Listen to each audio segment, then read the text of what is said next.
York Hall is prepared for a sudden impact as Warren Boxing Management and Trinity Entertainment Boxing return to Box Nation. I'm Ollie Bessel. I'm joined by two of Frank Warren's brightest stars, Sam Gilly and Echo Esserman.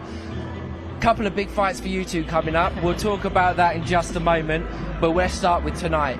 James Hawley, Frankie Davey, Commonwealth Silver, main event. Sam Gilly, give us your thoughts. I mean, it's a great main event. I've been watching the interviews, they both are well up for it. Davey's got a point to prove, obviously coming from the Love Island background. He wants to prove that he's not just like a social media hype, do you know what I mean? He wants to prove he's a proper fighter. James Hawley's been around for a long time. He's got a lot of talent, but I do feel like it's time for him to step on now. He's been around for a long time having these sort of fights. He needs to push on if he wants to go and make something of his career. So that's an interesting one. But yeah, I'm excited to see if Hawley can handle the heat Davey's going to bring. You've trained with both of them, I believe? Yeah, I've sparred James a few years ago. He was just coming through. I think I was fighting for my southern area at the time, but yeah, he was a very talented lad. He's got a good background, and I've been around the Ben Davison gym when Frankie's been in there sparring. Yeah, they're both really good kids, so I'm looking forward to it. It's been very spicy in the build-up. They've been going at each other, a lot of promotion around this one. Will that have any kind of impact, or once they get in there, that goes out the window?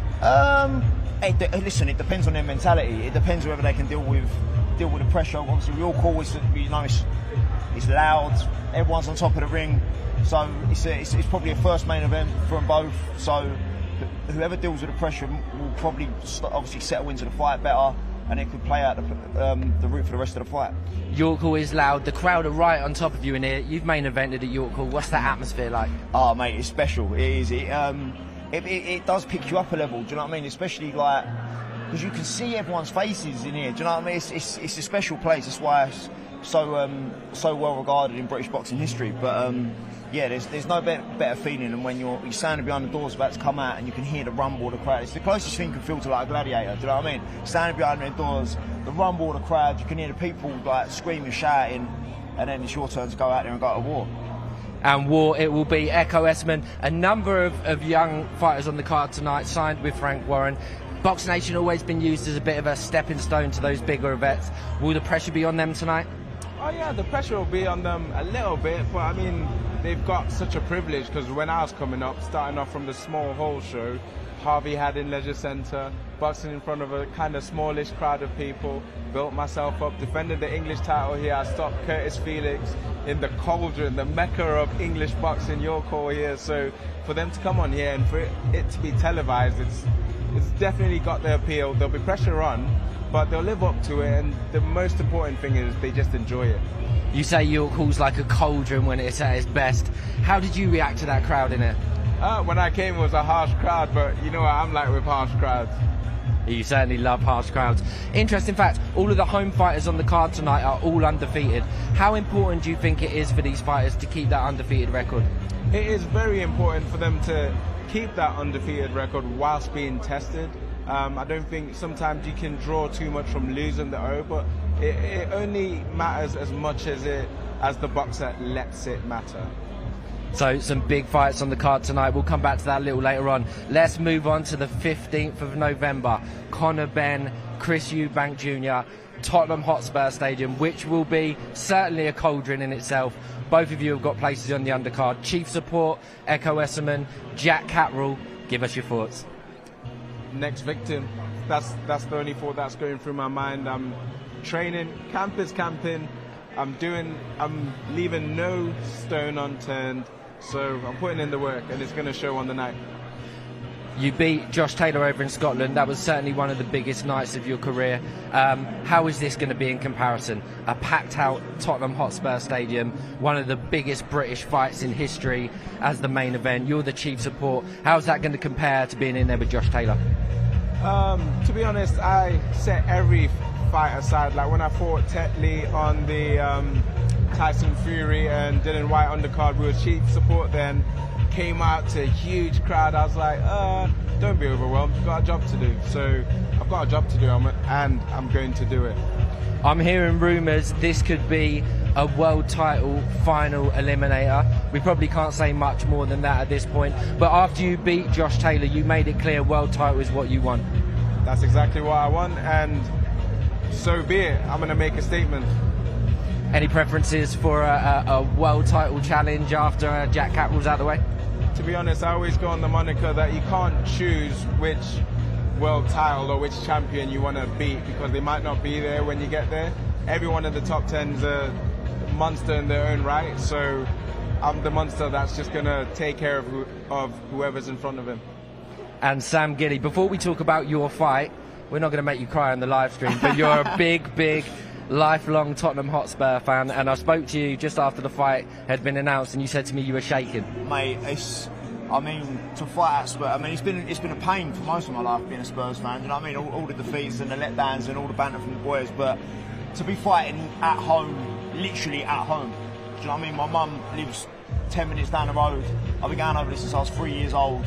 When that came through, I see the poster and I was just like, I cannot believe that I'm on this show. It's such a privilege to be on, even regardless of it being a Spurs. Some of the fights are on the card, like Echo's fight, like the main event. To be on a show like that, to be able to show my skills and something like that is a privilege in itself. You knew about the fight for a number of weeks before it was announced, but when it was announced, it all became real. Oh yeah, I didn't even know it was being released. Didn't know the poster was coming out. Didn't get told nothing. Just sat indoors with the missus, and she went, "Sam, your fight's been announced." I went, "What?" She went, "Go on Instagram." Went on and I just see the little poster, and I was just like, "Mate, this is actually real." Because you know you've always got that little bit of a doubt in your mind. Do you know what I mean? Yeah. Until you see that poster, you're always like, "Is something going to happen? Is something going to go wrong?" But once I see that, it's getting me going now. Just sitting there thinking about it. Like to walk out of that stadium in front of my home fans, it's going to be special. A funny story about that, we were actually having a conversation with Echo about the fight in the lead up to the announcement, and they were waiting for a yes from Echo for the Jack Catterall fight, and as soon as Echo said yes, we basically got a text message saying, "Great, 3, 2, 1, it's announced." And it went out awful. But moving on to your opponent, Davis, going to be a tough night in there. Yeah, 100%. I mean, listen, you don't get easy British title fights, but this is what I want. I don't want no easy fights. I want to go in there. I want to push myself to the limit. I want to come out sore. Do you know what I mean? I want to feel like I've been through a hard 12-round war, because I feel like then you get out of the ring and you feel worthy of what you've won. Do you know what I mean? And like, especially after what happened last time, I got out there and didn't even feel like I was breathing, and I felt like I'd let everyone down, let myself down, my trainers down, my fans down, and I'd hate to feel like that again. I want to go in there and have a good hard fight, and come out with that British title after 2 years of waiting for it. In every interview you've done, I've always seen you talk about how important that British title is to you. You've always said that, you know, since you became a pro, it was that British title that you wanted. So that just adds an extra bit of sentiment to the night for you. Yeah, I mean, I was saying off camera how, like, it just feels like the stars have sort of aligned. I've had a really rubbish couple of years waiting with the pull-outs and stuff like that, and then for it to happen at Tottenham, I can't, like, if you'd have told childhood Sam that, I think he'd have wet himself. Do you know what I mean? Like the fact, and like, I'm so excited that it's happening, and I'm ready to go out and put on a performance of my life. And Echo, the first taste of a Riyadh season event for you two, going to be fighting in front of Turki Al-Sheikh. He's going to be sitting front row. A chance to impress him too. Well, definitely. I'm going to show them what I'm all about, and I'm sure everyone's going to be excited. Sam, when we're talking about Turki Al-Sheikh and we're talking about Riyadh season, obviously, first and foremost, you're promoted by Frank. You want to impress your promoter, your coach, your friends, family, everybody else. But how much spice does Riyadh season add to events like this now? Listen, at the end of the day, we're all prize fighters, and it's a job at the end of the day. And at the minute, the big lottery ticket is linked to Riyadh season. So, like, me and Echo have both got opportunities to go and put ourselves right amongst them big names and right amongst them big paydays. Do you think like that as a fighter, Echo? You beat Jack Catterall, you get your world title shot. Are you looking for that to be in Saudi Arabia or America? Well, like Sam just said, we're prize fighters, so I'm looking for it to be the best opportunity that it can be, biggest crowd, just so there's as much eyes on it when I win that world title, and show everyone exactly what I've been saying, all the the skills that they haven't seen yet, all the tools in the locker, all the weapons sharpened. I'm ready to show the Riyadh season and the world exactly what I'm about. You talk about the skills. It's going to be a very different fight to Josh Taylor and Jack Catterall, isn't it? Oh, that's for me to know. Everyone to find out. Everyone's going to be entertained. Definitely entertained. You can say it'll be a different fight. Might end up the same way for Catterall that I did for Taylor. But it might be it will be slightly different. But you'll see why. So listen, 15th of November, Chris Eubank, Conor Benn, Undercard. I'll talk to you both a little later on about your thoughts about the main event.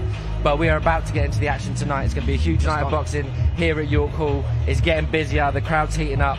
It's now time to throw to our MC, Mark Burdis, for the first bout of the night. Ladies and gentlemen, please welcome into the ring from Sheffield, Yorkshire, Owen Durnan.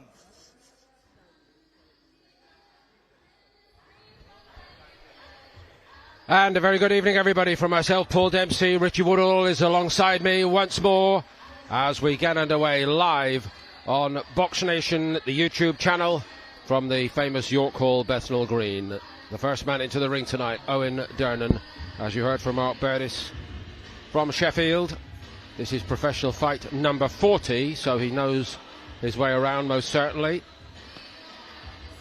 And with every possible respect, the only question is whether he knows his way around well enough to get a victory to really rekindle his career. And please welcome from Southend on CSX, Hamza Bout.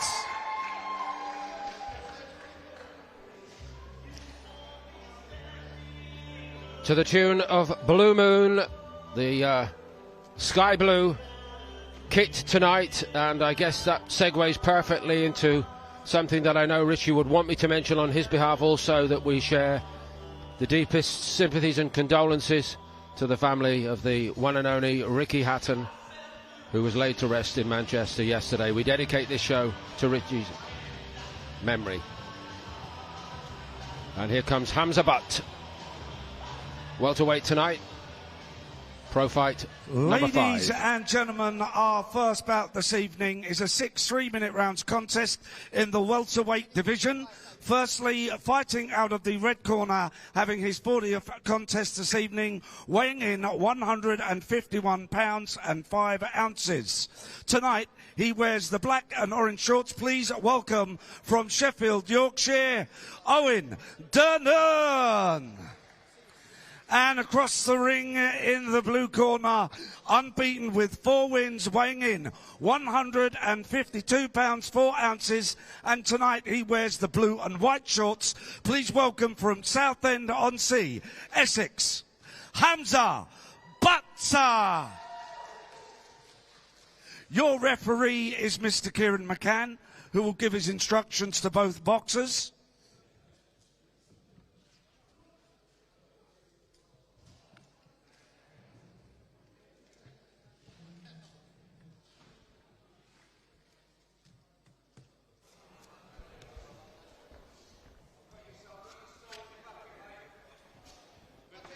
There was a quick dash back to the dressing room by Durnan's corner man to make sure that he's got the right gum shield. Break clean, take a step back, throw no punches. Mind your heads in close, lads, and most importantly, protect yourself at all times. Shake hands. Better before the bell than after. Ladies and gentlemen, this is 6 3-minute rounds.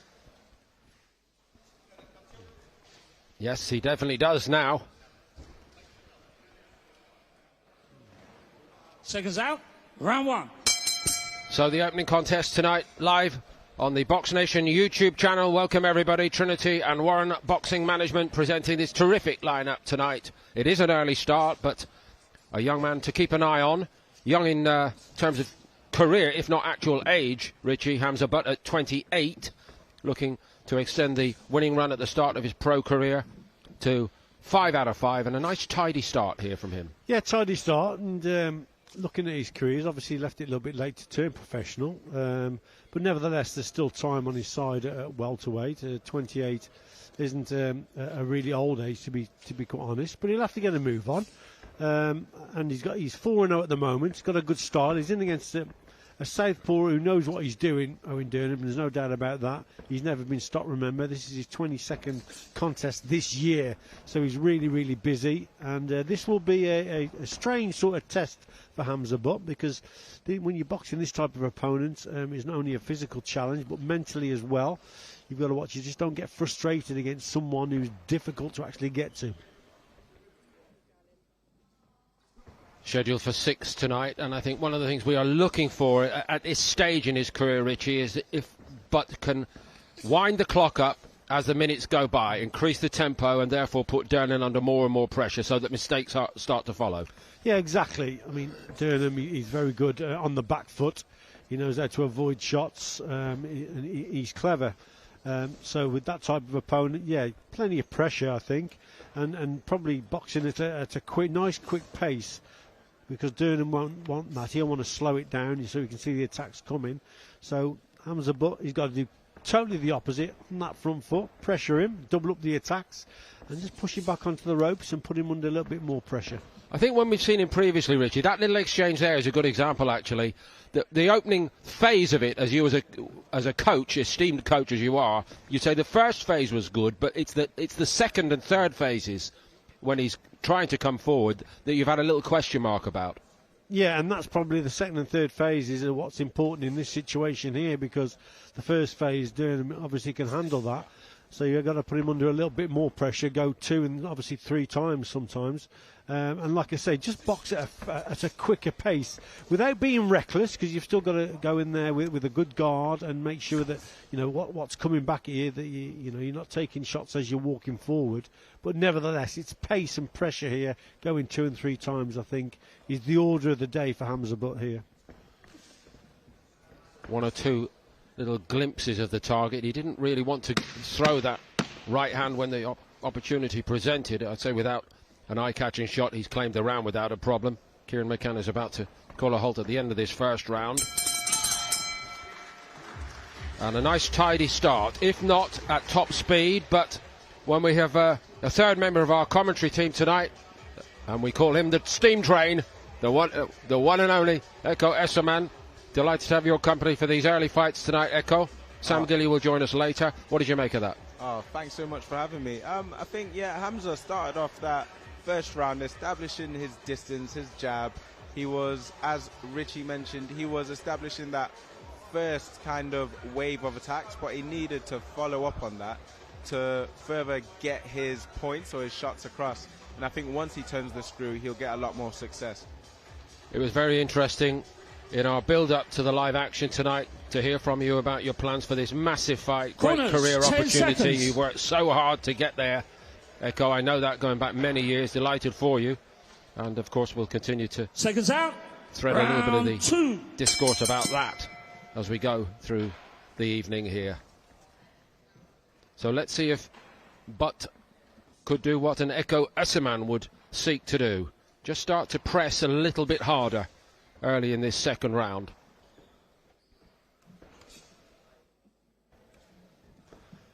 Yeah, that's certainly what he's got to do, Paul. Put that pressure on, double up the attacks and double the jab to close the gap down. He's in against the southpaw, remember, so that can be a little bit awkward, especially when you've got a southpaw who doesn't really want to engage you, sitting back. And then, obviously, what he does as well, he just sits back and makes you overreach and you fall short. And it's a typical tactic from a southpaw who makes you fall short and come back with his counters. But at the moment, the pace is suiting him. It's not too quick. So Owen Durham is really, really comfortable, although he's losing the contest, I think. I think Hamza's winning. But Durham has not been putting under any real pressure here. Not at the moment. Indeed. The career objectives obviously are different, but from Durham's perspective, already in his diary, he's got the next 2 bouts lined up. So that's why he's keeping it long if he possibly can. Yeah, absolutely. He doesn't really want to engage. But, yeah, he's tricky. And like I say, it's a different type of challenge then.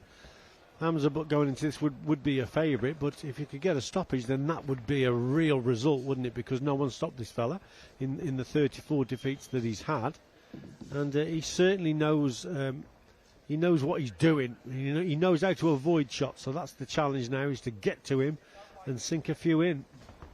16 and now, that was at the start of the night, now 17 and a half pro rounds under his belt, Hamza Butt. Very familiar circumstances here tonight as well. The first 4 pro outings all came here, and now at last he does seek to engage and up the tempo a little bit. Yeah, that's a little bit better. Just a little bit of a lack of experience there, because he just allowed him, Durnham just to turn him. But yeah, just to back him up into the corner, get him onto the ropes, because once you do that to your opponent, then you're really restricting their movement, you see. They can either go left or right when their back's on the ropes. Most of the time their feet will come square, and so the target's a little bit more easier to hit. So it's backing him up onto those ropes is the key. That's why you don't see Durnham on the ropes very often. He's hitting and he's moving. He's staying in ring space. And he's experienced.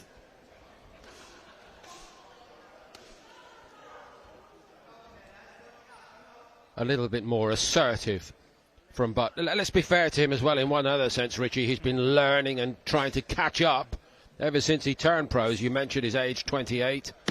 Even all the way back to when he was turning pro. There's some great quotes from him. I was rubbish when I started, he said.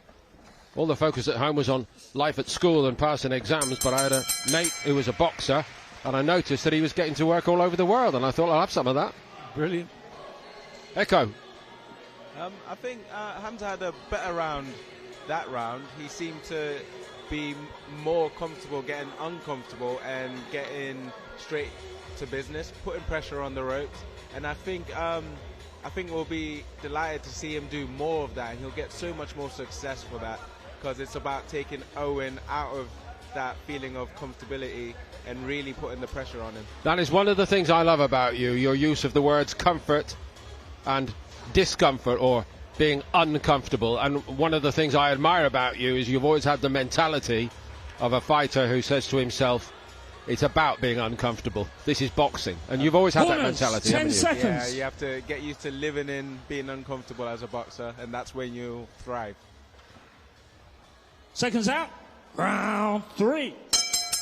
Now, a reminder, everybody, a scheduled 6 rounder, but it is high time, I think, that we start to see Hamza Butt now, Richie, having had a couple of rounds to feel the job out, that he starts to take the job by the scruff of the throat here. Yeah, I think that first round was probably a scouting mission just to see what he's up against. Second round, he's increased it a little bit. So, yeah, I'd like to see, like Echo said, just for him just to kick on a little bit now.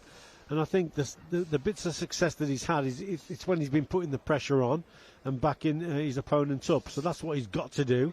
And just sustain a little bit more pressure. So just keep the attack going and just make it, as we've said, uncomfortable for Owen Durnham. But again, I think ring position's really crucial here. If Owen Durnham's in the centre of the ring, then he tends to have full range of movement and he can get out of the way. That's why Hamza Butt's got to try and push him back. Double up his attacks, get him back to the ropes, make those feet come square. That's when you can switch maybe downstairs and hurt him to the body. Richie, just talk to us a little bit as well, if you would please, about Butt's footwork. To me, the stance is very, very wide. You know, and if you want to go double up quick, look how far the space is right now between his left foot and his right foot. How is he going to get the forward momentum? Yeah, well, and to me, Rich, forgive me, another consequence is he does actually start to come right over the top of his foot in order to make up the space at times. Yes, he probably would like Owen Durnham to come forward, you see.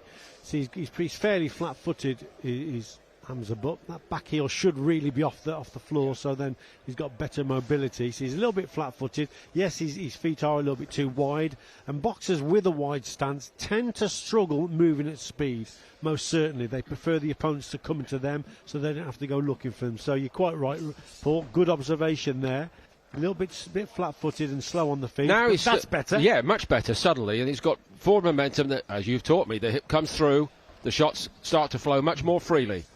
Better. Yeah, just got to get up on his back heel a little bit more. Back heel off the floor. You get more power in that backhand then as well. This is much better.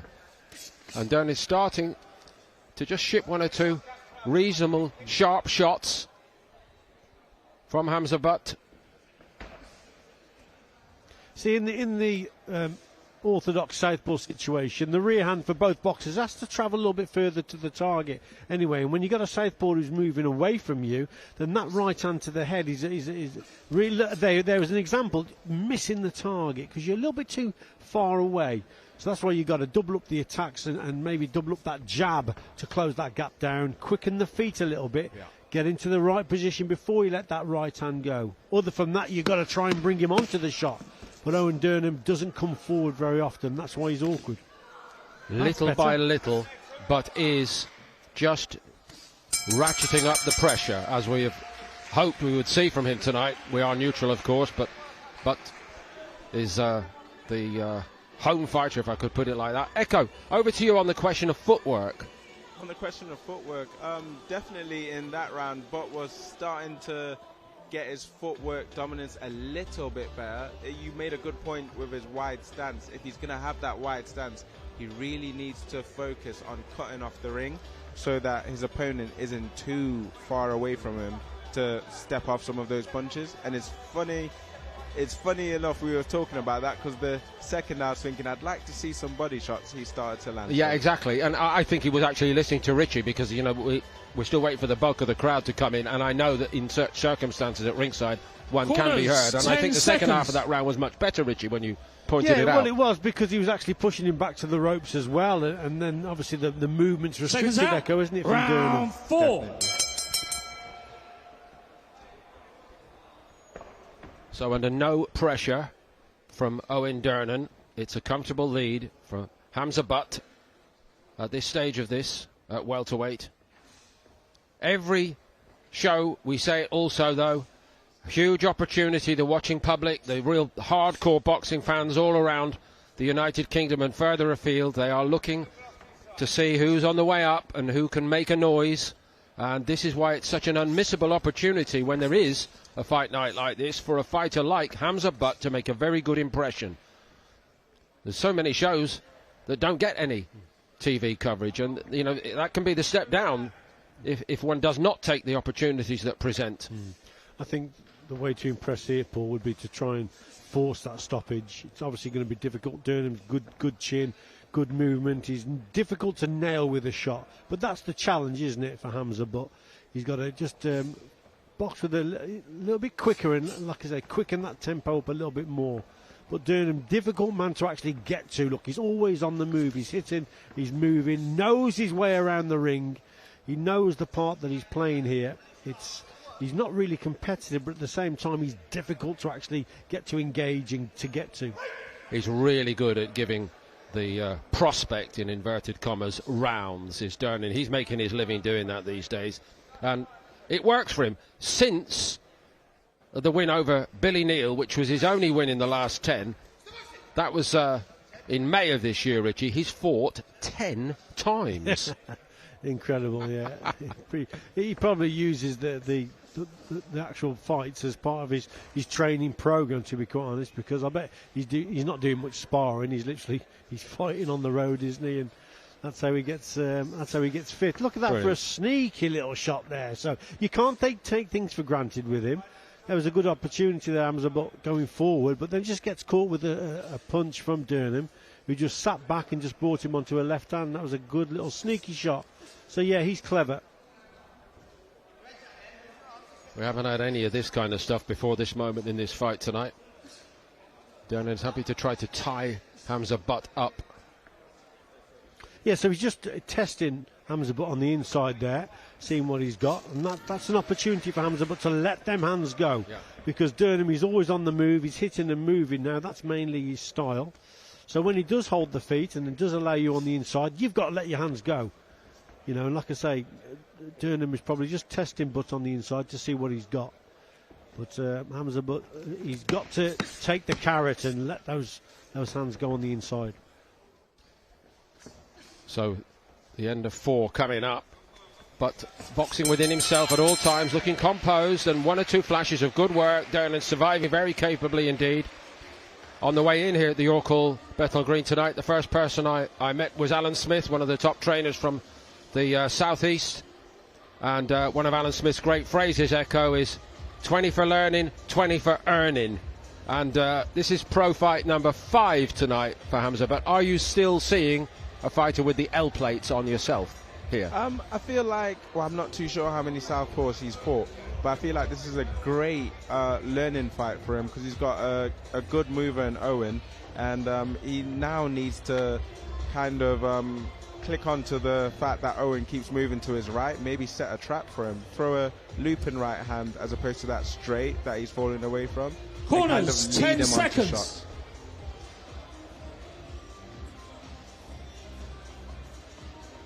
Seconds out, round 5. And as we get to round 5 in our opening contest tonight, live on Box Nation YouTube channel, the crowd is starting to make its way in. A very early start. Still lovely October sunshine outside as Richie and myself arrived here at Bethnal Green. But time to get going with our opening bout, and time in this opening bout for Hamza, but perhaps to get going a little bit more, Richie. 2 to go. Yep, like Echo has said, that looping right hand over the top there. If he just steps to his left and just brings Owen onto that shot, then that's a shot that could most certainly work. It's all about keeping your lead leg on the outside against the southpaw and then bringing him onto that right hand. This is a little bit better now, but instinctively again, Owen Dernan just gets off the ropes there. Knows he's in a bad position, so his experience comes through. But yeah, just keeping, for Hamza Butt, keeping that left leg just on the outside, and that'll bring Dernan then onto that right hand, because his movements will go off to his right hand side, left hand side should I say, his left hand side. Dernan, to me, just sent out a tiny distress signal. I thought he was actually clipped on the ear hole more than anywhere else there, and I think he did feel it and took evasive action for a moment to regather himself. Does it cover up well on the inside, doesn't he, Dernan, as well? That's not making it easy for Butt to land to the body. Well, there again. You see, keeps his experience, so keeps his elbows tucked in, keeps the chin down, and sometimes he'll put his lead shoulder behind, his chin behind that lead shoulder. So yeah, it's a difficult guard to penetrate. That's when you need to call on the use of feints here and there, Paul. Feints, and just try and trigger him off, get a reaction from him, just to get a little opening and then try and score a blow. So plenty of feints are needed here, but again, I think Hamza's winning the contest, but he's just got to find room on the inside here and there. So look, there's an example there. Dernan just ties him up. So again, it's probably just a lack of experience from Hamza Butt, just to take half a step backwards in those situations to maintain that gap and then punch through it. Again, in glimpses, a little flurry or two in a higher gear. Here comes another one. And that energises the crowd here a little bit as well, which is also a part of the job, isn't it, as a professional boxer, Richie? And fighters not only feed off the crowd, but they, in the physical sense, but ultimately they feed their families off the excitement they generate in the arena. That's what it comes to. Absolutely, Paul. It's a sports entertainment industry exactly. At the end of the day. This is a little bit better now from Hamza Butt. This is where we've just got to take that half a step back and just to create that little bit of space. So again, like Echo said, this is a good learning fight for him. Crowd like that a little bit better. Echo, over to you. That was a good round from Butt. He was starting to, you can see he's starting to get his confidence a bit more, moving his head in little flurries there with little flicker moments and movements. He's letting his shots go a bit more as well. As Richie alluded to, it would be really good for him to get busy when held by Owen and get off some inside work. Maybe shift off a little bit, give himself room to actually land hard punches. Are you seeing a fighter who lacks self-confidence? I think I see a fighter who's building self-confidence. I know you've all got to do it, but I would have thought your masterclass in being self-confident and having that self-belief would be well worth listening to. What would you say to him? Corners, 10 seconds. Just like I mentioned before, alluded to being comfortable, being uncomfortable. You just have to get stuck in seconds it and out, not 6 be afraid. and final round. So all smiles. It's a nice steady piece of work so far for Hamza Butt against Owen Dernan from Sheffield. A fighter with a very crowded appointments book, and already perhaps the next job will start to come into his mind if he gets through this last round safely, Richie, which to this point there's a little danger. Is that fair?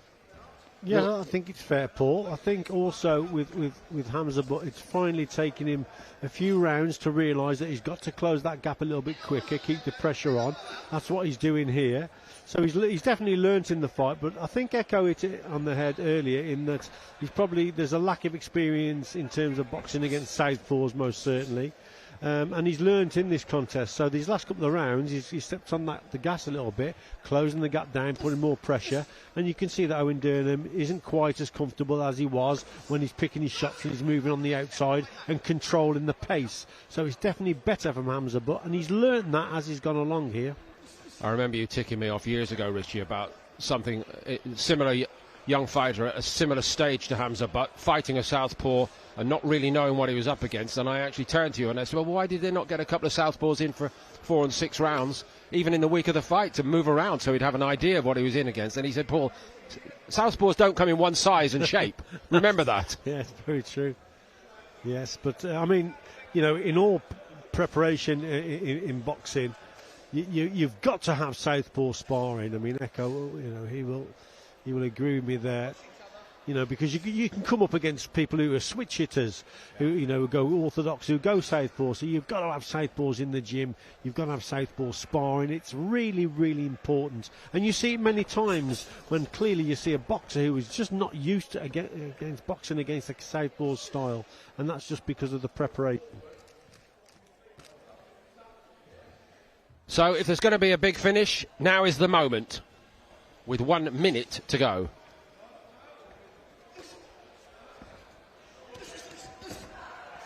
That's a little bit better for him, not working on the inside.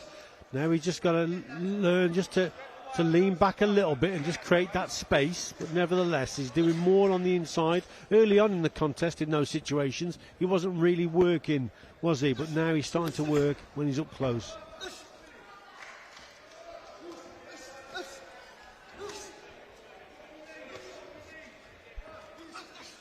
Durnan under a little bit of pressure, at least to finish out the job. Yeah, clever work as well from Durham on the inside there. You see, he's a much better boxer than his record probably suggests. There, he was just picking his shots there. He knows it's the last round, so he's enjoying himself at Durham. You can see, but the odd shot on the inside there, very experienced. That's a good contest for both of them, but a good learning one for Hamza Butt. 6 valuable rounds. Probably a shutout, probably, we shall hear shortly. Hamza Butt set to extend the winning run as a pro to 5-0. Well played Owen Durnan for his part in all of that. And as one small step forward, I think he probably gets a tick for his endeavours tonight.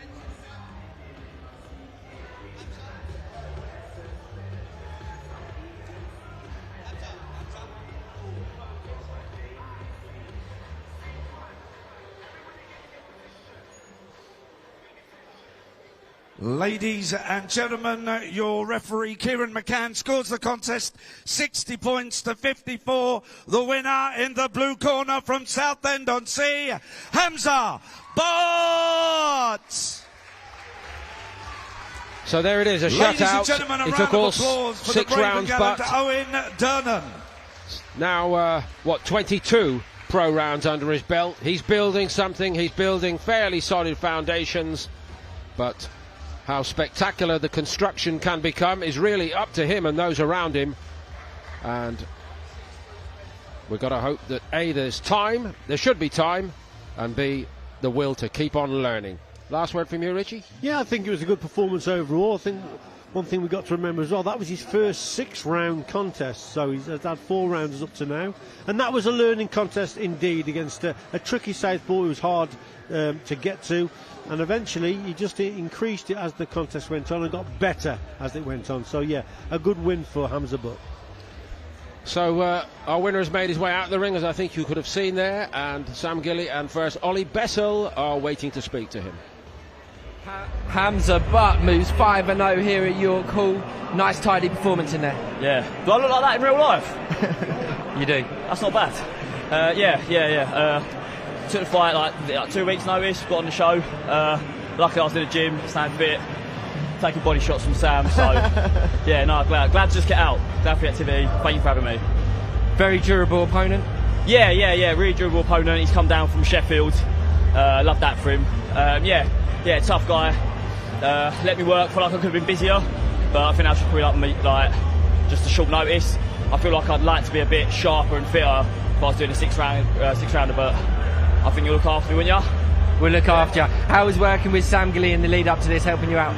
Oh yeah, amazing. I think he's just got, I think above else, I think everyone always thinks it's like the physical stuff, but he's just got so much knowledge. I think that helps probably the most, like all the experience that he's got. Everyone always thinks, oh, he must be so good because he's such a slick operator, which he is, but there's a lot of knowledge that he's got that he shares with us. That's probably more. I'll give you a score for saying that later on. I want to know, does Sam's body shots sting as much as they look like they do? I firmed a few. Let's leave it at that, yeah. Sam, your teammate's performance tonight, nice and tidy in there. Perfect. I mean, just what he needs, getting back out, getting a bit of experience, especially over 6 rounds. Yeah. Do you know what I mean? I mean, he's practicing. You can see the things that he's working with Ross. He's taking on the advice. He's getting around the gym. I won't take credit for that, but no, he's taking the advice from around the gym from his trainer Ross. They're doing a great job with him, and it's onwards and upwards really, especially after a performance like that. There's no bruising, no cuts, no injuries, so we can get him back out again and see the improvements carry on. And important for him to stay busy now? Yeah, exactly. That's what I mean. That's what it's about with fights like that, learning, absorbing everything, going straight back. He always stays in the gym. He's a fit lad, so always stays in the gym, stays dedicated, so he can get out straight away again and put on another good performance like he did tonight. And Hamza, your first experience on Box Nation? Yeah, wicked actually. The way you've done the show looks like just amazing. All the screens, all the production value is wicked. Like you feel like you don't feel like you're boxing on a small hall. I think you've done a great job. Yeah, it's wicked. Final question, what's next for you? I know you've got a few fighters that I'd quite like to fight. I think that's probably quite easy to make happen. Maybe try a belt on the line, who knows? Hamza Butt, title hunting, he goes 5-0 tonight live on Box Nation. Time for our next bout. Let's throw to our MC, Mark Burdis. Ladies and gentlemen, please welcome into the ring from Gomel, Belarus, Dmitry Atrako.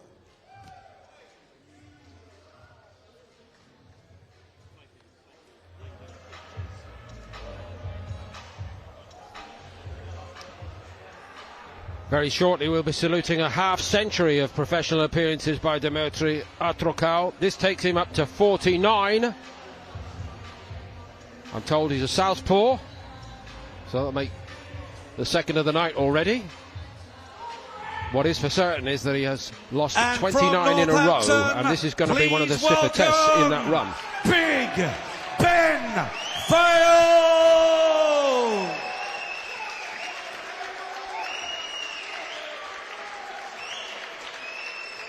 If he were to take down the headdress, you wouldn't be seeing double, but you would be seeing Ben Fail's twin brother Carl walking out behind him. The Fail twins, one of a clutch of outstanding amateurs in Britain, who might have trodden a different path to the Olympic Games, but they decided to turn pro early. The early signs of tremendous talent, both of them. And maybe now the time is coming where their supporters would just like to see them getting a little bit more of a move on, because there are plenty of opportunities at the moment. This evening is a 6 3-minute round contest in the middleweight division. Firstly, fighting out of the red corner with 16 wins, 7 by way of knockout, 32 losses, weighing in 160 pounds, 9 ounces, and tonight he wears the black and silver shorts. Please welcome from Gomel, Belarus, Dmitry Atrako. And across the ring in the blue corner, unbeaten with 9 wins, 5 by way of knockout, weighing in 161 pounds, 6 ounces. And tonight he wears the black and green shorts. Please welcome from Northampton, Big Ben Fail. Your referee in charge is Sean McAvoy, who will now give his final instructions. Okay, lads, 6-round contest. Keep it clean all the time, keep yourself protected all the time. Touch gloves, here we go. Good luck, lads. Ladies and gentlemen, 6 3-minute rounds.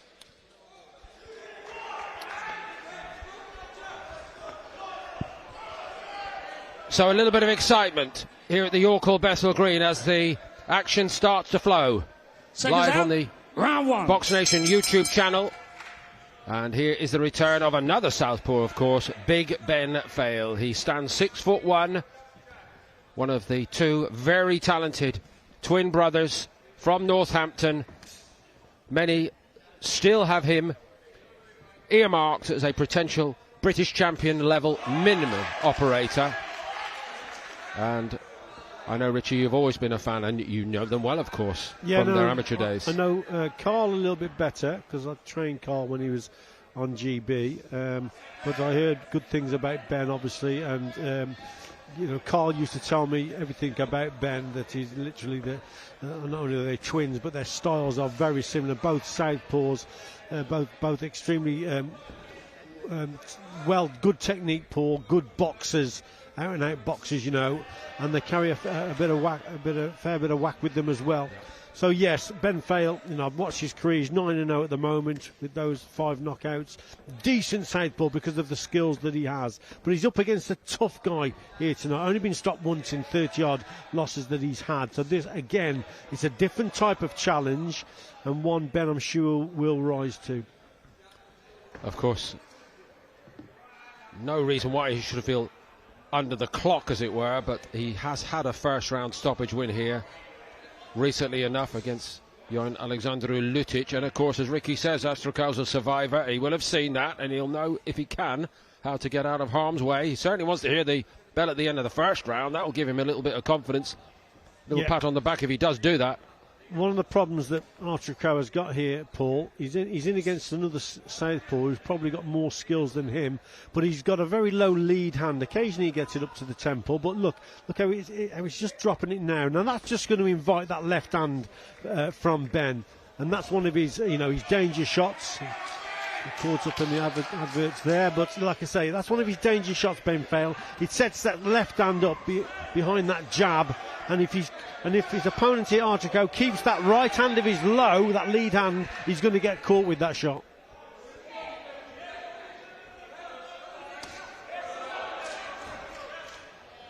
Nice and measured here in the first couple of minutes. Ben Fail, he knows it's not a sprint, and he knows not to take any liberties, like a good young pro would do. Yeah, and experimenting with his shots here. A couple of good jabs earlier to the body from Ben Fail. Testing his opponent and trying to bring the elbows down a little bit so he can score with that left hand over. But there's that jab, you see. Lovely shot there from him. Well measured, just measuring the distance and the gap between himself with that shot. There's the shot to the body.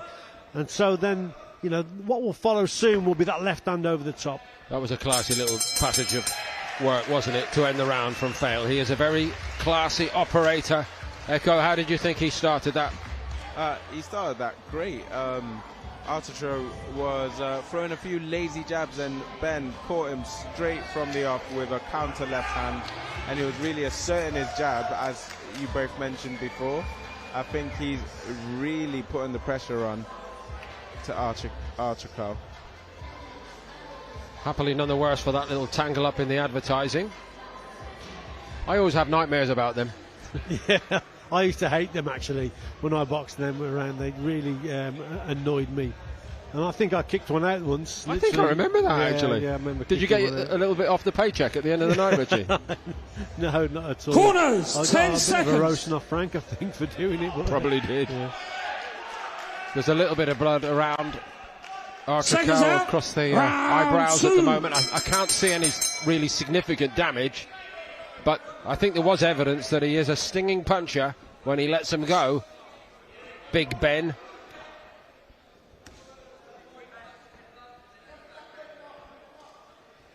So I think Artacho has already felt the power of Ben Fail. That's why he's on that back foot. Like I say, he's in against probably a more skillful southpaw here, so he's got his work cut out. He's also, obviously, Ben Fail has got the height and reach over his opponent here. So this could be a difficult night for Artacho. But we know he's a tough guy, you know, and he competes well. And I think he'll have to try and get up close to Ben Fail, because he keeps being picked off with these long straight shots. So he may just decide, well, he should try and get up close and try and land on the inside. He's the shorter man. He may have some success there, but he's not going to do anything for me on the outside there, mid and long range.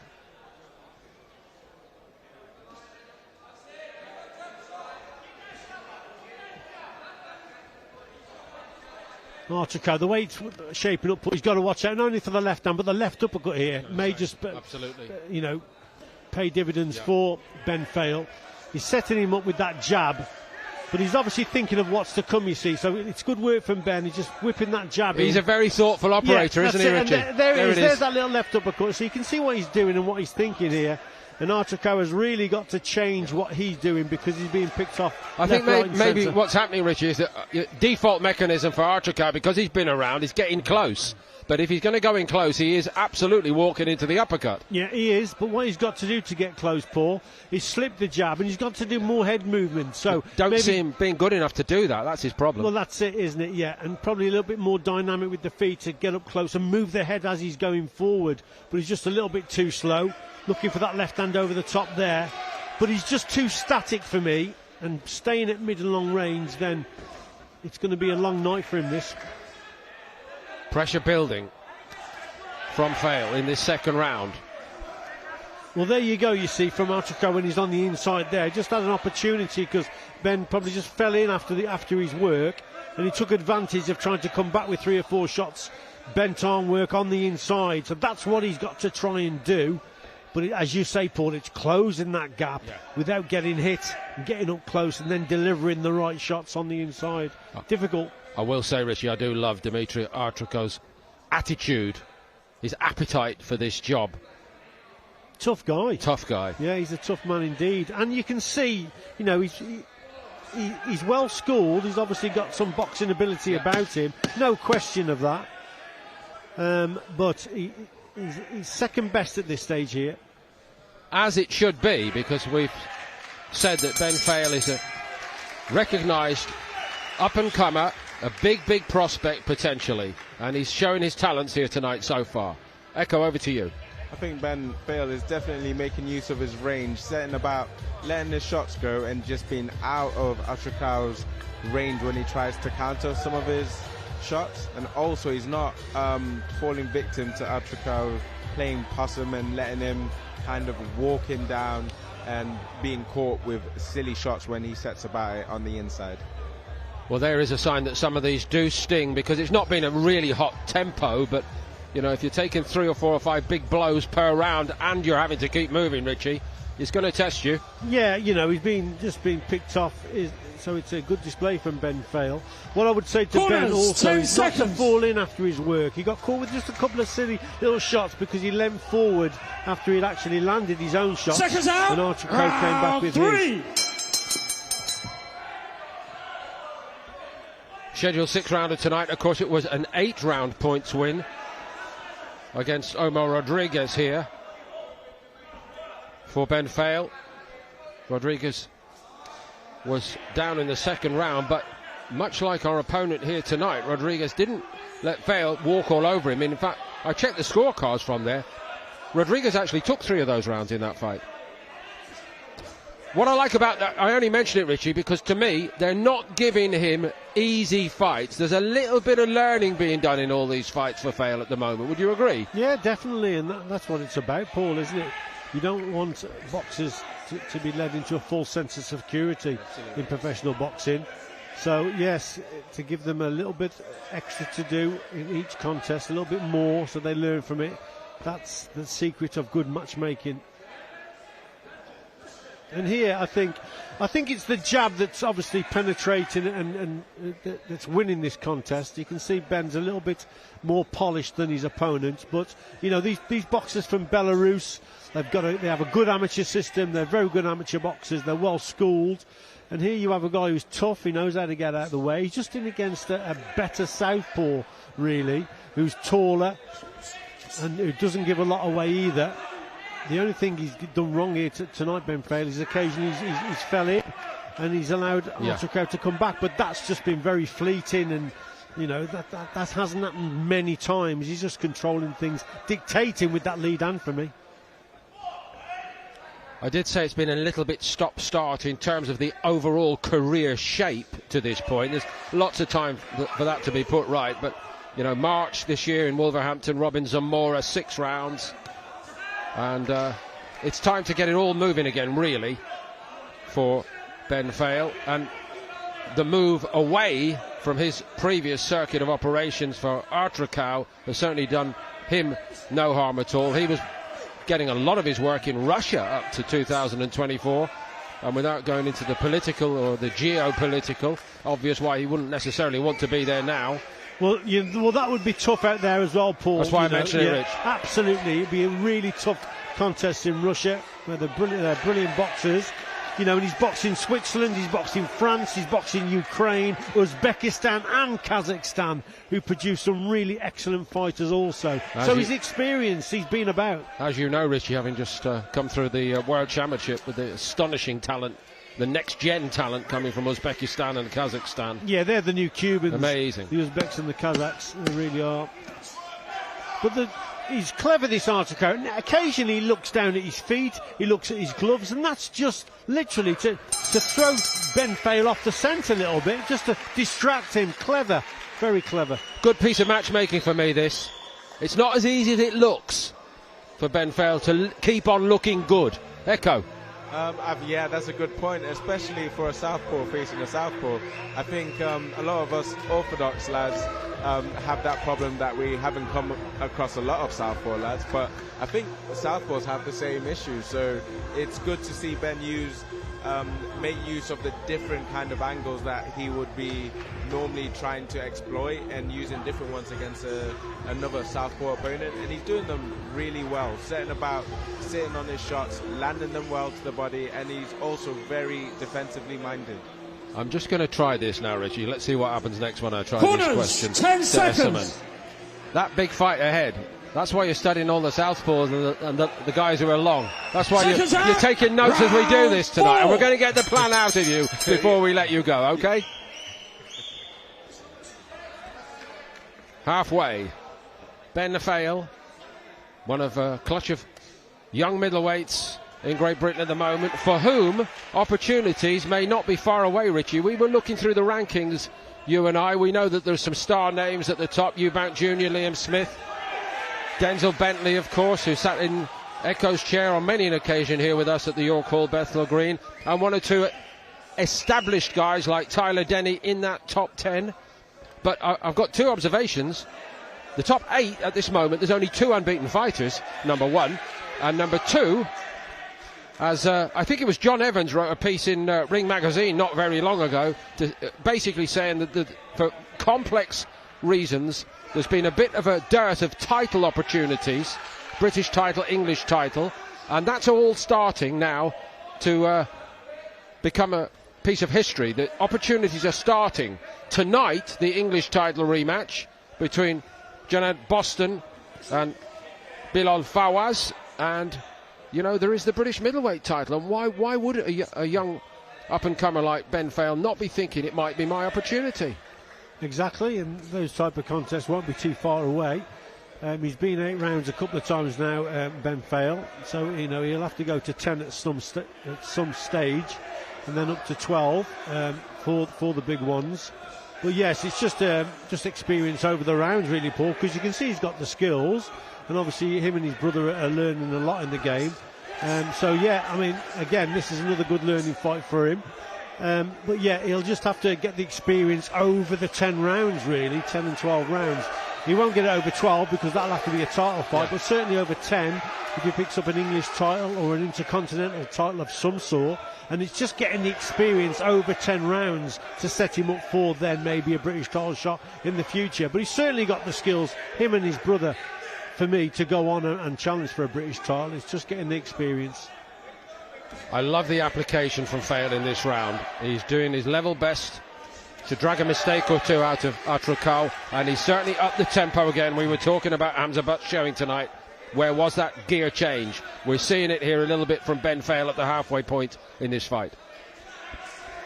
He's got to keep setting his opponents up with that jab and then whip that left uppercut through, maybe finish on the right hook also. But yes, he's nice and neat, isn't he, Ben Fail? But it's important that the jab keeps going out, keeps measuring the distance and the target. Mustn't get complacent. That was a nice shot on the inside there. A short left hand that went in from Ben Fale. Yes, he certainly felt that arch hook out.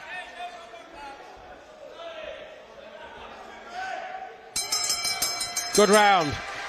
Echo Esserman, your view? It was a good round in terms of tempo. You could definitely see Ben amping it up and really getting stuck in there. And what was nice to see was he was putting in a lot of clean work to say the tempo was high. There was punches and skirmishes from both of them. He's definitely well schooled, and he's definitely setting about the match in the right way. Yeah, I think, Paul, good round.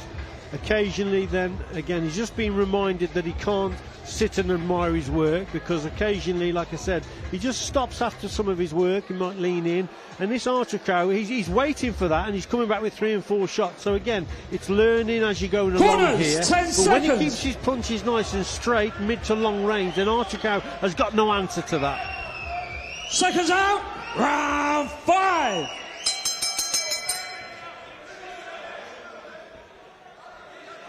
Fale in front, Fale being made to work.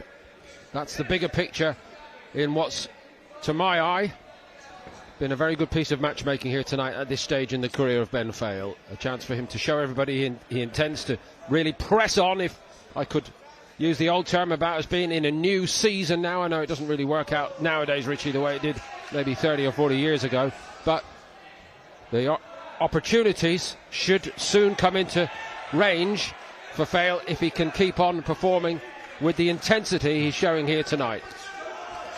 Yeah, some good work again from him. The variation in his work I like, Paul, because he's great with his jab and his straight left hand, but also on the inside, the uppercut, the little right hook to the body as well. He's finding the gaps, he's looking for the openings as well now against Archico, who again, look, comes back with the odd shot here and there, and just reminds Ben Fale that, you know, he's not having it all his own way, and that he's still a little bit dangerous. But I think the writing's on the wall here. Ben is increasing, he's growing in confidence, you can see, up in the tempo more and more, and I think Archico is just struggling occasionally with the pace that Ben Fale is setting.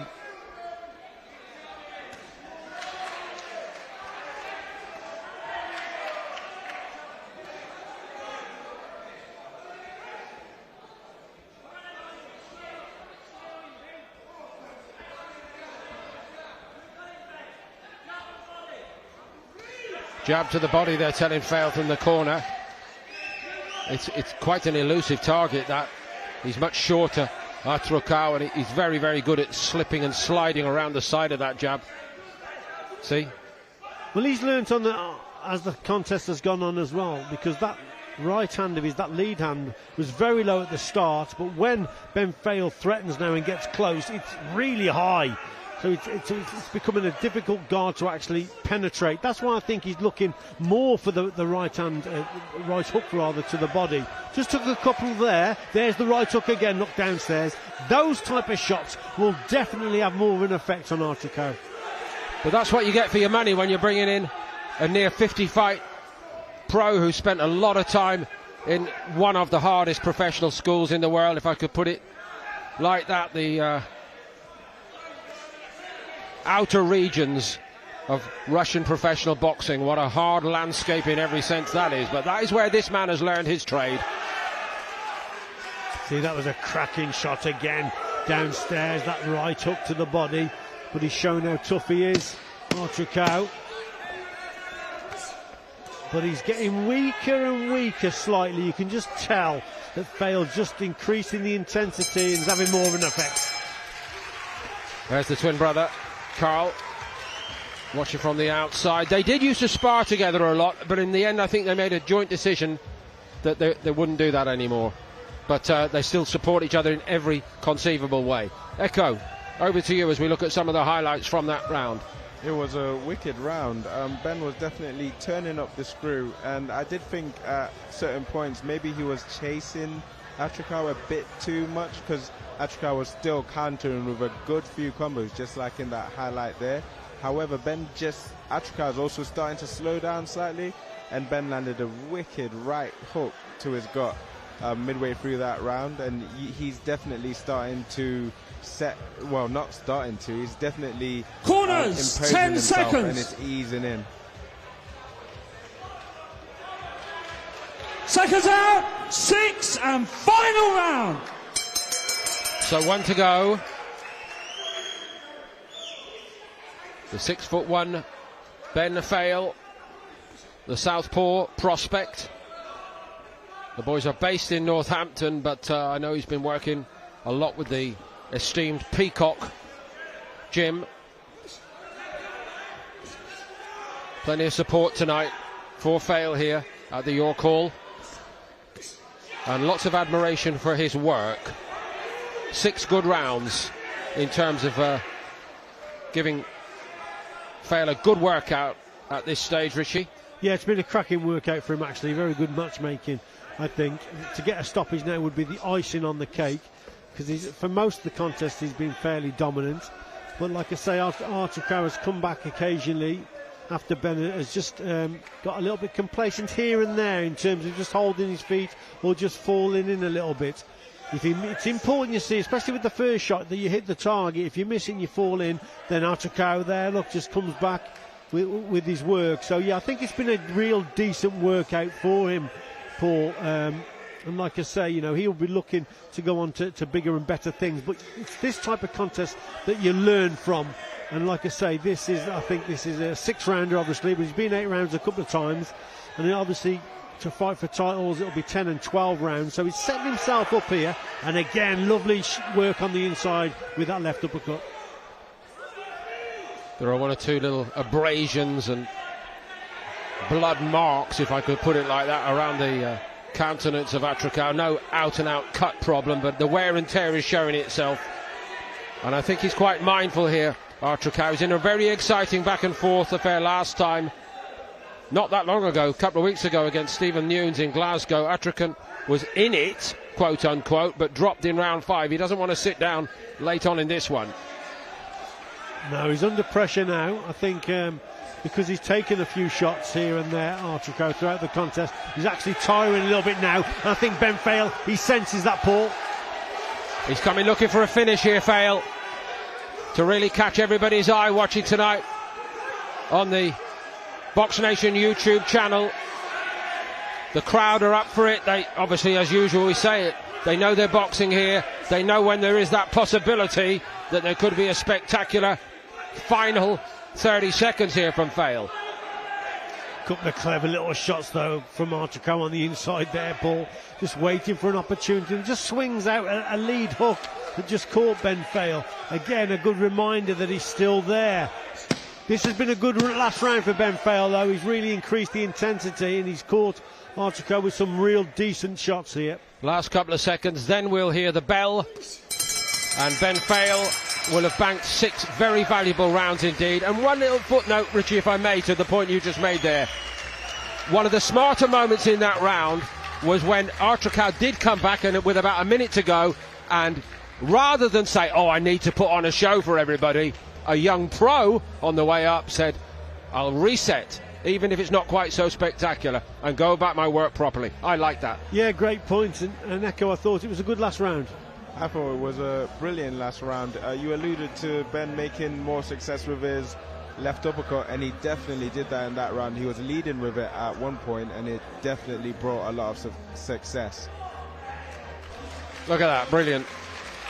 I don't know them well, but I have to say they seem to me a couple of admirable young men, Ben and his brother, and you do know them much better than I, Richie. Yeah, they are nice fellas, you know, very placid. I felt Carl was a very placid guy, but they box very similar, very well educated with that jab of theirs, but yeah, they're good boxers, Paul, and they've got big futures for me. Here's Mark Burdis.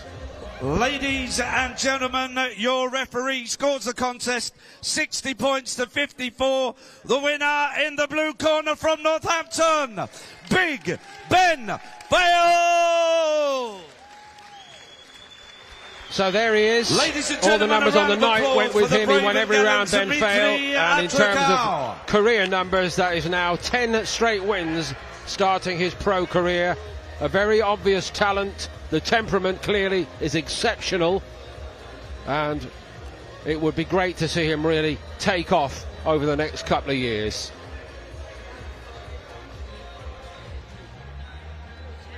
I think, Paul, it was one of those contests where he had to think every round, didn't he? It wasn't an easy contest for me. He's won it pretty comfortably, but at the end of the day, he was made to think, and he was in against a tough opponent there who came at him and who made him think on the inside. So, yeah, that was a good workout. One of those contests where you look back and think, yeah, I learned from that contest.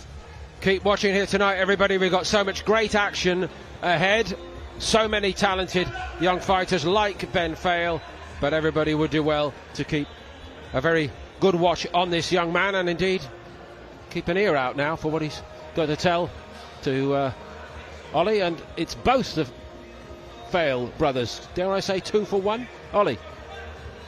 Thank you, Paul. Yes, I do have both the Fail brothers, Ben and Carl. Ben, 10 straight professional wins now. Good performance in there, but durable opponent.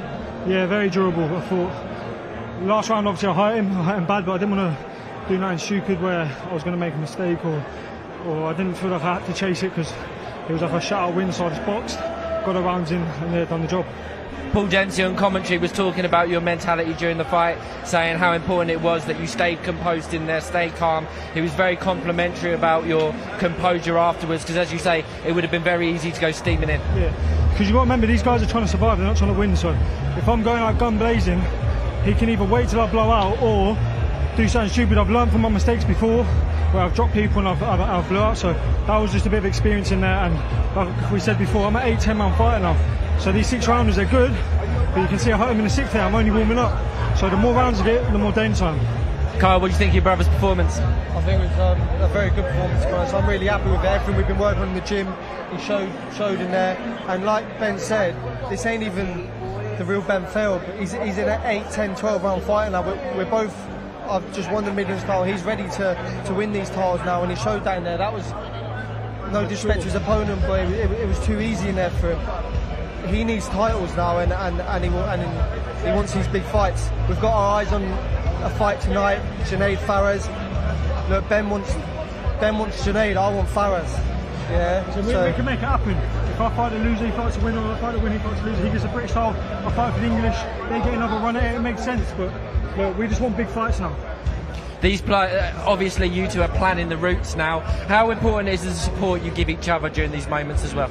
It's massive, you know. Like no one sees what me and him go through, what we sacrifice, what he's dedicated. We're in the gym all year round. We stay in a small stable in a bunk bed. Like people don't see these things. I've got a nice house at home that I could be waking up in my bed, but we don't. We wake up every morning. We're in the gym.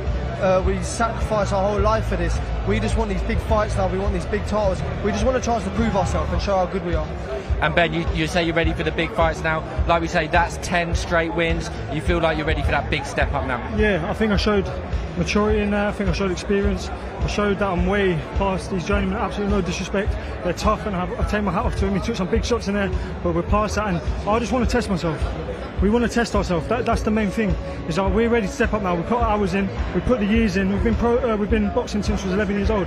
We're ready for that step up now. So whoever it is, whenever it is, hopefully early next year, we're ready. And just a final word on the crowd in here tonight. On top of you up there on the balcony, but some great support. My people always come out, man. I got my cousin and all his boys from Camden. They always show up and shout, and everyone from Northampton. All my sponsors you see on here, they all back us through our injuries, through our ups and downs in our career. They've always had our back. So I want to say a big thank you to our sponsors. They support me and him through thick and thin.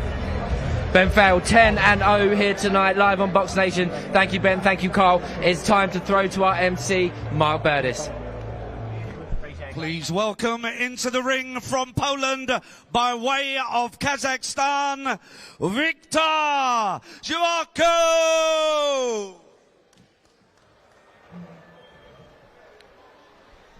My colleague Richie Woodall is fresh from the latest star show in Liverpool by the Kazakh superstars of amateur boxing, and many a potential world championship level operator from that background.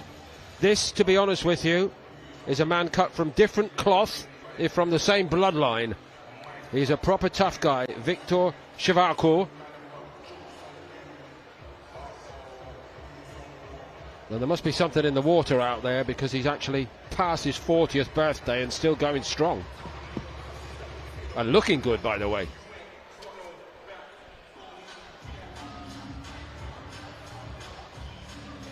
And please welcome from Raynham, Essex, William Hamilton!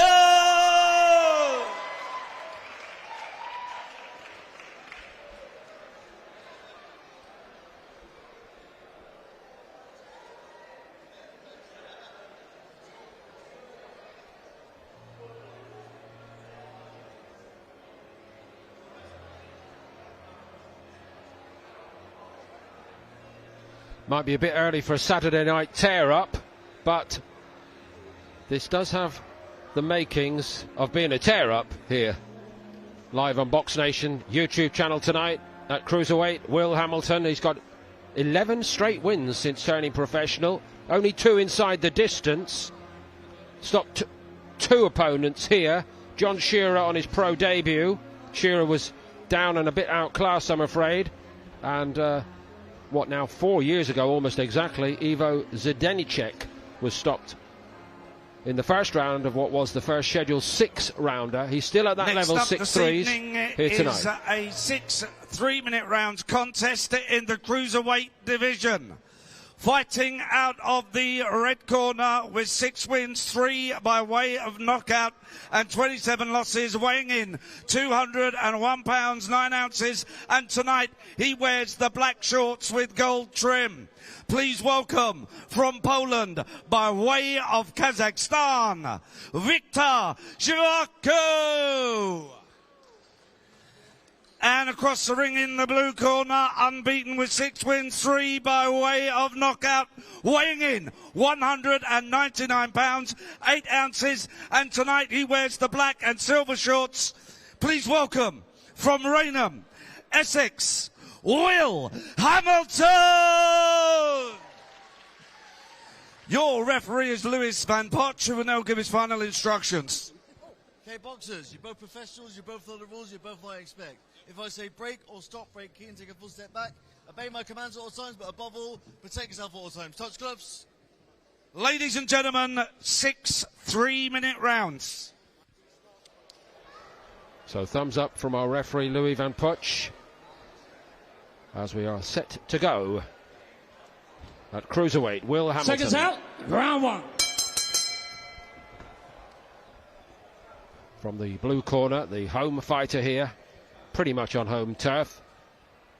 I'm told there's a connection nowadays to Maida Vale, but he's from Raynham in Essex. And slow burner, I guess we put it like that, Richie, in terms of his professional career, but it is double figures. He's won 11 out of 11. Yes, slow burner, Paul, but I think he's in against quite a tricky opponent here, actually. When I've seen this match, I thought, this kid's a tough kid, this Shvaku. Again, he's only been stopped 3 times, but he's been in with some real good opposition. Callum Johnson, Tommy Welsher, Ellis Zorro, Lewis Williams. Lost to them all, but he lost to them all on points. So he's a tough cookie. 10th contest this year also, Shvaku. So this, for Will Hamilton, this could be a tough contest indeed. He looks very relaxed indeed to me, Shvaku. Maybe saying to himself, I've actually fought slightly better than this kid, Will Hamilton, but of course Will Hamilton can put him straight about that if he takes over here tonight. Good right hand there to the body from Shvaku as he come forward, but a good reply there from Hamilton, who was just sitting back and waiting for his opponent to come forward. So that seems to be the tactic, and that was better there from a nice little double jab. I think he's slightly the bigger man, Shvaku. He looks it anyway. So, yeah, this is, like I say, could be a tricky opponent, this one.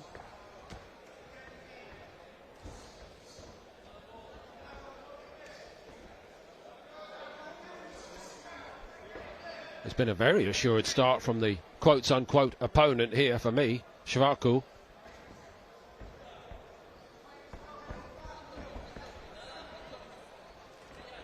Busy hands, busy feet. Yes, and another one of those boxers, obviously, I think he's in Poland now, isn't he?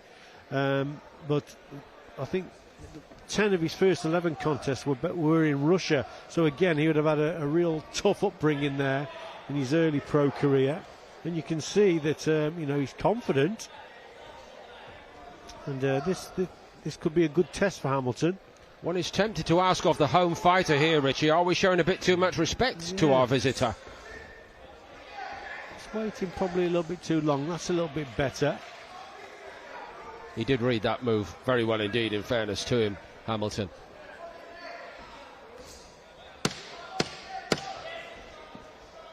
If the plan tonight is to have a good look against a lively opponent, fair enough. That's exactly what Will Hamilton has done in this opening round. But Shvaku's not the kind to need a second invitation to make himself feel at home, quite clearly. Echo. I think Shvaku definitely has a Soviet-esque style to him. He came out and he really asserted himself. He kind of looked flat-footed to begin with.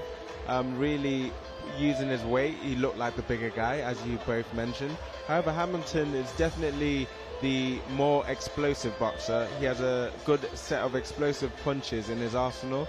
I think it would fare well for him to now also assert himself, start to push his pace, but think about countering some of those long levers from Shvaku. The esteemed Alan Smith and his long-time partner, Corners, 10 seconds. Eddie Lamb in that corner, dishing out a few reminders to Hamilton. Seconds out, round 2.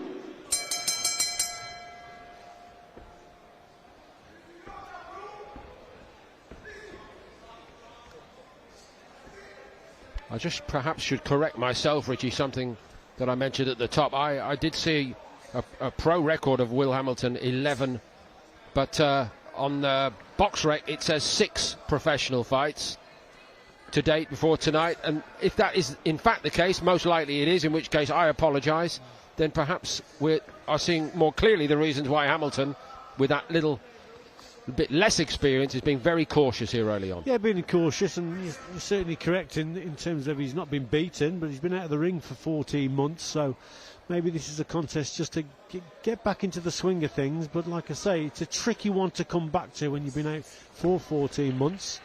But I think he's just starting to get to grips with it now. I think his corner have said he's probably just got to be a little bit more positive. He's waited a little bit too long occasionally. So maybe he's got to just start meeting his opponent as he's coming forward with better shots. See Shvaku again, he's just encouraged to come forward. That's better. Just counter-attack occasionally while you just beat your opponent to the punch as you see him come forward. I think that's maybe what he's got to do. And just be a little bit more positive, Paul. That's all he needs here.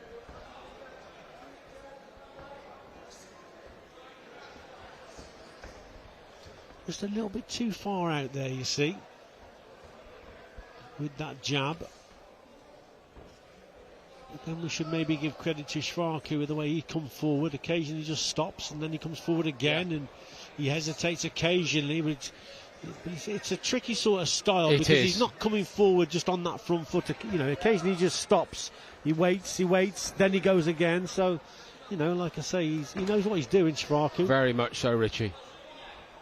Very awkward indeed. First thing that struck me when this fight started, actually, I don't know whether this is something we've seen from Shvaku very much before. If he's smart enough to know, if I start doing that little herky-jerky, it might just disconcert the young man against me tonight. And he's not got many problems finding the target either, has he? No, he's confident, isn't he? And occasionally he's finding that target, and that's why I just like to see Hamilton occasionally just push him back and put him in his place, meet him head on, and then carry the attack a little bit further and push his opponent back. Because at the moment, Shvaku, he's been encouraged to come forward. We need to see, I think, Hamilton just be a little bit more aggressive.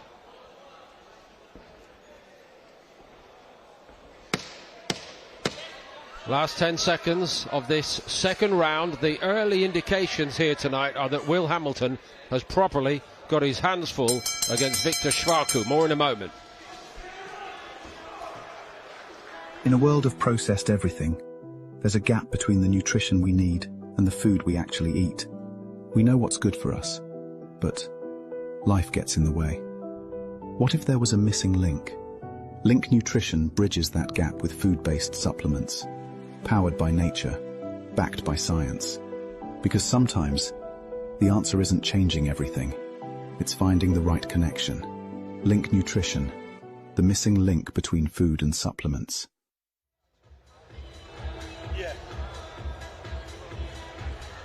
Welcome back, everybody, here at the York Hall Bethel Green. Have a look left of screen here.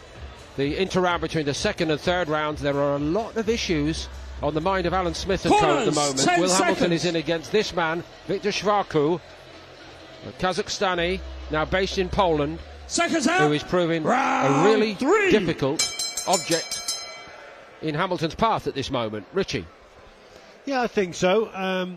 You know, it's a fairly, I wouldn't say difficult, but it's, well, yeah.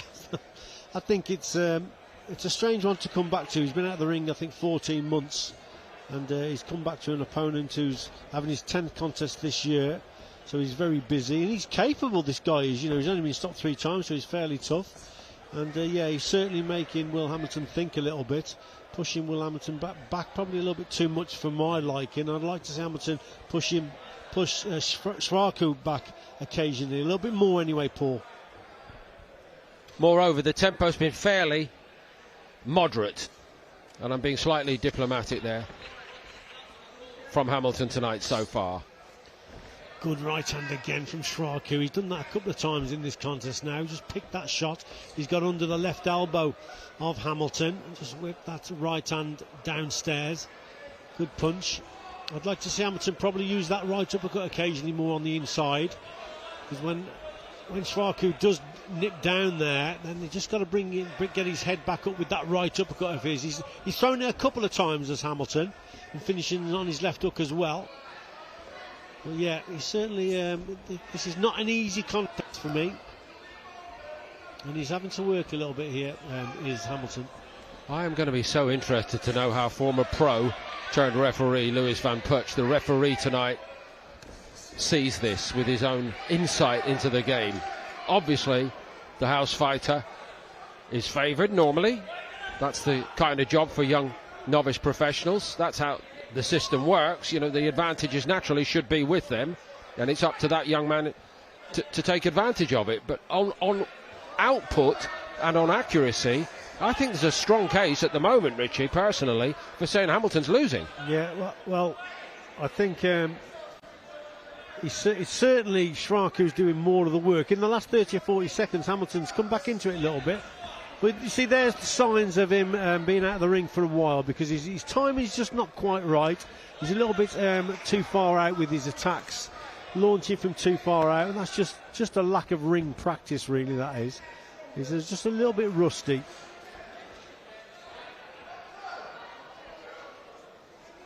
Eko Esserman has been speaking a lot about self-belief, inner belief, and we'll hear from Eko at the end of this round once more. And I'm going to be interested to know how he is scoring it also. Hamilton looks frustrated to me, and we're now at the halfway stage in proceedings. No signs yet that Viktor Shvarku has been discouraged. Still up and down on his toes with that herky-jerky style, made to give the house prospect, if I can put it like that, problems. He's certainly got problems. But Eko, first to you, on how do you score it right now?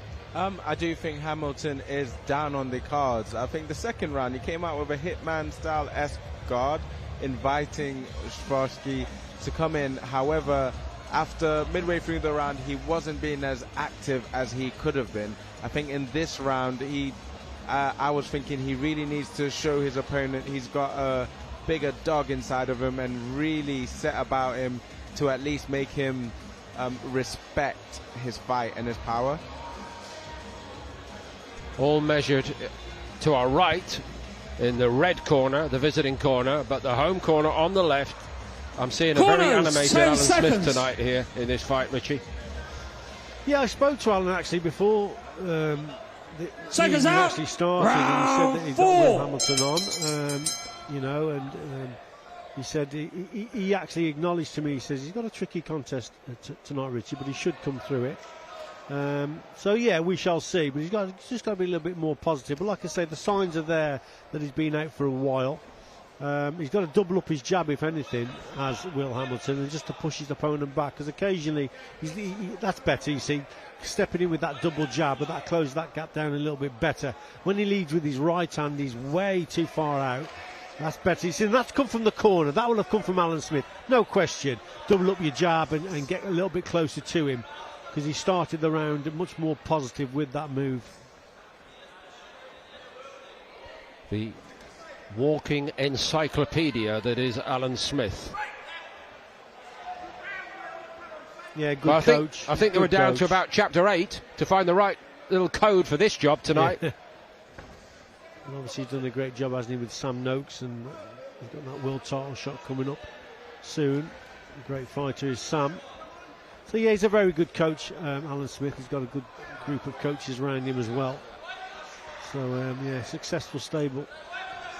Schwarko just trying to plant his feet a little bit more, as if to say, right, well, if you're going to do that, now I'll go and revert to Victor Schwarko natural territory, which is to dig my toes into the canvas and start to throw a few shots to discourage you. Interesting little plot change around the halfway point in this fight. But for me, Will Hamilton needed a slightly different script.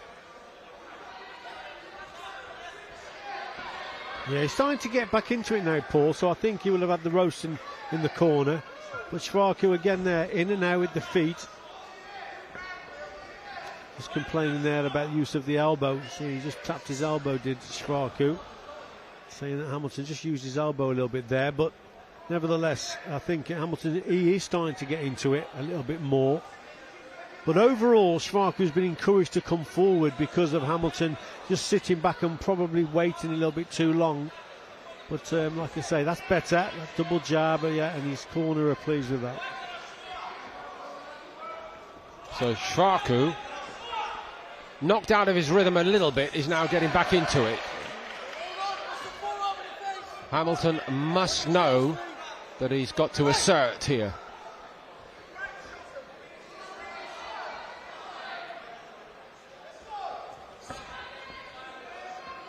And there's nothing worse, Paul, than ring inactivity, you know. Echo, he will tell you exactly the same. When you've been out for a long time, you get back and you're in against an opponent who's fairly fit and is giving you problems. It's an absolute nightmare, it really is. You know, ring rust it really is a bad problem for most boxers who are out the ring for a long time. Timing looks a bit off, Echo. Oh yeah, definitely. What Richie was mentioning, ring rust can have such a big effect on you. Your timing's off, you're leading out of distance, or you're punching from the wrong distances, and I think that might play into account in this match. However, it was good to see Hamilton lead with his double flicker jab and get some success with it. I think another phase would definitely go in his favor that way. However, the match is still his to win back. Caught a glimpse there at ringside of Sky Nicholson. Very interested observer tonight, and I'm told lots corners, 10 seconds. Big boxing names are going to be here later when we get to our main events. Seconds out, round 5.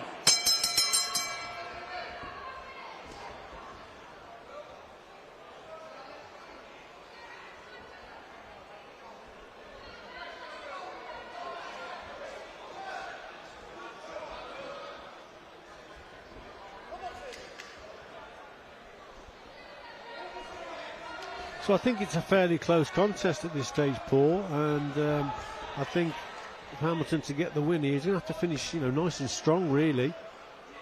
And like I said, just a few more attacks where he's pushing Schwarko back a little bit, or meeting him and just holding his ground, meeting him as he comes forward. But this jittery style that he's got, Schwarko, as he's coming forward, he's awkward. Sometimes you think he's going to come forward, then he doesn't, then he hangs back, and it has been a problem, I think, for Hamilton throughout the contest, actually reading what the opponent's doing or trying to do. Hamilton fans, I think, at the start of the preceding round might have been forgiven for saying, right, well, at least we've got the plan right now. Not too late to turn it round after 3 indefinite rounds, but after a brighter few minutes in this fight, I'm afraid we're kind of back where we started here now, Richie, aren't we? Well, the last round was definitely better for Hamilton. He's starting to use his double jab a lot more. I think that definitely came from the corner, so he's listening to the corner. That's better. Using the double jab, getting into range, and then just bringing the right hand home. And a couple of signs that, he's starting to feel the pace. His hands are very, very low. Like I say, he's been out the ring for a while, and you can see that. But he just needs to finish this contest as strong as possible and try and push Shvaku back just a little bit. But it's that double jab. Certainly he's closing the gap, and then he can bring that right hand into play. That's better. We need to see more of it.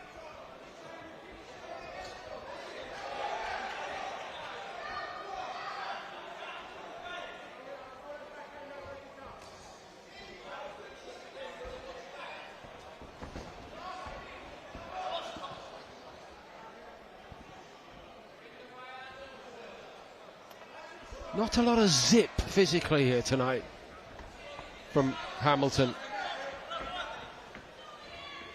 No, I think he will be very glad to hear the final bell pull, to be quite honest. There's less than 30 seconds left in this round, then we've got one more. But I think he will need a big last round for me, to be quite honest. Because against Shvaku, because of the back foot boxing that he's doing, Hamilton, it's encouraging Shvaku to come forward, and that's not a good sign for me. The one big right hand which landed on another night could be seen to be a shot that changes the direction of a fight, discourages an opponent. But look at Shvaku right now. He thinks he's seen off the threat. Echo. Shvaku definitely looks confident. However, Hamilton did land some good shots in that round. He did land some good right hands. He's been making Shvaku think about that double jab lead. However, he's feinted a few times, thrown that looping right hand over, and he should definitely try to build on that success. And as Richie alluded to earlier, he really needs to set about him to cement his right for winning this match. One of the hardest working people in the York Hall at the moment, apart from Richie and Echo, is Adam Smith, who has had to continually be into Will Hamilton. Corners, 10 seconds. So one last hurrah required from Alan Smith now. Seconds out, 6 and final round. So what does he need coming into this? Echo used the phrase a bit of dog earlier. Richie has said he needs to be with higher punch output and certainly accuracy. But most of all, Richie, perhaps it comes down to the word desire from here. Yeah, desire, and he just needs to finish this one on a positive note, Paul. And I think he needs a good last round here, and he's got to push his opponent back and be a little bit more positive. He's waited again a little bit too long at the start of this one. That's it, trying to land that right hand there. But that's been the problem most of tonight when he's thrown his jab. He's just been a little bit too far away. When he throws a single jab, he's too far out, he falls short. That's why his corner said to him, double it up, move the feet forward. That's when you get into range and you can bring your right hand into play. But now I just think he's waiting for that final bell because he's extremely tired. Ring rust, yes, lack of action. He'll be glad to get this one out of the way. But it's just how the referee has seen it score-wise, because for me, he needs a big last round here. He's confident, almost cocky, out of vision there for a moment, Victor Shvaku, during that little interlude. Looking at his corner, smiling.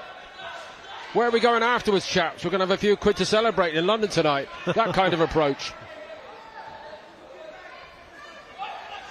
See, he's got the look of a confident fighter, hasn't he, Shvaku, up on his toes. He knows that he's ripped up the script here, the home fighter. We probably expected a little bit more from him early on in the contest. And Hamilton obviously was thinking, I've got to get through 6 threes here, so he's set a slower pace and sat back and hoping to catch Shvaku as he's coming forward. But to be honest, it didn't really work that way early on in the contest. It's got better in rounds probably 4 and 5 especially, just up the pace a little bit with that double jab especially, listening to his corner. So it has been a little bit better. You see, that's better again, doubling up the jab, pushing the opponent back, closing the gap down with that move. All but the last minute have slipped out of Hamilton's grasp tonight. A career opportunity is potentially slipping through his grasp tonight. It won't be terminal either way. There might well be lessons to be learned if he doesn't win it, and even if he does.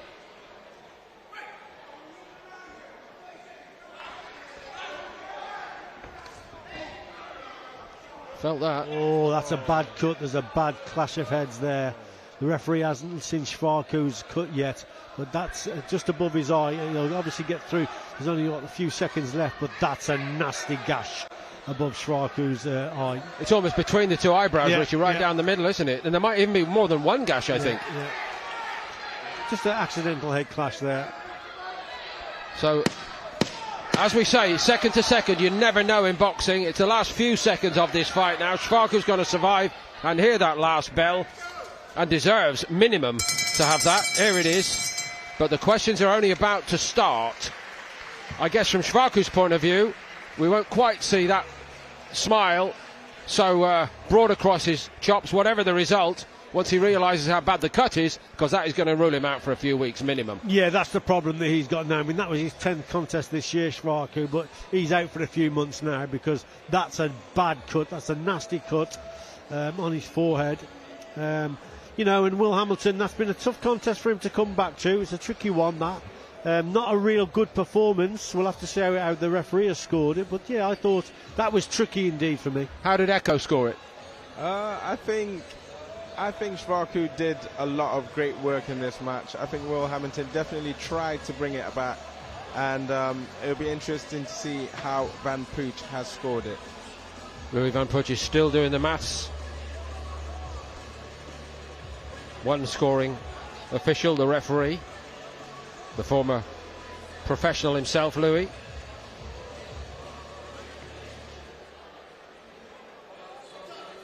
And once we get Shvarku all the blood we can off him, here he comes. Ladies and gentlemen, your referee scores the contest 58 points to 56. The winner in the blue corner from Raynham, Essex, Will Hamilton. Hamilton has got it. And please a round of applause and for the extends brave his winning and run. Victor Shvarku. But there are a lot of questions after it. Listen, it's a 1-point fight, guys, isn't it? Either way, Richie. I mean, yeah, you know, that could have gone either way for me. It's a close one. We actually thought here that Shvarku may have just done enough to win it. So, yeah, it's one of them. Hamilton's just got over the line there, but that was a tricky contest. And Shvarku, if they'd have raised his hand, I don't think anyone would have complained. I agree completely. He knows, Will Hamilton, that he's probably got away with one to a degree. The performance, not what he's capable of. He won't need me to tell him, and I'm sure that Alan Smith will be spending a lot of time over the next week picking that show apart. Last word on this particular fight from you, please, Echo. I think it was a baptism by fire to come back to such a live, active opponent. But credit to him, because that's what makes you better, to be honest. He'll go and he'll critique himself in this performance, and he'll only come back stronger for it. Well, we know that there's something amiss in terms of the morale, because they've studiously avoided the chance to be scrutinised by Ollie Bessel, at least to this point. We might be able to get them back out, but that tells me something as well, doesn't it, Richie? That they prefer not to be maybe dragged across the coals. They probably think they've got away with it there. They've got away with one tonight, and I don't think they are going to come for an interview. So they've made a hasty retreat, Will Hamilton and his team, and they're going to get the W, but there are going to be a lot of other questions later about the performance from him tonight, for obvious reasons. Ollie will now pick it up, and Sky Nicholson, I mentioned she's in the auditorium tonight, and she's now alongside Ollie and Sam. So Will Hamilton gets the victory here, live on Box Nation from York Hall. Will is not able to join us, he's gone to see the medic, but in his place is the one and only Sky Nicholson, a training partner of Will's, I believe. What do you think of his performance tonight? Yeah, Yeah, it was good. It's good to see Will back out. He hasn't been overly active, so it's really just about getting that ring time, and hopefully he can get back out again now before the end of the year and keep the ball rolling, get that momentum going. He has been out of the ring a long time. It's very, very difficult when you step into the ring against an opponent as durable as that. So tough night for him, no matter what the circumstances. Yeah, and I just think when you have a performance like that, you can only build on from it. So I'm excited for what he can do in his next fight, and hopefully we can see him back out again really soon. Sam, very, very tough night for Will. He got the win, though. That's the most important thing. That is the most important thing, and it's activity, like Sky said. He needs to be out a little bit regular. I've known Will for years, and he always seems to have little breaks in between fights. He needs to put a string of fights together now. After a couple of performances, then step up the roundage and get himself in contention for titles, stuff like that. So, yeah, it's time for him to step on now. He's been around a long time. Clearly a talented fighter, but when you've been out of the ring for that long, was that the right opponent for him? Do you know, as long as he's in there getting rounds, that's all that matters. And an opponent like that's always awkward. Do you know what I mean? Their footwork's very erratic, they do things a little bit differently. You don't really come across people like that when you're sparring at a high level, people like you walk down eye box. So it's always going to be a hard night's work, but the main thing is, like you said, he got the win and he got the experience under his belt. So a win for Will Hamilton. When can we next expect to see Sky Nicholson back in the ring? Before the end of the year. Fight news just around the corner, hoping to announce in the next few days actually. So in a big fight that's going to put me back in world title contention. So really, really excited. You've been at the very, very top of the tree. Is unification, undisputed, still the ultimate goal for you? 100%. This next fight's going to make me mandatory for the 122-pound division, which is going to have an undisputed champion in the next few weeks. So I'll definitely be keeping my eye very close on that fight, because I could be fighting the winner of that very early next year. Any names that you can give us, or is it under wraps at the moment? Of my next opponent? I can't say who it is at the moment, but she's a two-weight world champion. She's very, very good. She's been quite avoided in her career, very experienced. So I'm in a real fight, and I'm excited for that. That's what's going to bring the best out of me, so I can't wait. And a lot of eyes on Australia at the moment. You know, boxing's big over there. Matchroom have been over there recently. How exciting is it for you to see boxing booming over there? Yeah, it's been great. Obviously, I got to have 2 fights out there this year, after only having 1 fight out there in the past 3 or 4 years. So, no, it's been great. Boxing's booming down there, and Matchroom obviously really trying to make their mark out there. I think they've got big plans there for the next couple of years. So, obviously, for me, being in world title fights again, that's going to be great to get some homecomings there. I've seen you on the microphone a few times recently as well. Done a bit of presenting over there. Is that something that's a goal for you after the gloves are hung up? Yeah, I think naturally it'll probably be somewhere I fall when I'm finished boxing. I enjoy doing it. I get to be right up close in the action, so I really enjoy it, and it's definitely something I'll look to do when I finish boxing.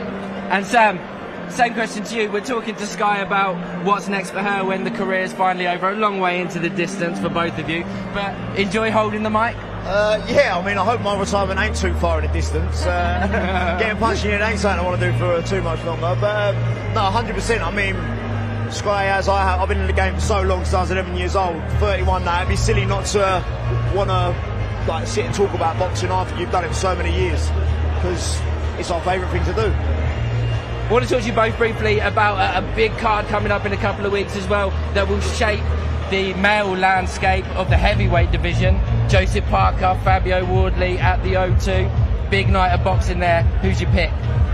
Do you know what? With experience, you've got to go with Parker, but Fab's just got that. He's just got that one bang that you need to. He'd get you out. He can lose every single minute of every single round, and then hit you once and win the fight.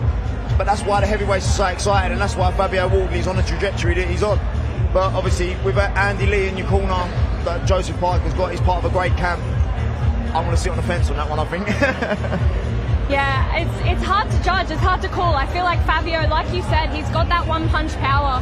You saw in the Justice Winnie fight recently, like, basically lost every minute of every round and still pulled that out of the bag right at the end. So must be nice, eh? Can't relate, no. But it's tough, because I think we've seen the best Joseph Parker in his most recent outings as well. I think a lot of people thought he was kind of done, and now he's having career best performances. So it's hard to judge. I think it's one of those fights we just got to wait and see what happens. Absolutely, I think it's been a close one. Fabio Wardley as well, the path that he's gone down to get into the position that he's in, from white collar boxing all the way out to world title contention almost. What a story that is, Sam. I mean, I had a couple of white collars myself. I only had 2, but I had like a similar sort of path. I didn't really have I had an amateur background, but no titles and nothing like that. I had a couple of white collars and then just give the pro boxing a go.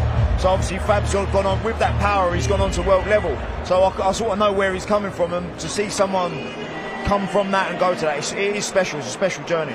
And Sky, I can't let you go without talking about the big announcement from Matchroom this week. Ben Whittaker has joined Eddie Hearn. That's a match made in heaven, isn't it? Yeah, huge signing. I feel like it was always inevitable. It's good to see Ben come over to the Matchroom crew. And yeah, I think they're going to do very special things together. You've got a promoter's dream and the best promotional company in the world. So yeah, a match made in heaven. The best promoter of the company in the world, a match made in heaven from Sky Nicholson. It's time now to throw back to our MC, Mark Burdis, for the next bout of the night. Ladies and gentlemen, please welcome into the ring from Italy, by way of Nicaragua, Christian Navarrete.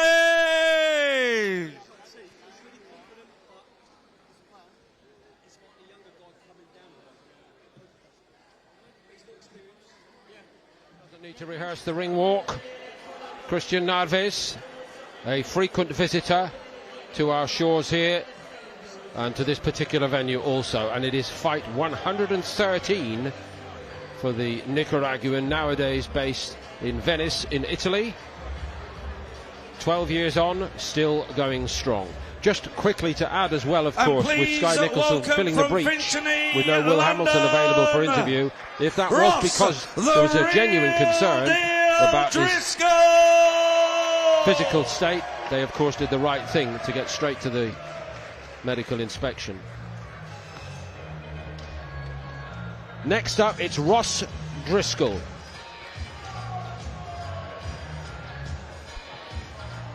Richie Woodall has come alive at ringside alongside me with the Stranglers.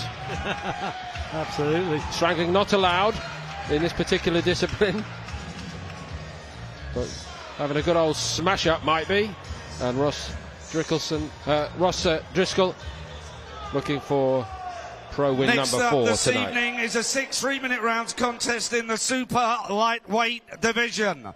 Fighting out of the red corner, participating in his 113th contest this evening, weighing in 141 pounds. And tonight, he wears the black, red and silver shorts. Please welcome, from Italy, by way of Nicaragua, Christian Navarrete. And moving across the ring into the blue corner, unbeaten with 3 wins, 1 by way of knockout, weighing in 139 pounds, 7 ounces, and tonight he wears the blue shorts with silver trim. Please welcome, from Finchley, London, Ross, the real deal, Driscoll. Your referee in charge is Kieran McCann, now giving his final instructions. Lads, listen up, okay? You both know the rules. You will obey my commands at all times. When I take a break clean, take a step back, throw no punches. Mind your heads in close, and most importantly, protect yourself at all times. Shake hands. Ladies and gentlemen, 6 3-minute rounds. Ross Driscoll has just marked a year and a couple of weeks as a pro. Here he comes for his 4th outing, back where it started at the York Hall, Bethnal Green, on the 28th of September 2024. Stopped Carl Sampson in the 4th round. It was a good showing, actually, by Driscoll. Sampson was down in the 2nd, counted out after a left to the body. All that will have been processed by Christian Navarrete, and due note taken.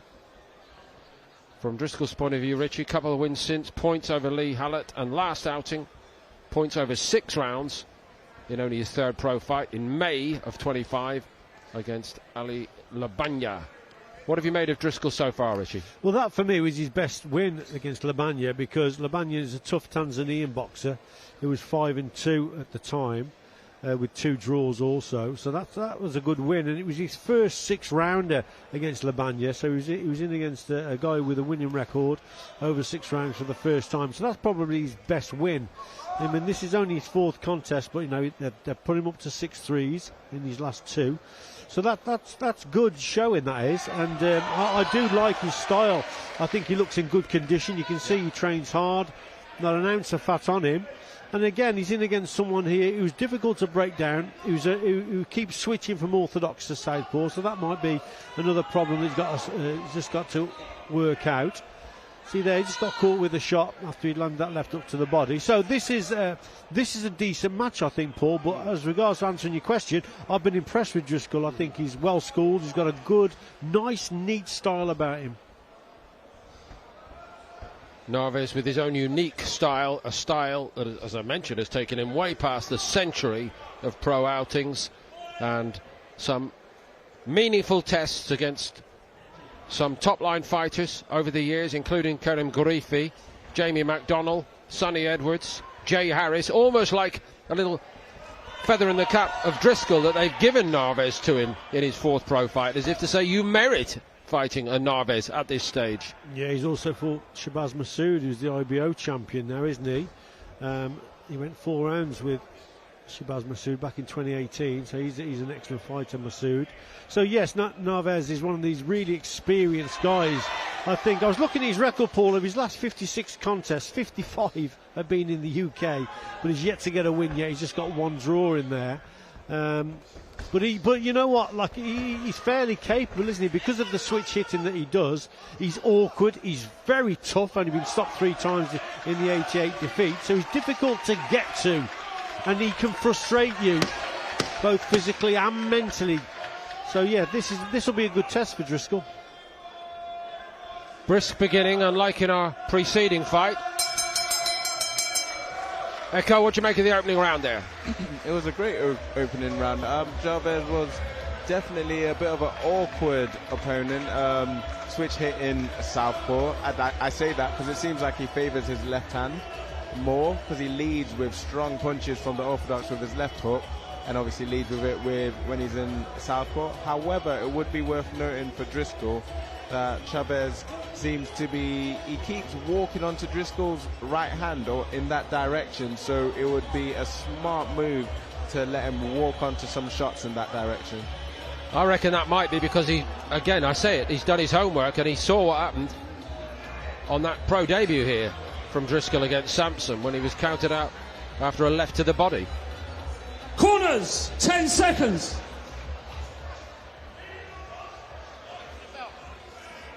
Seconds out, round 2.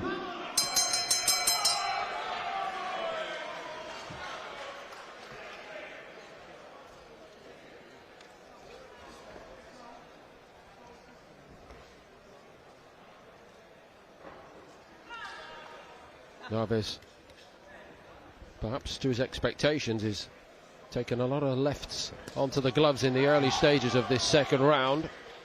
It's a favoured shot clearly of Driscoll, and Narvaez is all too well aware of it, but there's a lot more, as Richie has said, to the game of Ross Driscoll, and I think we might get the chance tonight to see it as it goes along, Richie. Yeah, he's just got to keep working away with his jab, even when Narvaez is a southpaw. Just keep poking with the jab just to measure the distance and set up his right hand. Obviously he's going to look for that left hook to the body, but when he's what a shot. Folks, if you've got it, you may as well show it. That's a beauty. 6, 7. You can take all the precautions you want, but a punch is delivered as well as that is going to excite everybody. Oh, the referee was lenient there. Oh, another good right hand. It's over, surely. Well done, Kieran McCann. Brings Narvaez out of harm's way. This is a kid who means business. Ross Driscoll wins spectacularly here at the York Hall Bethnal Green. His best yet.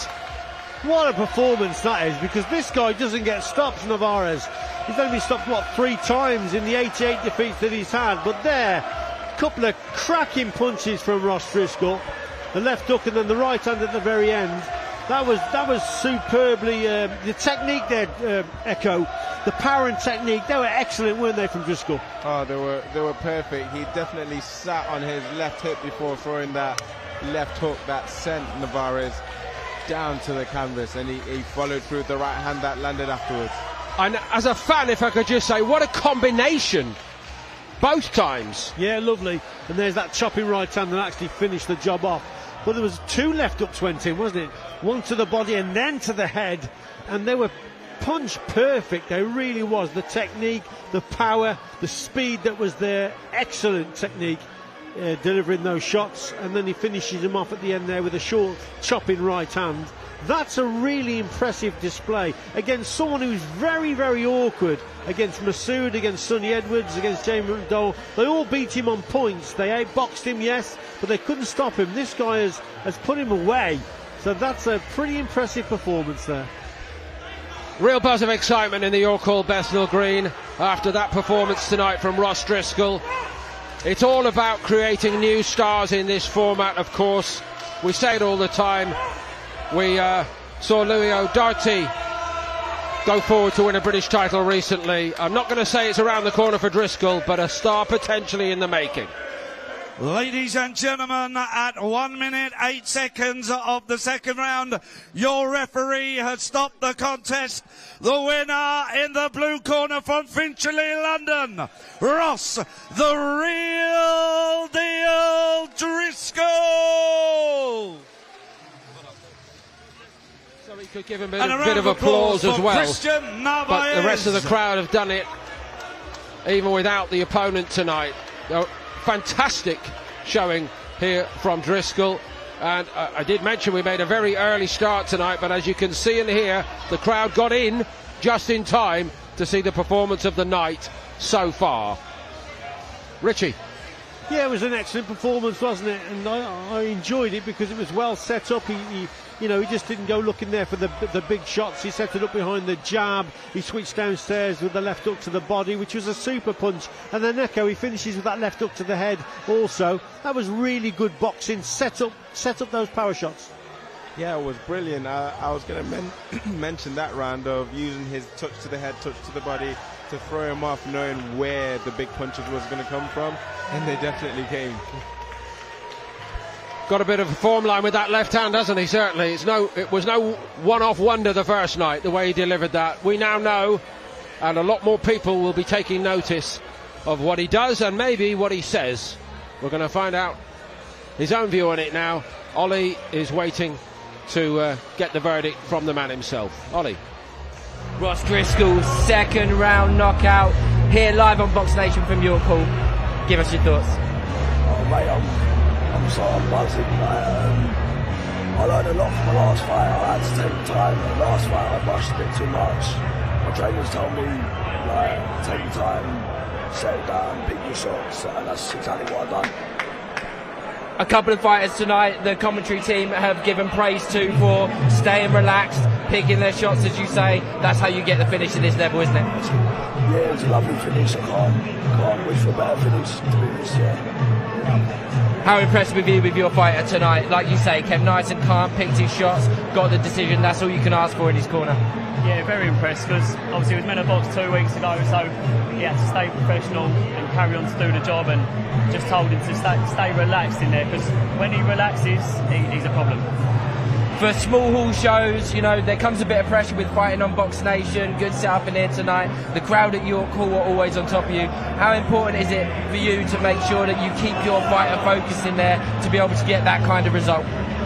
Yeah, very important. We're a close team.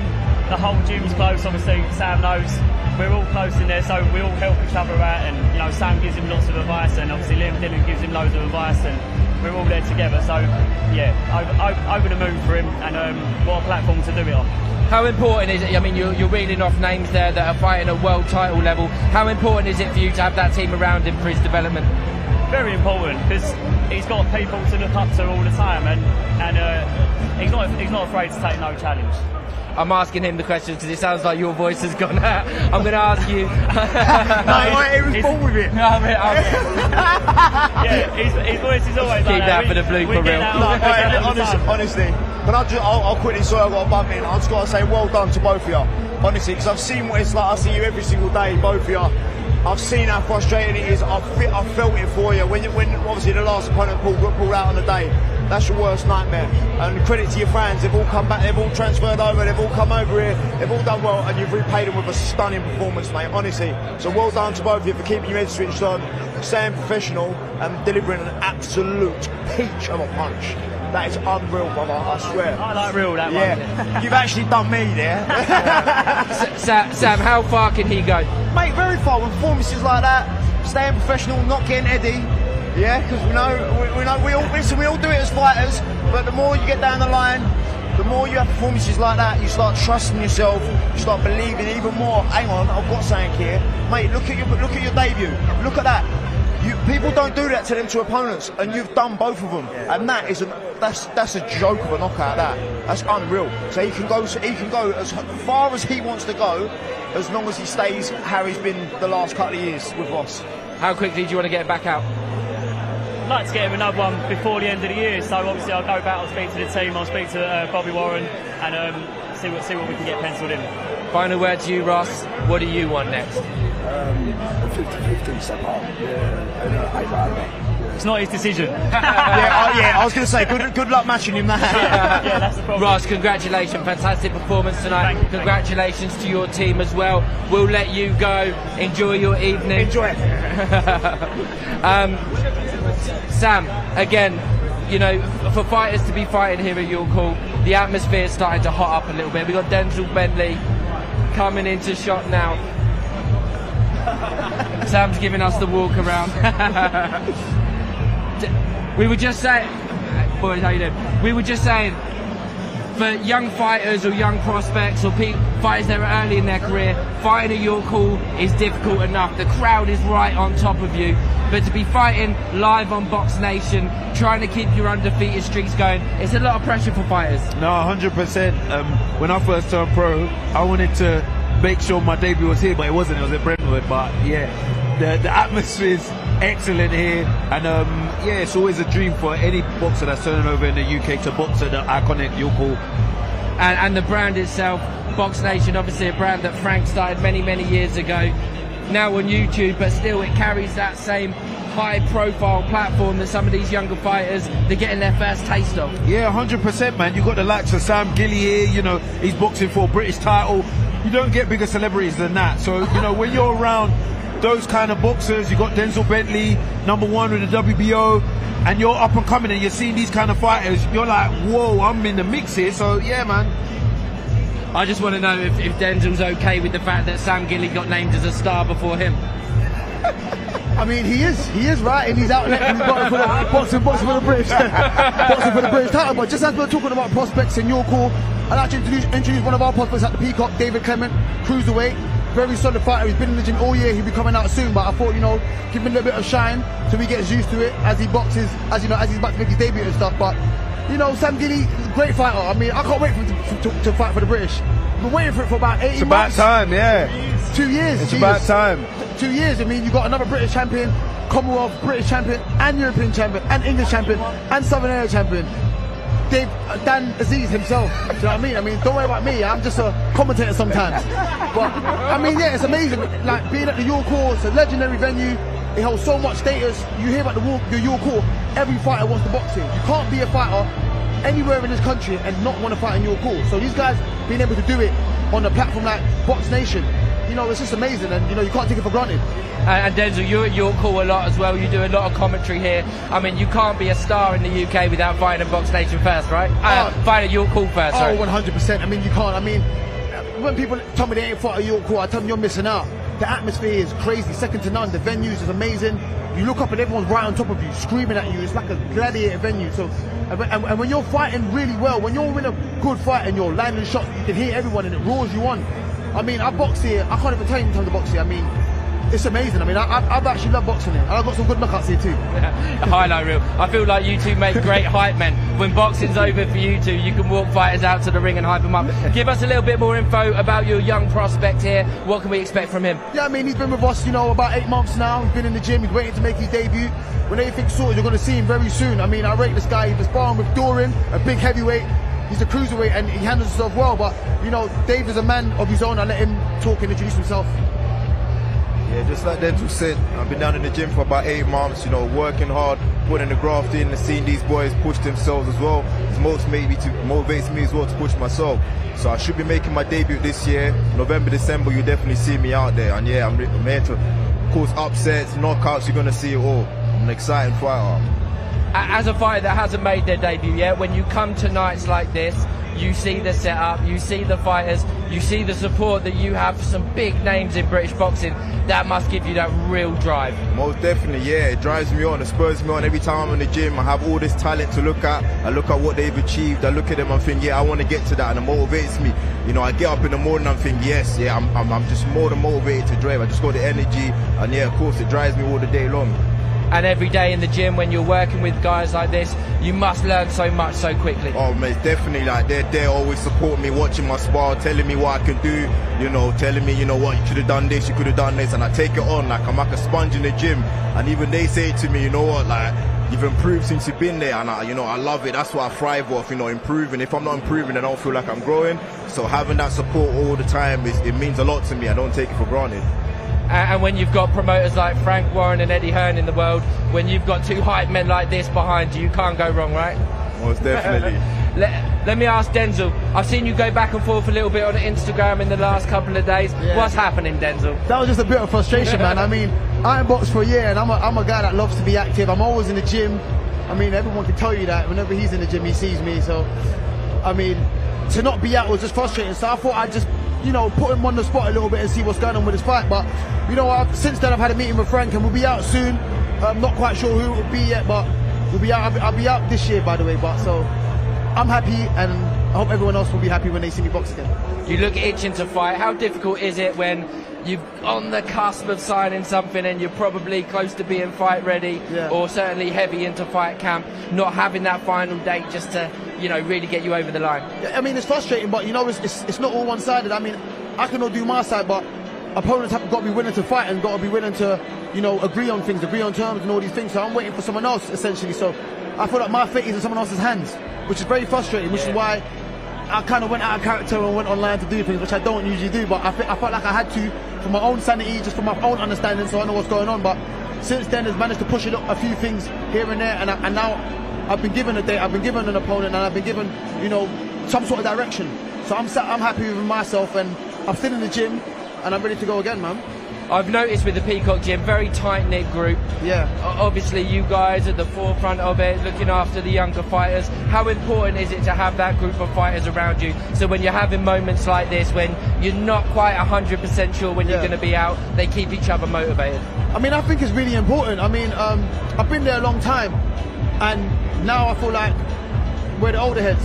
So we set the tone of the gym. When we behave a certain way, the younger fighters catch on to it. So I feel like we've got a certain example, and no one wants that responsibility because everyone wants to be able to act how they want to act. But I feel like there's a responsibility that gets put onto you without your choice. Now I've got older guys in the gym with me like Dan, so Dan can set me straight. So I might go home one day, I might be up, like my head's gone, and I phone Dan, and Dan's just talking to me saying, look, calm down, whatever. So that's someone else that I can look to for advice when I need it. Same as the younger fighters, when they come through, they look at me and they be like, how'd you do it? You stayed in the gym all year round. How'd you do it? I'm not even that older than him, but all right, fair enough. But no, listen, Ollie, I'll just have to say, like, I'm obviously not based down at Peacock, but I'm down there. No, you're one of us. Stop. Don't do that, Sam. You're one of us. The love that you feel down that gym, and if you're not on it, you're going to get a hiding. You're going to get a hiding because the quality down there is top notch.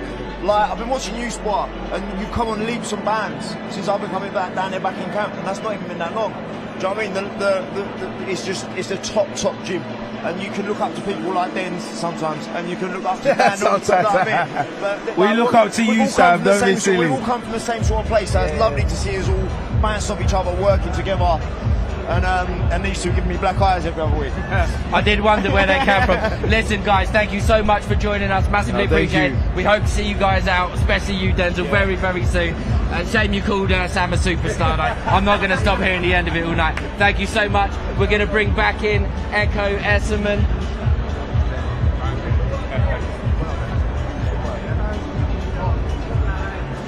Echo, You've been at the commentary desk all night, some great fights tonight. I just want to touch on Will Hamilton. Tough night for him. He got the win.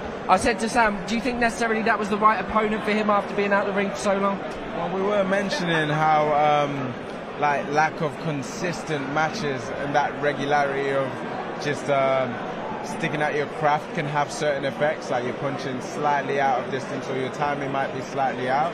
I did say it was a baptism of fire to be out for 14 months or so, then come back to an opponent like that. But it's hard to cusp or grasp where you are sometimes in terms of matchmaking and how far you've been out, how well you've been training, and what you've been doing.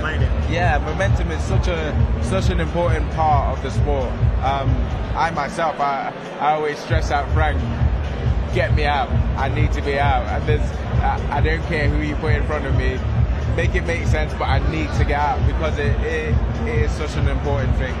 That consistency is important, isn't it, Sam? We spoke earlier on about the opponent, whether it was right or wrong. You said to me, look, the most important thing is you get rounds. For Will Hamilton, it's a case of getting straight back in there now, isn't it? Well, 100%. I know I've had a quiet couple of years, and it is a very frustrating time. We just spoke to Denzel about being out of the ring for a year.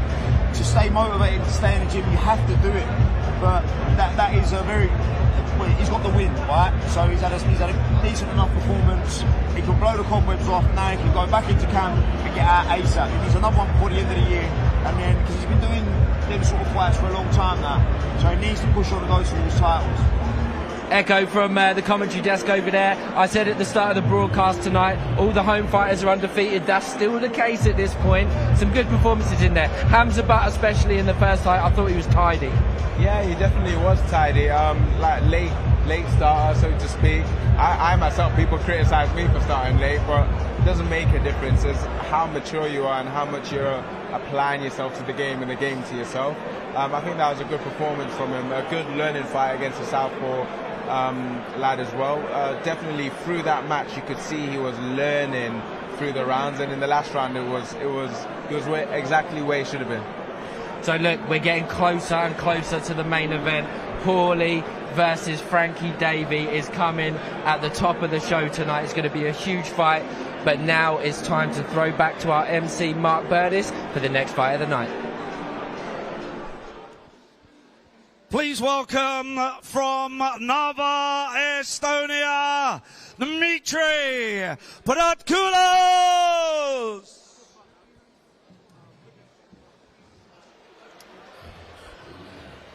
So we'll pick up the tempo again here, live on the Box Nation YouTube channel at the York Hall, Bethnal Green. A couple of terrifically insightful interviews, if I may say, from Ollie Bessel tonight. Denzel Bentley there. And before that, we heard from the Fail brothers, the career pitfalls of all of them. Never a straight line, and there's always men like Dmitry Protkunas in the way of prospects. Protkunas first into the ring here for our middleweight attraction over 6 rounds. From Bexley, London, legend Mickey Burke Jr.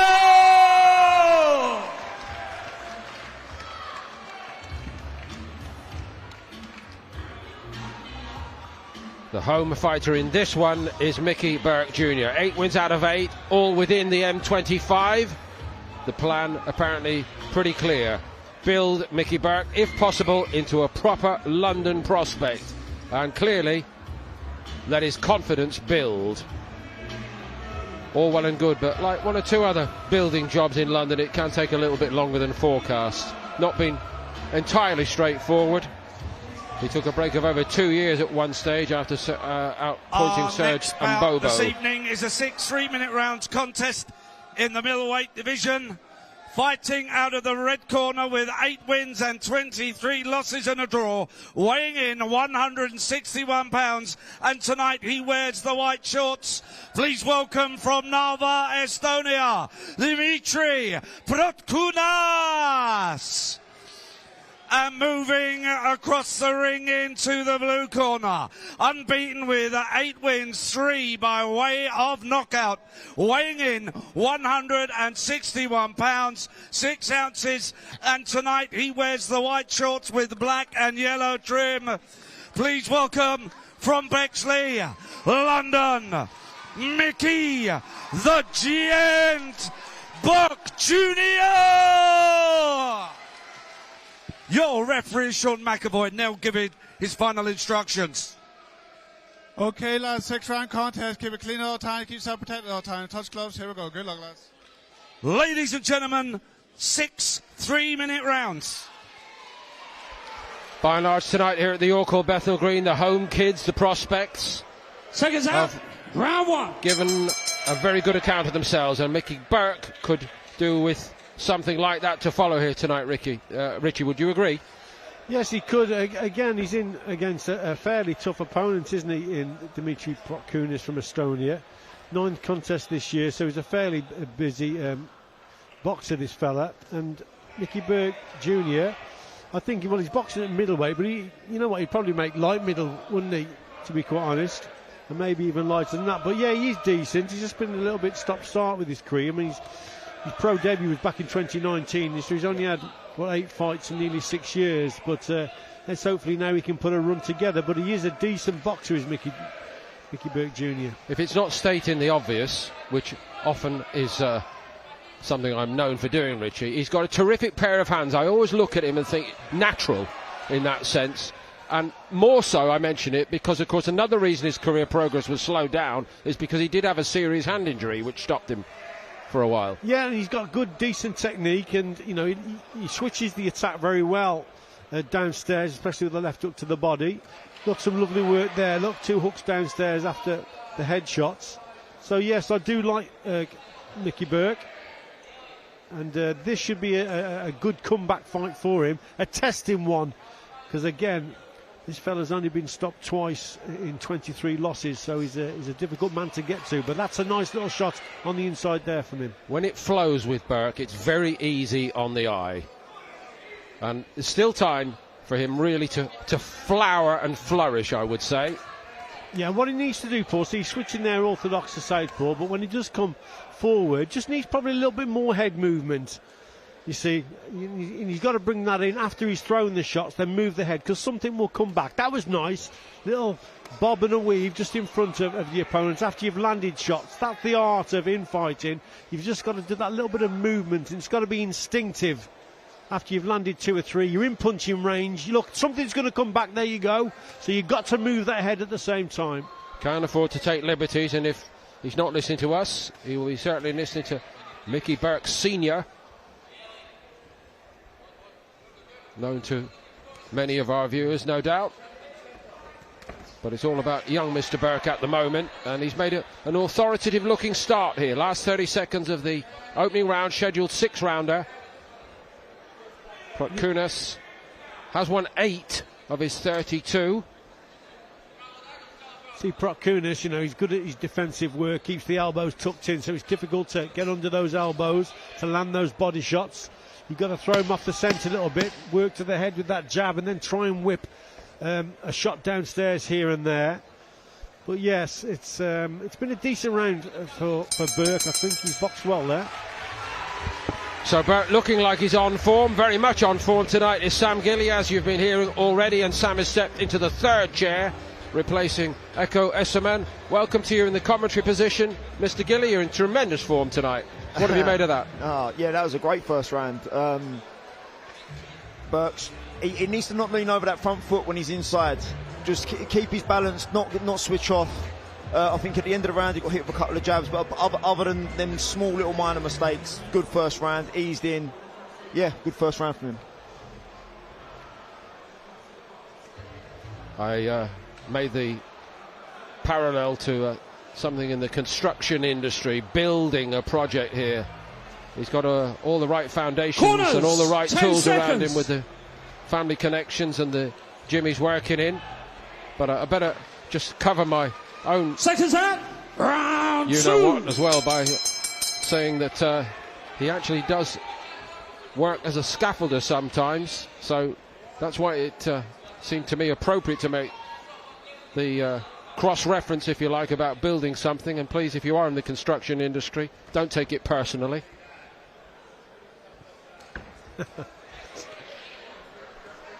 Or chuck a brick in my direction. Yeah. That's right. That's well blocked there. Little right hand from Prockunis. Nice shot, but Burke just blocked it there. Nice defensive work with that lead hand of his. So that was good. Just got to keep chipping away. But I'd like to say, I'd like just to see a little bit more head movement. Sam touched on it about him leaning forward a little bit too much occasionally. So he's just got to watch his balance. But works well downstairs. Difficult man to get to. Look at Prockunis' elbows. They're tucked in well.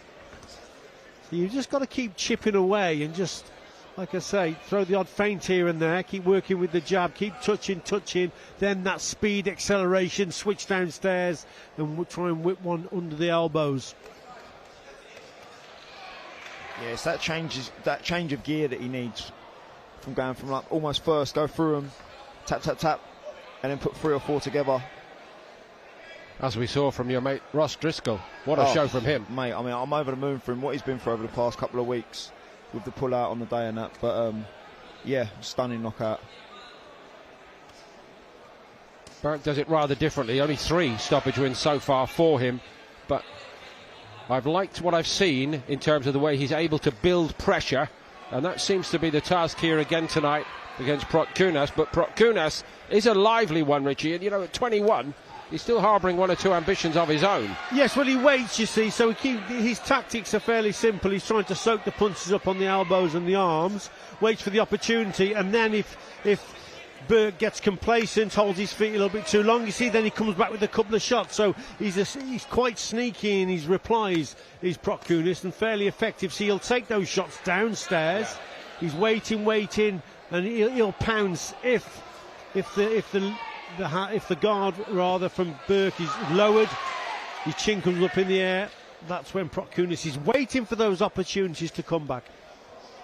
I'd just like to see Burke change the angle when he's sat in front of his opponent in a minute, because obviously the elbows are straight down, they're bang on the ribs, so if you can just shift either side, you might open up a few little doors, a few little gaps. See there, maybe a little shift there.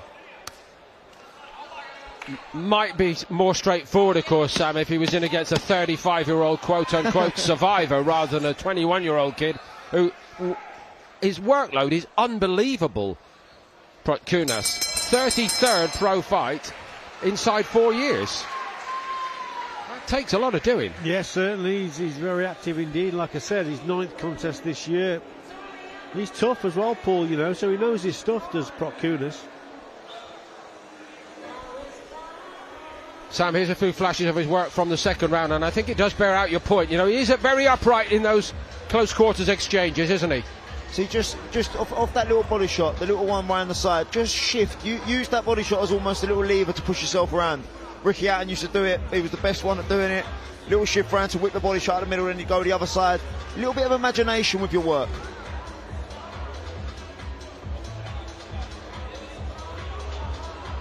We're looking forward to get further insights and updates Corners, from 10 Sam Gilly, seconds. of course, who's facing a really great night. Next up, Tottenham Hotspur Seconds Stadium. out, round 3. Still a few weeks to go, but he's looking good, as well as sounding good. I'm trying. So too Mickey Burke tonight at middleweight. Nice tempo to his work. Brisk and businesslike.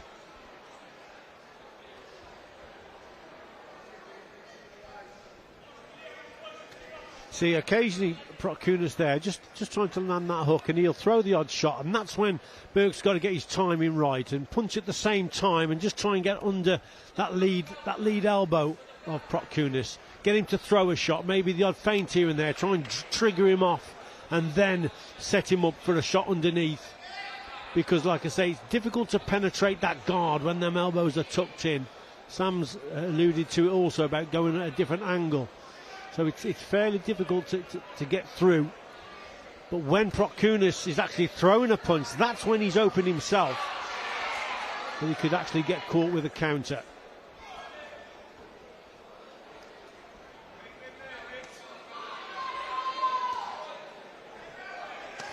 Ah, there you go. The lovely. That was much better, wasn't it? So he has got it in his book somewhere. Needs to probably just deliver it a bit more regularly. Nice switch of attack there, going from the head downstairs, head to body. So he's just increased the intensity of his work rate here as Burke. I like the imagination on the hook there as well. It was like almost the Golovkin one where he threw it down at a downward diagonal angle. Yeah, exactly that. Very, very nice. But so often when I mentioned at the top here, good pair of hands. I love the way most of these shots, anything like a hook, or just watch how he just turns his wrist over at the last second, like a really classy fighter would do. It's all in there for me. Yeah. He's very neat and tight. It's almost like one of the old Mexican styles, ain't it? Lovely. Yeah, better work. Going through the gears now and just increasing the tempo. He is, Richie. Kunis is starting to find it a little bit harder going now. He slowed him down, protesting a bit too much about something being south of the border there for me as well, which is also a bit of a tell. And Burke's taken to the knee. He's got too cocky, Richie Woodall. Forecast it could happen. Yeah, he started to get on top.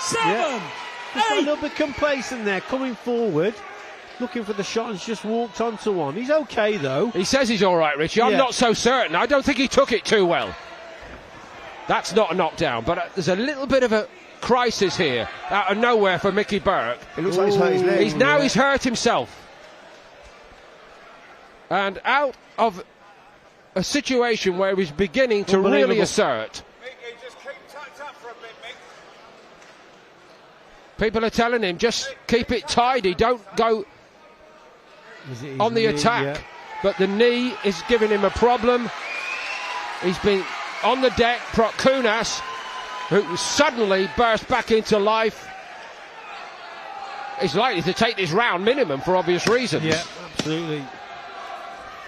Just needs to get back to the store here. Don't do anything stupid. And it's how much damage is there to the knee. That's the thing as well. Burke looks concerned just when it was starting to go so well. That's boxing all over, isn't it? It's just like real life. Yeah, incredible turnaround there in that round. He looked to be very confident. He just walks onto the shot as he's coming forward. Look, hands are a little bit low here, but then walks onto 2 or 3. Couple of headshots there. Let's have a look at this one now. This is the situation. Just a short chopping right hand, Sam. Behind the ear. On the temple. Temple, yeah. It always scrambles the senses, doesn't it? I'd get him on the stall in between the rounds. I wondered about that. I'm not going to tell Senior has to do his job, but I would get him on the stall if his leg's hurting, but maybe he's just trying to get a bit of... Get the movement into it, get the muscle going again. In which case, it's not too serious. I mean, he's shaking his leg now as if to say, just a bit of delayed reaction. Corners, keep it seconds. Going. I think I'm all right. That's what he's telling them. The old football one, jog it off. Yeah. Seconds out. But now, an interesting change in the plot. Kunis was in danger of being overwhelmed by Burke for me, but he's dropped his man out of nowhere. And I say again, Richie, he's good enough to be a handful from here. Yes, he is indeed, and he's fairly dangerous. We spoke about it before, how he just waits for his opportunities, keeps tucked up, and then just waits, and then he delivers. And it was a short right hand. I think he got a little bit complacent, did Burke, as he's coming forward, winning the contest, and just walked onto one. Then obviously the injury with the knee. Let's hope that holds out. But again, it's back to Burke commanding on that front foot again. You forecasted it after about 40 seconds, though, Mr. Woodall. You said as good as he looks, he needs to be a bit wary about just staying in range. The thing is, Paul, when you're in punching range, I'd just like to see a little bit more head movement, really. His hands are fairly low, and like I say, when you're throwing the shots, when you're in punching range, when you're delivering, if the opponent's soaking them up, you're there to be hit yourself, and that's what's happened there. So a lesson learned. We hope, for Burke's sake. Kunis is making this very competitive again now. He fancies it now, doesn't he? He does, I think. Yes, Sam. Well, that's given him the confidence to come forward, but actually that might suit Burke. He might walk onto the odd shot here and there. The target might be a little bit easier to hit. Remember, Kunis was sitting back, elbows tucked in. If he's coming forward now and trying to throw shots, well, that just might leave him open, especially that right hand over the top.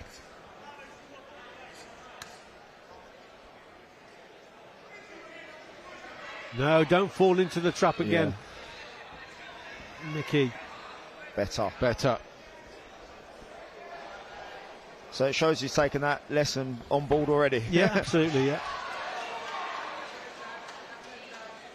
Minute left in this fourth round. If we get through this round in this kind of fashion, Burt might start to think I've put a little bit of a crisis moment behind me, which must be quite a nice feeling, I should think, Richie, because you all have them, don't you? Yeah, of course. It's how you come through it, and physically and mentally, of course. But he seems to have recovered now. There doesn't seem to be any problem with the knee. And mentally now, I think he's back on track. Just keeping it simple. Working from out to in. He's outworking him again now, Paul, but it's important that he doesn't get complacent again. Doesn't hold his feet for too long, stays in punching range for too long without any head movement, with low hands. Keep the hands a little bit higher. Just box, you know, sensible now. That's what he's got to do.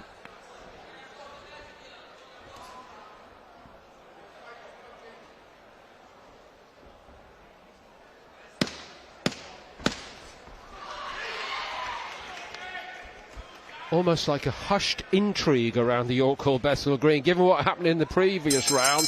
The exuberant crowd replaced by watchful, knowledgeable. What happens next? How does the prospect manage the crisis? Great stuff all round. Sam, this is why boxing's so entertaining, because at any second anything can happen. If you switch off for 1 second, you can pay for it, and Mickey has, but he's come back with a good round there, so fair play to him. Richie? Yeah, I think so. Like we said, he came through a little bit of a crisis, but in that round there, he got back on track, I thought, physically and mentally and physically there. So yes, a better round. He's put Prockunas back in his place, and I think Mickey Burke outworked his opponent in that round, and he's just got to keep it going now, and just like I say, keep this fella at bay and just work on the inside occasionally, but don't stay there too long. Frank Greaves is in the corner tonight. Seconds out, round 5. The Burke corner, that is. His brother, Johnny, is also on duty, as usual, at the York Hall Bethnal Green. We talk a lot about the fighting families in the ring. Fails tonight. The Greaves firm has got a mention, as is appropriate. Yeah, Frankie Greaves, Johnny Greaves, great lads, you know. Great lads. Johnny's Centurion and Frankie Greaves, his knowledge of boxing, you talk to him, yeah, he knows his stuff, that lad. More than once that's extended beyond the closing of the bar at 2 a.m. actually, Richie, on our travels. Absolutely, yeah. So Prockunas got his hopes up for a while. Burke fully focused on the job at hand again. Good fight, again. That was well blocked there, so yeah, the head movement's a little bit better as well.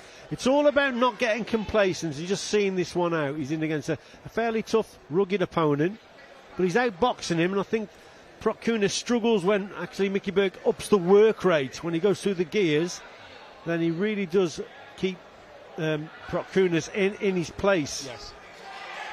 To me, Richie, that's a sure telltale sign that so much of Prockunas' actual work in terms of opponents is against guys of a slightly lower quality than Burke. Yeah. That's it. That's better. His head with the in terms of the guard getting back up. Lands 2 or 3 shots downstairs. Then something's going to come back, isn't it? You see, there it was there. So you either need head movement or get those hands nice and high, protect those temples if you're going to stay there. But you must move your head. Instinctively, after 2 or 3 shots downstairs, if you're still there and the opponent's still there, he's going to come back at you.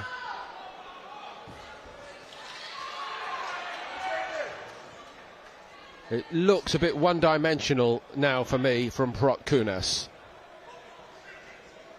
Yeah, he's had his little. He had his moment, didn't he? And he's going back into his shell on the move now. But it's down to Burke. Burke getting back on his game plan. You both said it. You know, don't play to the other guy's strengths. Yeah, exactly. This has all been about Burke putting him back in his place, up in that tempo, outboxing him, saying, "Listen, you know, you're here to get beat tonight, and this is the way I'm going to do it." And him accepting it. Don't get complacent. That's what Burke's got to do. Don't get complacent. He's clearly listening to you, Richie. Managing these minutes pretty effectively and looking so much better. And then something like that happens right at the end of the round. And that is, no, it's not going to be called a knockdown. On we go, but was it a knockdown? No, he loaded that left hook. So he put everything into that left hook, and he's missed, and he's just took him down to the floor. Richie? There might have been a shot there, but I agree in terms of he's totally off balance. He's put a lot into the shot, and the momentum has taken him round. Maybe have been a shot, but I don't think it was a knockdown, to be quite honest. I'm going to agree with you, Sam. From distance, for most of the round, he looked so assured. Yeah, look, I mean, literally, he's thrown that shot, missed the target. Fair enough. And the momentum has taken him down. Nonetheless, a sharp intake of breath, given what we've seen preceding that in this fight tonight. Well, like I say, Paul, now it's all about, is it the last Corners, round coming up 10 now? seconds. It is, Rich. So just seeing this one out, you know, sort of a tricky Seconds opponent. out. He's won more or less nearly every round apart from the round that he went down with. He lost that round, but apart from that, he's got back on track and he's boxed okay again now. Now you just got to watch it this last round because Kunis, he knows he's got nothing to lose. He might just have a go this round. Kunis 8 wins in his 32 pro fights before tonight.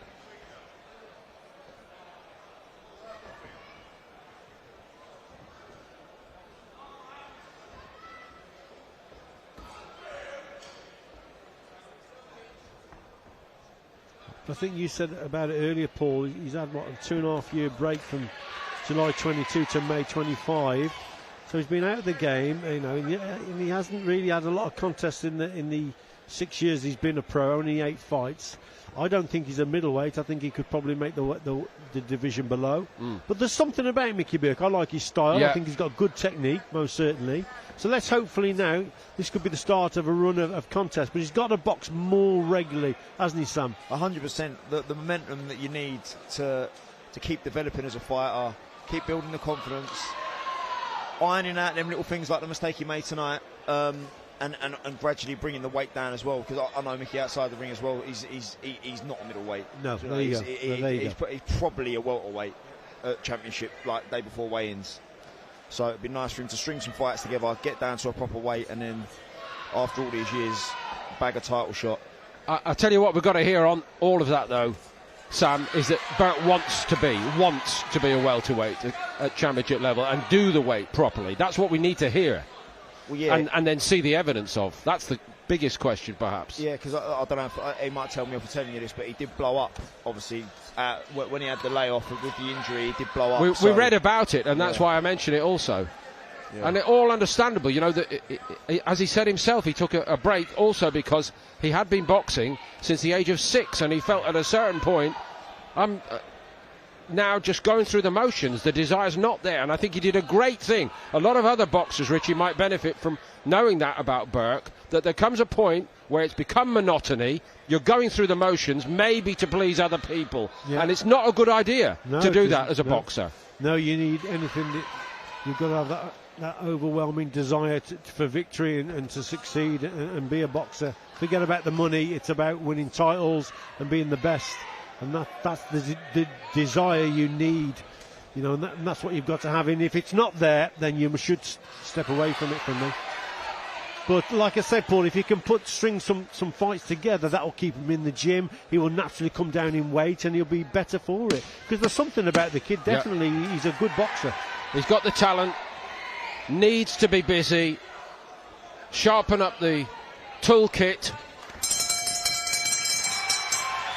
Hopefully life outside the ring is good and he can give everything he's got to life in the ring for a few years. But he's got a sharp little reminder tonight against Dimitri Kunis that if it ain't right, you might get clipped, you might get embarrassed, and it might change the course of your boxing career. Nonetheless, managing a crisis is also important, and he has done that.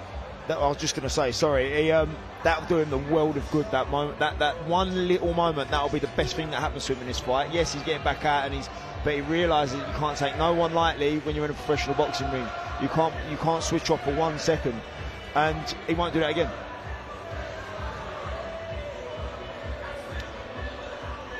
most certainly it was a very intriguing affair, and Kunas is giving it the big I am at the end of it. Probably lost it, but he's played his part as well. Good job by him too tonight. Ladies and gentlemen, your referee scores the contest 58 points to 55. The winner in the blue corner from Bexley, London, the gent, Mickey Burke Jr. So a tricky third round aside. And please, a round overall of a good showing for the by our winner here tonight, Dimitri Mickey Burke, who moves to 9-0, and he's banked a whole lot more knowledge, Richie, tonight. Yeah, indeed, he'll learn from that. You know, a little bit of a scare in there, but that's boxing. He's come through it. And like I say, if he can string a few fights together, stay in the gym, box because he's not a middleweight, as Sam has said. But yeah, it's a learning fight for him. But I like his style. I like the way he goes about things. And I think, if you, like I say, if he can put some fights together, he could do something, most certainly, Sam. Yeah, as long as he stays busy, stays active, like you say, it's all down to him. He's got it all in front of him. He's got a great team, a great promotion behind him, so it's all down to him. It's all in front of him. He needs to go and put everything he's got into it and see where this boxing career can take him. Thing about it is, guys, you only get one chance, as you both know.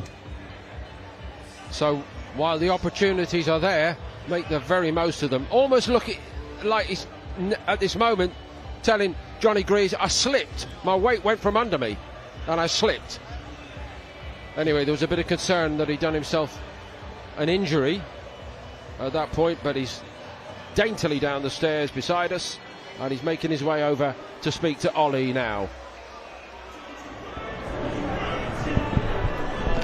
Mickey Burke Jr. win number 9 here at York Hall live on Box Nation. It wasn't an easy one, but you got the job done. I think, you know, when I got knocked down, as I've hit, both my knees have like whopped. And I think I've dislocated my knee. Injury there for you.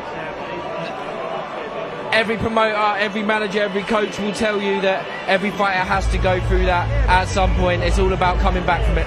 Obviously, I've dislocated my knee like past, and that's the same one. But hey, it just went boom, man. As I've thrown it from boom, went down.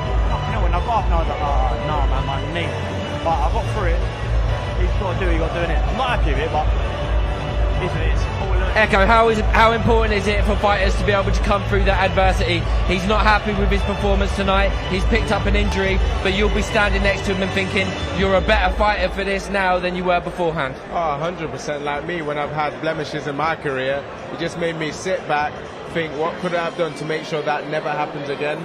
I've gone away, I've done it, I've come back, I've had 2 Fight of the Year contenders, I've gone on to beat people are saying I shouldn't beat, so you just take it in your stride. You can only get better from it. Listen, Mickey, we won't keep you too long because we know you probably want to go and see the medical team. What's next for you? Well, I just think I'll just get out. I'll obviously go back and see what the knee's like. Obviously, I hope it's all straight. Yeah, it hurts at the minute, but I think I'll be alright. Probably get one at the end of the year and then start the new year. Let's not forget you got the win tonight, so Mickey, congratulations, my brother. You learn more from the fights that you're frustrated with. Thank you, brother. We're going to bring in Alfie Gaskin. How are you, Mr. Gaskin? Good. Alfie, headlining in November, 14th of November. In fact, one day before Echo fights at Tottenham Hotspur Stadium, you're going to be fighting for a Commonwealth Youth title. How important is this belt going to be to you? Listen, I've been a pro now coming up to 3 years. I've been in boxing since the age of 6.5, 7. This is what I've been in it for all these years. Like Echo would know yourself, it's the little things growing up. You watch all these fighters headlining show here, my first title, November 14th. It's going to be special for me. Alfie, glittering start to your career. You picked up an unexpected defeat down the line. Now, further down the line, you've got a Commonwealth Youth title shot. The defeat is in the past. How did that defeat change you as a fighter? Listen, the past is the past. I'm here today and I'm boxing in the future. Let's forget about that. You go swimming, you don't get wet. I'm here. I'm boxing for a Commonwealth Youth title in just under 5 weeks. So let's focus on that. Get that title and forget about what's happened back then. You know, Echo, a lot of these people, they worry too much about your last opponent and what happened yesterday, what happened here, there and everywhere, but let's focus. You've got a big fight coming up, I've got a big fight. You're focusing on your fight coming up, right? That's right, that's right. I mean, you can't focus on the past, you can only learn from it. That's it. And you learn, you move on. Whatever happened, happened. As long as you've gotten better for it, you don't let it happen again, you've done the work, then you don't need to worry about it. You just look forward to your future and step forward. And kind of the same situation as we saw with Mickey Burke Jr. tonight. He got the win. He was hugely unhappy with his performance. He picked up an injury, but as we said then, that's going to make him a better fighter in the long run. Definitely, it will definitely make him a better fighter in the long run. I was tapping him on the shoulder, just letting him know those fights that you're frustrated with, those are the fights that you learn from. But you think, I'm never letting that happen again, and you don't. So Alfie, Commonwealth Youth title, not just the title, boxing on Box Nation again, boxing at York Hall again. It's always a special occasion. You always bring a good crowd as well.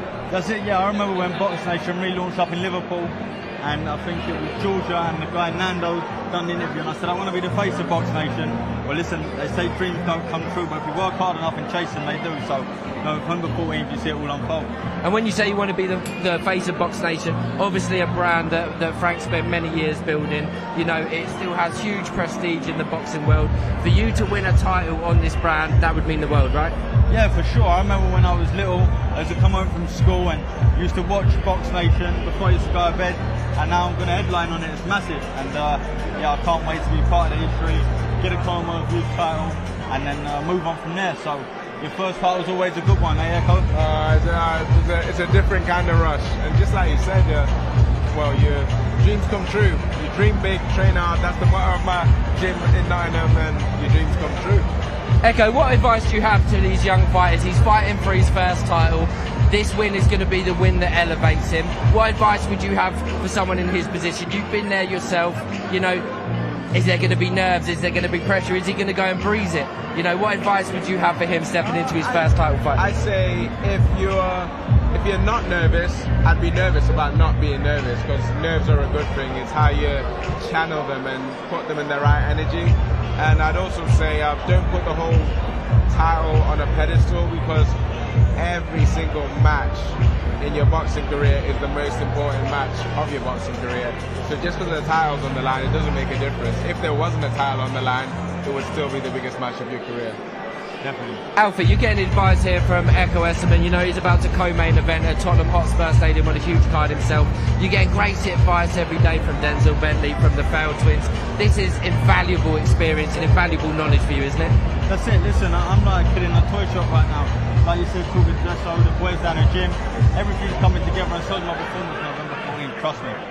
So what can we expect from Alfie Gaskin? You got the knockout in the bag now, so that's been ticked off. What can we expect on the night? Listen, best career performance, buy a ticket, come down, follow me on social media, and you see all the behind the scenes, all the hard work, the sacrifices, the dedication, and most of all, come down on November 14th, this place, we'll pack it out, pick up the first strap, and the new baby, let's go. He's got life as a promoter after this, hasn't he, Echo? He talks well. Alfie, you've been watching some of the action tonight, some good performances in there. Mickey Burke Jr., I don't know if you had a chance to watch him. He just fought, picked up an injury, got knocked down, but picked up the win. What did you think of his performance? Yeah, I know Mickey. I was at Repton with him many years ago, just over the road here. We was training together as juniors. He was a couple of years older than me, so he was another fighter that I used to look up to in the older group. I sparred him not too long ago, I think it was before his last fight. Yeah, he's good, he's had a little layoff, but he's back now, and I think you're going to see the best of him. Activity is key. And before I let you go, Frankie, Davey, James Hawley, Commonwealth title main event. It's been tasty this week and last week on social media. They're starting to go at each other a little bit. Who you got in the main event? I don't know. I know James a little bit. I know Frankie, obviously, he's been down the gym. Both of them, fair play. To get in that ring, that takes a lot of heart. So best of luck to both of them. Hope they both come out safe. And listen, there's got to be one loser, and I can't pick it. What about you, Ollie? Come on, you like to stir it up. I like to stir it up, but we manage both fighters, so I can't pick anybody. So I'm going to sit on the fence. It's going to be a huge congratulations to me for whoever wins. But listen, Alfie Gaskin, 14th of November, live on Box Nation from York Hall, Commonwealth Youth title. Do not miss it. We've known Alfie a long time. Great kid. Nobody deserves a title more than him. It's now time to throw back to our MC, Mark Burtis, for the next fight of the night. Let's go, Sam King. Ladies and gentlemen, please welcome into the ring from Spain by way of Panama, Omir El Güero de Dios Rodriguez.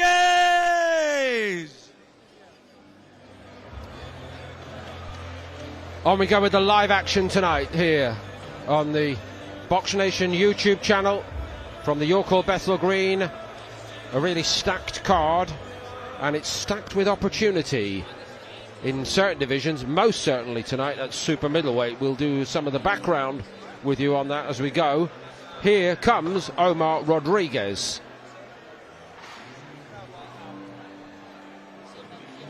Hailing from Panama, but largely based in Spain.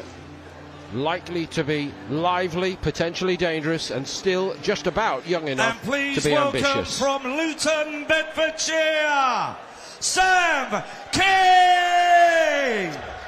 And in terms of the British super middleweight division, this is a time of great opportunity for young men like Sam King. There are a couple of very big names at the very top of the rankings in British terms, but one or two little gaps further down that young Mr. King and one or two others really want to get in there and exploit to their advantage. This is his 7th pro fight, still unbeaten, and literally this very week, Ladies and 2 gentlemen, years ago, our he turned next pro. bout this evening is 6 3-minute rounds in the super middleweight division. Firstly, fighting out of the red corner with 15 wins, 6 by way of knockout, 29 losses and a draw, weighing in 161 pounds, 10 ounces, and tonight he wears the white, red and blue shorts. Please welcome from Spain by way of Panama, Omir El Güero de Dios Rodriguez. And across the ring in the blue corner, unbeaten with 5 wins, 1 by way of knockout and a draw, weighing in 161 pounds, 8 ounces, and tonight he wears the navy shorts with orange and white trim. Please welcome from Luton, Bedfordshire, Sam King. Your referee is Lewis Van Potch, now giving his final instructions. Sam. Okay, boxers, you're both professionals, you both know the rules, you both know what I expect. If I say break or stop, break clean, take a full step back, obey my commands at all times, but above all, protect yourself at all times. Let's go. Ladies and gentlemen, 6 3-minute rounds. This is an important night for Sam King. Held to a draw here in his 3rd pro outing by Artem Spetar. Met Spetar again in his most recent pro exposure. Very good in parts, Richie, against Remy Skoular, I thought, here also at the York Hall Bethnal Green.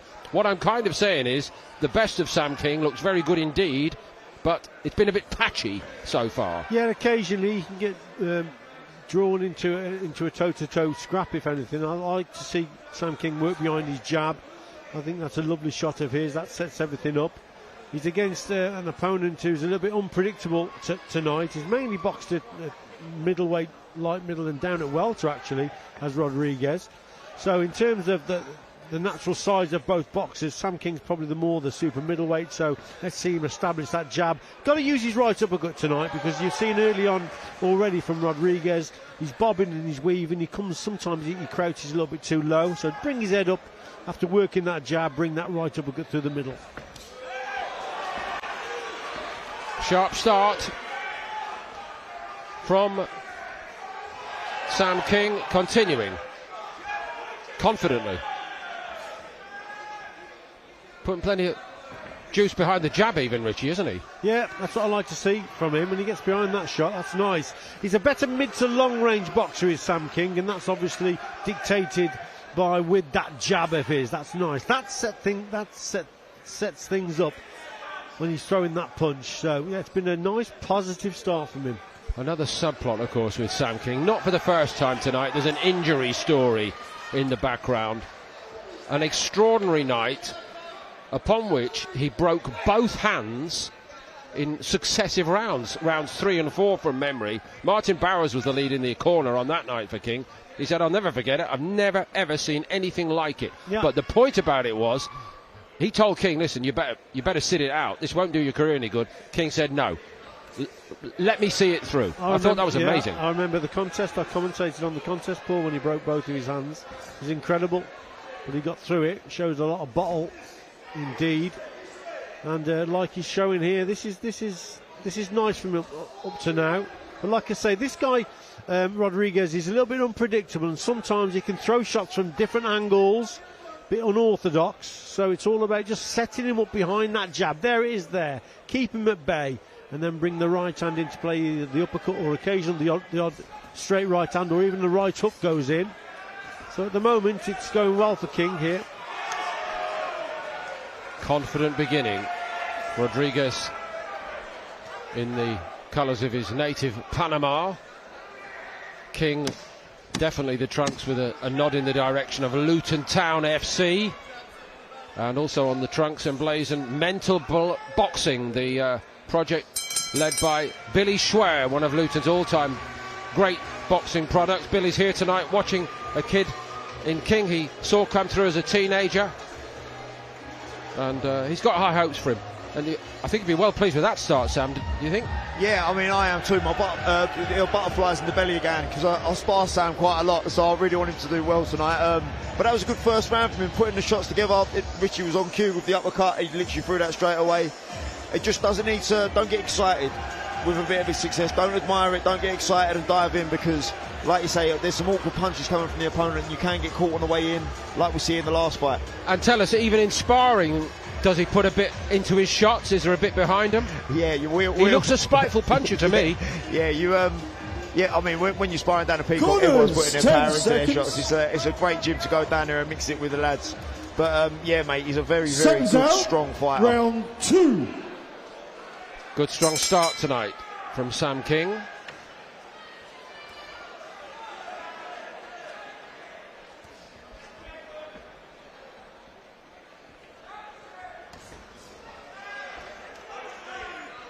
Let's see if he can keep that tempo going, Richie. Yeah, and keep the contest at mid and long range. See behind that jab there. I think Rodriguez, he's going to be dangerous if he gets up close, but his punches aren't that direct. They're a little bit wild. He tries to swing them over the top and then brings the hook round as well. They're not very direct, inaccurate if anything, but dangerous. If one connects, you never know. So it's all about keeping your man here at mid and long range behind those shots, setting up your backhand most certainly. But like I say, don't get complacent and don't let this guy just close that gap down, because look, see, there's a wild shot there with that hook. He is going to swing, this fella is, and occasionally you can walk onto those type of punches. I'd just like to see Sam change the pace of his jab here, because every jab, so he has got a heavy jab, but don't get over-committed with it and then fall over that front leg. Have a little flick out, then sting one through the middle. Just keep him guessing. Just keep his opponent guessing with that jab. We saw a bit of that tonight from Ross Driscoll, didn't we? It worked an absolute treat. Yeah, I'm giving some of the gym secrets away there. No, but you are right. It's the first thing I actually said was he's putting plenty behind the jab. Use them feints as well. Feint, touch the jab, sting. Just mix it up, keep the opponent. That's a great right uppercut. What a shot. Not acknowledged by Rodriguez, actually. Tiny little nod. Which probably means it hurt. Exactly. Yeah, belting shot that was. Set up from the jab as well. There's one of those slow right hands. Yeah, you see, landing for Rodriguez, Richie. Yeah, he's trying to land with those shots. And, I mean, we can see, everyone can see them coming, but occasionally one can get through. It's a wild swing. Just keep I think Sam's just got to keep his punches nice, straight, direct, nice, precise boxing. The odd uppercut through the middle. And if you keep this man at bay, then, you know, you then lessen the chance of him actually getting to you. When he's up close, he can be a problem. This is where timing's important for King. Just as that wide swing comes, you can meet him with a little short, straight right hand. Just as he opens up that arm, that right elbow for the swing. If you keep the left hand tight and just drive that right hand through, really sit on your legs. Like there, if you'd have let it go there, now you're in a perfect time. Is it just me, or has he not quite had the same confident strut in this second round. I thought he opened this fight beautifully, but dare I ask whether at the end of that first round, even on a subliminal level, as he said to himself, I can relax and enjoy this now a bit, because he hasn't quite convinced me so much in this second round, Richie. What do you say? Well, there was a period in that round where he just laid off his jab a little bit and just allowed the man then, his opponent, just to close that gap and gain a little bit of confidence. He caught him with the odd wild swing. That was the shot of the round for me. That short little right uppercut on the inside was a belting punch. But just occasionally, I think there was a midsection of the round where he just eased off the jab, and that just gave Rodriguez a little bit of confidence, Sam, to come back and have a go. Yeah, like I said about not getting excited. In the first round, he landed a few good shots. They were nice and clean. He had that uppercut, and then I think he went looking for the bomb, the one bomb without the jab. Like Richard said, he neglected the jab, and that's what sets everything up. It's the key to every single door in boxing. So as long as he stays on his jab, he'll find the shots to get himself through this. Corners, 10 seconds. What we don't want to see tonight from King is one of those stop-start performances. That's why I make the point. It's a great moment of opportunity in this super middleweight division. Of course, our top of the bill tonight for the Commonwealth silver title in this division. So there would be one route forward if he impresses here tonight. And Richie, you and I looked earlier today at the overall top 10, the BoxRec version of the British rankings, that is. Hamza Shiraz's quality speaks for himself. Callum Simpson, same story. One or two well-established guys like Troy Williamson and people like that. But why would a Sam King and one or two of the other prospects featuring at the moment on Box Nation, why would they not be saying, I should be top 15 very soon? Yeah, absolutely. You put a few wins together against a couple of quality opponents, and then you're right in the mix. And there are two or three really good super middleweights. But yes, there are definite places there for people like Sam King to take the opportunity to put some wins together, some good performances, and get in that top 10 or 15. And then you never know, then title shots come about then, Paul. What I'm saying basically is I don't think the division is as strong now as it was 5 years ago. And the next gen, King and people like him on Box Nation, should wake up to that fact. Yeah, you might be right. I think that's where these silver Commonwealths and the area titles and stuff like that, I think that's where they're important for these sort of fighters, because they get you up there in the rankings, they give you the experience on these shows, and they can put you on to, like, they can feed you through to the bigger platforms. And of course, with those type of fights, the area fights, the intercontinental fights, they get you 10 rounds. Yeah. That's the important thing, that's the experience. And if you get a good German in front of you who's going to test you over those 10 rounds, that's how you learn and that's how you kick on. This is over 6, but my problem with this show tonight from King is he started excellently, but Rodriguez, maybe based on what happened in the second round, maybe I'm reading too much into it, he said to himself now, right, I can mess this guy around a bit. Yes, I said at the start that Rodriguez is an awkward opponent if you let him be awkward, if you let him just close that gap down. And I think Sam King occasionally has allowed him to do that. But Sam King is much better mid to long range, but he's got to be accurate with the first shot, especially that jab. And if you're boxing at range, you can still be aggressive at range, but keep the punches nice and straight and just keep your opponent at bay. Both are cut. King, to me, looks to have the worst cut, and there's a little bit of consternation. They're getting ready to deal with it in the corner. There's still 25 seconds or thereabouts left in this round. And the blood is definitely going into the eye, Sam. The right eye of King, that is. There's a nick which is starting to bleed more freely on the right side of of Rodriguez's face also. Yeah, see, this is another test that these sort of fights throw up. I mean, I don't believe he's been cut before, so it's the first time seeing his own blood. Now it's time to deal with it. Well, again, boys, it was all going swimmingly, wasn't it, for the first round? But has King created problems for himself? It'll be interesting to see where the cuts have actually come from. So this is Rodriguez, nearly walked onto a good right uppercut there, but the head's come close a couple of times. We'll see that there was a rubbing of the heads there. That might have happened with that cut. That doesn't look like a very good prospect to me. Is there more than one cut there? Has he also got a little slice across the eyelid, do you think? Difficult to see from here, Paul, but yeah, it's problems for both boxers. Now it's about boxing sensible. Now it's listening to the corner and don't mix it on the inside. Just keep them punches long and straight. Hit and move now. It's got to be a change of approach for me. Yeah, back to where we started. Really should be the plan here. Seconds out, round 4. They're taking every possible second that they can in the King corner. The encouragement clearly from the Rodriguez side during that inter-round was, listen, you're doing a good job of messing this kid up now, just keep doing it. Panic might set in on the other side of the ring. He's just a little bit static at the minute, Sam King. Just needs to loosen them hands. It looks like he's really squeezing his hands. Exactly that, Sam, exactly. Just relax. Richie has called it, just box. Yeah, there you go, use them feet. Just box sensible in these situations. Just get your head on the back. When they come close, but you literally put your head on the back of his neck, so he's not going to rub his head into your face.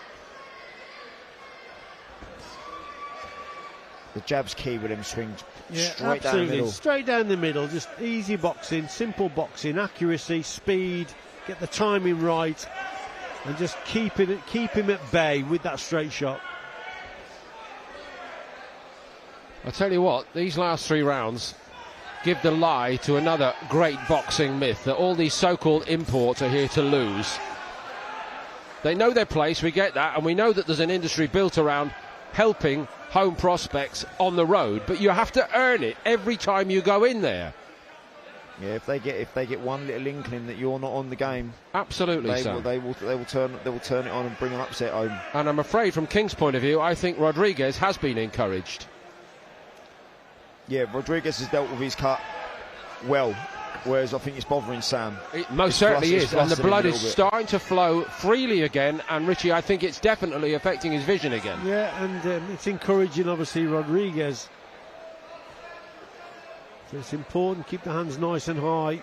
Try and stay in the centre of the ring, don't let him push you back to the ropes. See, that's where he doesn't want to be, although that was a cracking shot. But look at the head now, you see, of Rodriguez, nearly on the chest, into Sam King's face. So you've got to try and stay in the centre of the ring, move around the opponent, little side steps here and there. It's a bull and a matador situation now. You can't afford to be pushed back to the ropes and you allow your feet to come square.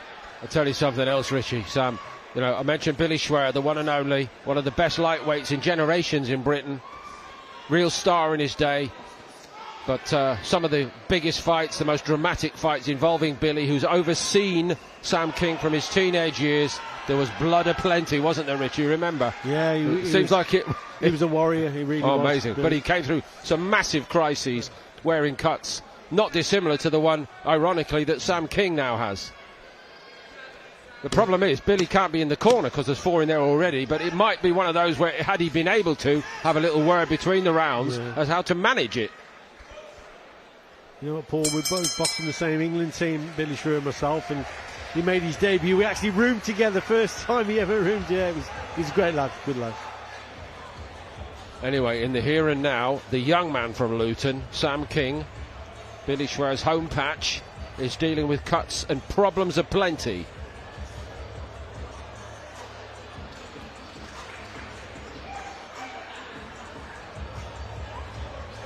So it's all about bout management now, Paul. Obviously, you know, they've got problems in the corner. It's restricting the opportunities for the opponent and trying to keep the punches straight and maintain a gap. That's what he's got to do now. If he does close the gap down, Sam, bring him onto that right uppercut that we spoke about. Yeah, this is all about composure. Corners, 10 seconds. Not getting flustered. Not getting involved in Rodriguez's fight, like you say. Bring him on to shots, move it. The feet are key. The feet and the jab are key for him here. It's been a very eventful 4 rounds so far, hasn't it, guys? There's 2 to go. King and Patches boxing excellently, but patchy, that's the adjective that calls to mind again. As I mentioned, Remy Schooler fight, not quite as dramatic in terms of the damage done, Richie, but similar pattern. Good and bad, and Rodriguez comes forward confidently.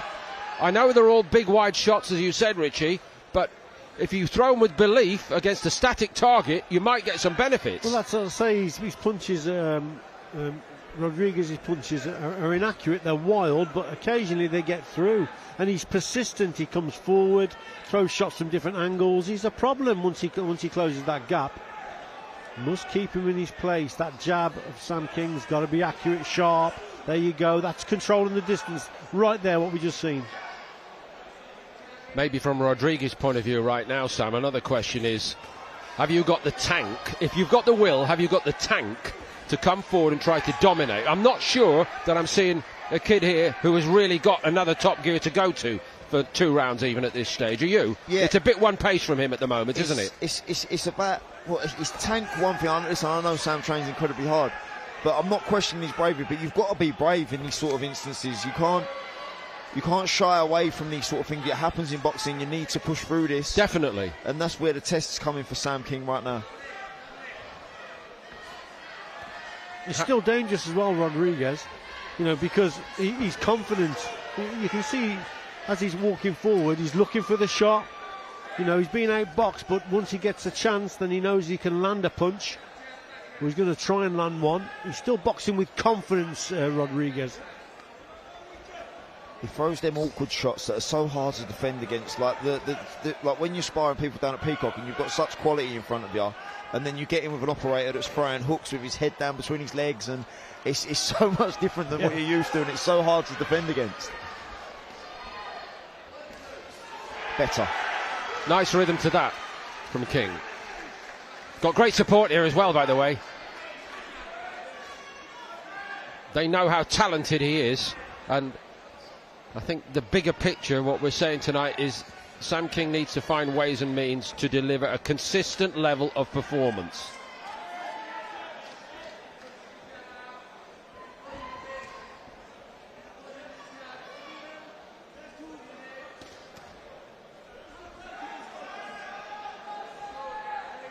Louis van Poch keeps on having a real good look, close look at that right eye of King as well. And I think King's aware of that, and now he's feeling maybe, has he caught me again on the other side? Yeah. Just when Sam King, you know, he drops the pace with the jab, he just allows Rodriguez to come back at him. It's a tough school, this, isn't it? Talk about hard lessons being learned. These are the things that make you grow as a fighter, though. These sort of tests, we see it with Mickey Burton in the previous contest. Now we're seeing a different type of incident with Sam King, but another lesson learned. There was a double jab right hand there from King in that sequence that we've seen. It was excellent stuff. Yeah.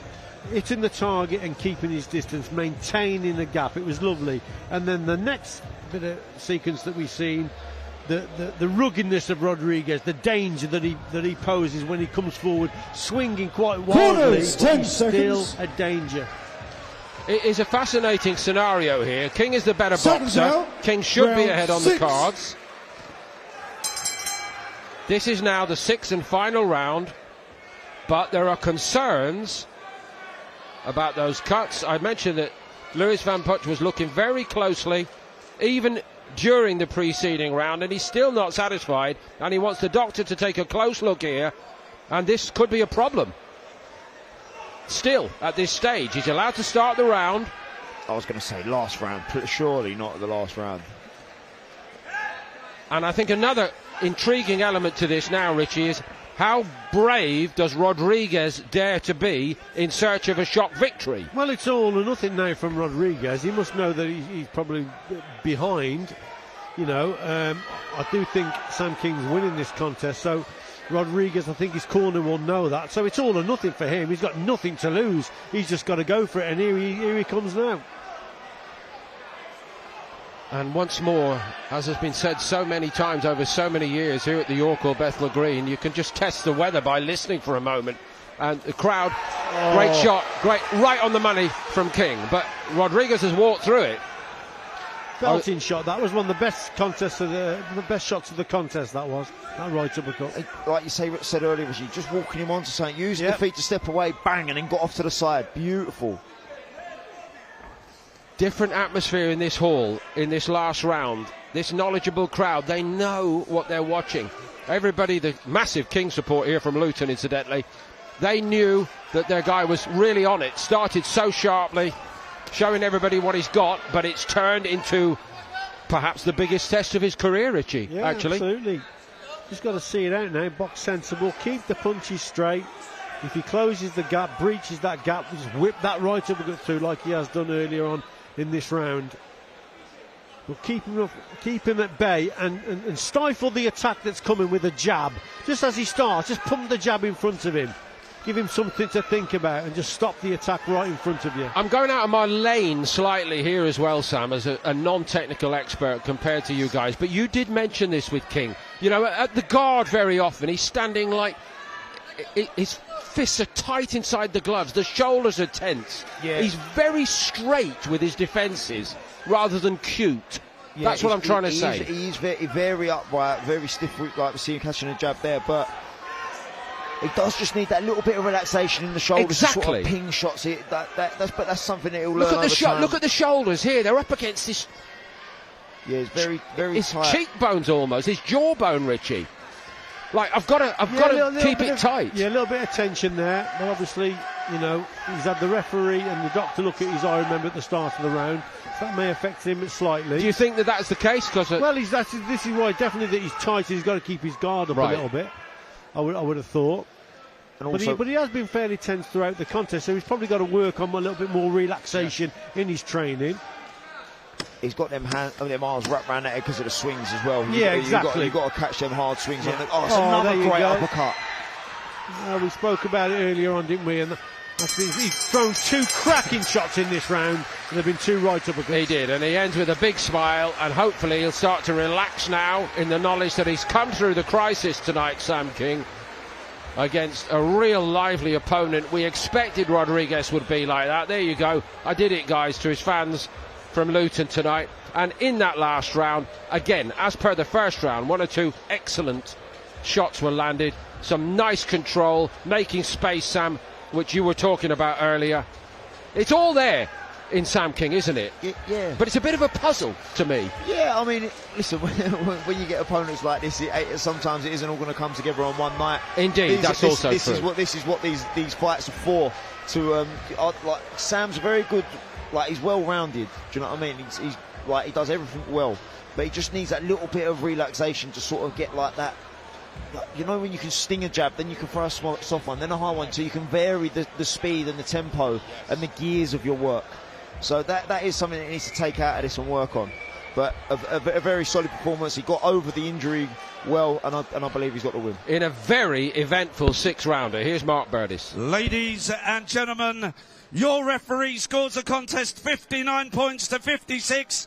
The winner in the blue corner from Luton, Bedfordshire, Sam King. From the Luton supporters at the end of it, Sam King can now relax and be pleased with himself. And I think first up he should give himself a pat on the back before anybody else does, because he's come through what turned into a really testing evening one way or another, and he makes it 6 wins out of 7 with 1 draw, still unbeaten and still a rising prospect with so much ability. However, he's been cut badly tonight, and it seems to me rather uncanny that all these years later, with the one and only Billy Schwer, one of Luton's finest ever, watching on, we've got a hot prospect from Luton who has been cut like that. But Billy managed his career well, and let's hope that Sam also can manage the cuts and all the other tests put in his way and continue to progress at super middleweight. He's progressed over now to speak to Hawley. Sam King stays undefeated here tonight, live on Box Nation. Sam, not the first time you've had to come through adversity. No, it was a tough fight. I knew it was going to be a tough fight. Like, he's had great fights with loads of top boys, you know yourself. So yeah, I just wanted to get in there, be sensible, not have too much of a war. Doesn't look like it, but yeah, we got the win, and it was a great performance. Paul Dempsey was saying on commentary all night, none of these away fighters are coming here to lose. Every home fight has been in a tough fight tonight. So for you, again, it's another win under your belt. Yeah. It's a step up in opponent, and you've come for it. Yeah, look, that's what I want. I want to step up. What's next for me at the minute? my missus is 37 weeks pregnant, so I'm having a baby in like fucking any time now. So I was a little bit stressed about that the last couple of weeks. Not stressed, but excited. And that's the next thing for me to focus on. But after that, maybe in the new year, a big title fight, you know. And that's what you want next, title fight? Yeah, definitely. Like, I want to rest up, have the baby. That's a once in a lifetime opportunity, like experience. So I want to have that, and then push on the titles. That was a great fight, just for like a learning experience for that. You know what I mean? Sam, listen, congratulations from all of us in advance for becoming a dad. Thank you. We will see you back on Box Nation at the start of next year, hopefully in a title fight. I just want to say a big shout out to Martin Bowers too. He's not here tonight, but he's the main man behind Peacock, and it's the first time he's been away this whole year. Like, and he deserves to get away. He's at a wedding, so he'd be here if he could, but he's at a wedding. So, but yeah, he really deserves that. So it's a big shout out to him, all the Peacock team for tonight. And my condolences to Ricky Howard. He's a lifetime, like he's a legend again. Those sentiments echoed from all of us. Sam, congratulations. Go and get that card sorted out, my friend. Thank you so much. We are now going to bring in Warren Boxing Management's brand new signing, Mr. Brad Pauls. How are you, sir? All good. Thanks for having me, mate. What a show. Lights, camera and action, like it. What a show tonight. Huge night here at Box Nation, live from York Hall. We're going to talk to you a little bit about the main event in a second, but you've just signed with Warren Boxing Management. Huge signing for them. Great partnership for you as well. What can you tell us? Yeah, new chapter in my career. Obviously I was with my old manager for a decade and I needed something fresh. I needed to get my name out there a little bit. Small hall was sort of on stealth mode, and all the live streams, all the lights and the cameras is what I need in my career. I need to get myself back in big fights, and this is the right place to start. And you have been in some big fights in your career. You've been in there with the best. Some huge British nights for you. Can we expect more of them in the future? More of the same. Just it's going to be seen now. The build-up, everything else. I want to get my British title back, and this is the road where it starts. Aside from British title, which is next on your radar, where do you want to go? What's the long-term goal? British title and onwards. Obviously I lost for the European against Denzel. I was just chatting with him. I won't mind that belt, and obviously a world title would be crazy. So yeah, step by step, but British title would be lovely. And looking at big promoters as well? Big promoters, and I feel like Warren Boxing Management can get me there. They've sort of got their foot in the door and they can open doors for me, so I think I've come to the right place. Lights, camera, I can be seen again. The Warren Boxing Management stable is growing rapidly. It seems on paper like a great partnership. As you say, a potential foot in the door for you with a promotional company as well. Yeah, it's a dream partnership for you, isn't it? Yeah, it's massive. I've come tonight to look at the show and see what I'm going to be fighting on, and it's amazing. Crowded, packed out. I was watching the live stream before I got here, and the cameras are set up perfect. We've got interviews like this, something I'm not overly used to on the small hall before, so yeah, what a setup, glad to be part of it. Talking of Box Nation, I've said to every guest tonight, obviously a huge prestigious brand. Frank spent many years building it up. For all fighters at every level, a dream to be on this platform. Yeah, that's it, the platform's amazing, and without this sort of platform, you're not really getting seen. You can box a small hall all day and no one's going to know about it, and that's what I did for so long. And now when I fight, people can see what I'm about, they can buy into the journey, they can believe into what I'm doing, and yeah, more to come. Looking at your call tonight, aside from the setup, some fantastic fights in here. I know you've only arrived recently. I don't know if you've had a chance to have a look at the action yet, but we've got a huge main event. Frankie, Davey versus James Hawley. A bit spicy on social media this week. Both of them are out here to put in a performance. What are your thoughts on the main event? I love fights like this. Good domestic 50-50 clashes always bring out the best. And where there's a little bit of needle, that adds an extra few percent to each fighter. I was in Ben Davison's gym sparring a few weeks ago, and I've seen that Frankie Davey in there. And even though he's got the social media following, I do think he's a good fighter. I do think it's a proper 50-50 fight. And looking at your call tonight, you've fought in here a number of times. The atmosphere is building. Special place, right? No place like it. I had my debut here 10 years ago, and probably going to box here a few more times before I retire, so I love it here. We hope so. But just before I let you go, when can we expect you out next? There's a 95% chance I'm fighting November 14th. Right in this place, on one of these shows, and I'm really looking forward to it. Happy to be back. November 14th, we can expect Brad Pauls, hopefully, back on Box Nation. Brad, absolute pleasure. Congratulations on the contract with WBM. We hope to see you in some huge fights very, very soon. We're going to swap your mic with promoter Dave Nelson. That's Brad Pauls. We'll see Brad Pauls very, very soon. Dave, Pleasure to see you. Long journey down from Liverpool. How are you, my friend? Doing really good, really good. Good to be here in the famous York Hall, where we know we get that sprinkle of magic and we have great fights. Love being down here. We're only halfway through the night and I can't hear you already. The atmosphere in here is building. We're in for an absolute cracker of a final half of the card, aren't we? Yeah, it's going to be absolutely brilliant, and everybody's looking forward to that final. You see it on the big screen. Davey, Hawley, we know it's going to be a great fight. It's going to be competitive. Both fighters are looking forward to it as well. The teams are. So I'm just looking forward to getting going and watching how that one's going to go. Also, it's great to see. You look at the crowd. The crowd's absolutely really hyped for this as well. We've got good numbers turning up, so that's what we want to be putting on at York Hall. These are the shows we want. Talking of the shows we want, listen, your relationship with WBM has flourished over the last year and a half. Warren Boxing Management, Trinity Entertainment Boxing, putting on some fantastic Box Nation live cards. How's the experience been this year? It's been absolutely brilliant. You know me, I'm always going to talk about Liverpool. It was good to have you come up north and spend some time with us. But I have to look at the shows here, and they continue to get better and bigger. And we call it small hall boxing. But when you look around it, sometimes it doesn't feel like that. You look at the commentary team that we got, we look at the media that we have, you look at all the social media that we do, it's just growing and growing and growing. And that's what we're looking to do. Keep working together, go from strength to strength, but also keeping the boxers busy, which is really important, which WBM do absolutely amazing, and we partner with that as well. Keep the boxers busy, give them the fights that they want, but also making sure we look after the fans with that as well. And Box Nation, what a platform. That is exactly what we do. That's exactly what we do. Great value for money for the supporters this year as well. Yes. We've travelled, we've been in Liverpool, we've been in London, we've even been to Gibraltar this year. We have. But Liverpool tops the list for you, doesn't it? Of course, you know I'm always going to talk about Liverpool. We've got the great fighters up there, you know, Lewis Smalling is on, we've got Leon Williams that wants to come on those as well. We've got loads of the WM lads. We're just trying to keep building. And that's the thing, fighters aren't just focusing on being whether at York Hall or coming to Liverpool. They want to come on the road. The fans want to come on the road. They all want to see it. So that's what we do. We take everybody with us. I talk about Liverpool, but we're all one big happy family. And that show on the 14th of November. Absolute cracker. And listen, we're not even at the 14th of November yet. We're right here, right now, 11th of October at York Hall. James Hawley, Frankie Davey in the main event. We're getting everybody's views. It's spicy between us. I can't. It's a flip of a coin, isn't it? I can't choose between him. I can't. You know what? I've been having a chat with quite a few people as well, and I looked at the way and I thought I was trying to pick which one I'm going for, and I can't. You're just looking at that as a main event, and they are the fights you want to put on. You want to be going, who do you think's going to win? And everybody, when you talk to them, has got a different opinion, and I like that. I like to go around and talk to the fans and ask them which one they're going to go for, and it's absolutely split. 50-50. What a show we have tonight. What a main event. And of course the main event is for the Commonwealth title as well. Commonwealth silver title adds a bit of spice in there too. How important is it for these fighters to pick up their first title?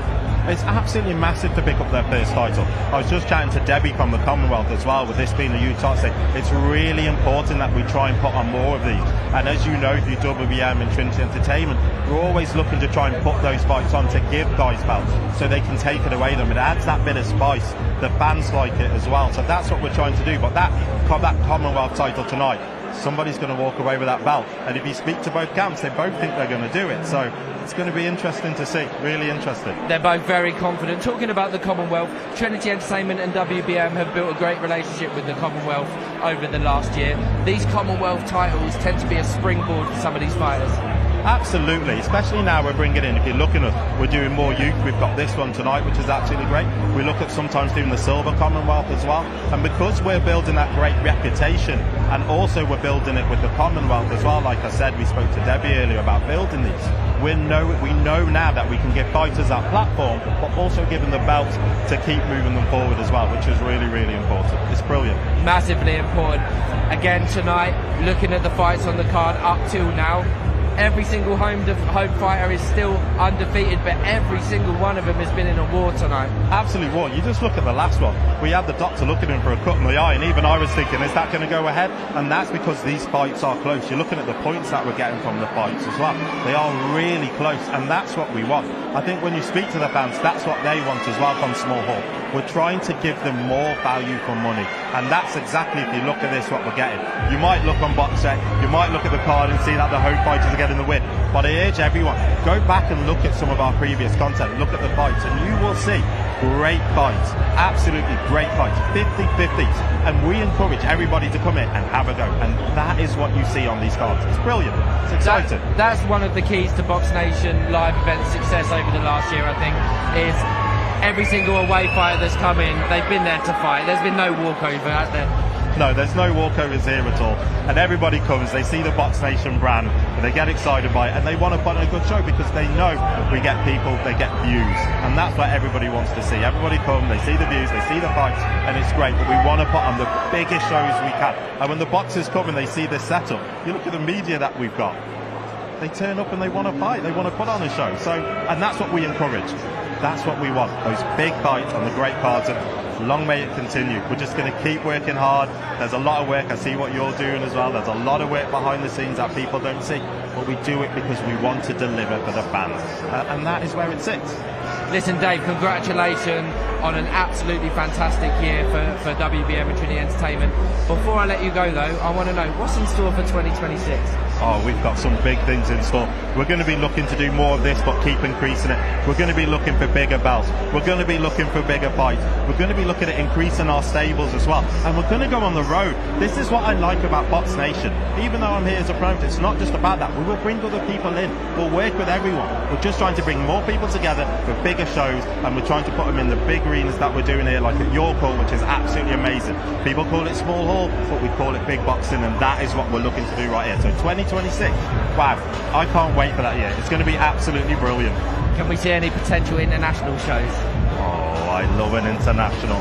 You know me, I love an international. We can go on tour, I like that. It works really well for us. I think we have to put that in. If you speak to any of the boxers, they'll always say, any international cards going on. We had a great weekend in Gibraltar. Listen, Dave, I'm going to let you go. We're going to bring in Elliot Alamasi. Like I say, congratulations. Fantastic year for you and WBM. More to come in 2026. Cheers. We're going to bring in Mr. Main Event, Elliot Alamasi. What's going on? How are you, Elliot?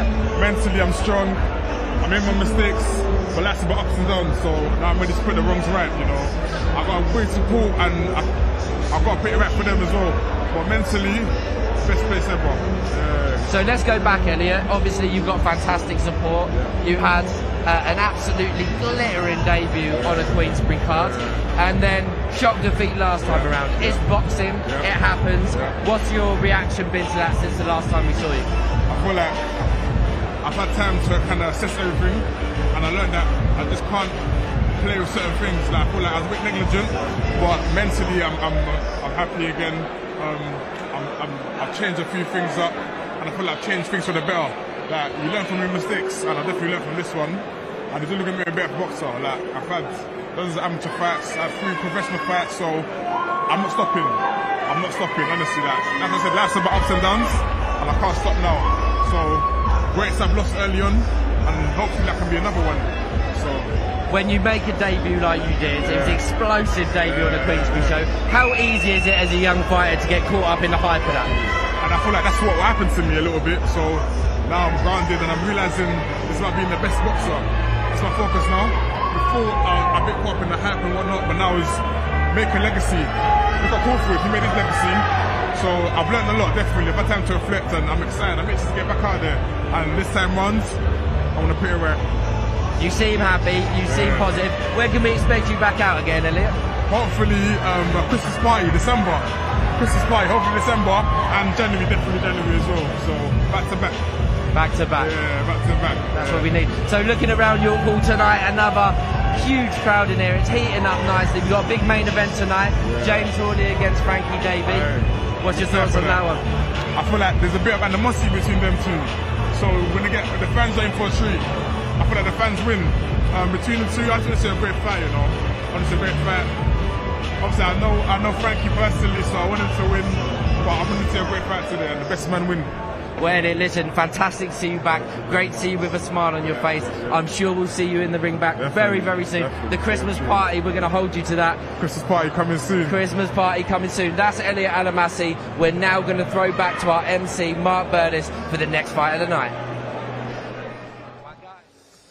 Please welcome into the ring from Callao, Peru, Cesar Ignatius Paredes.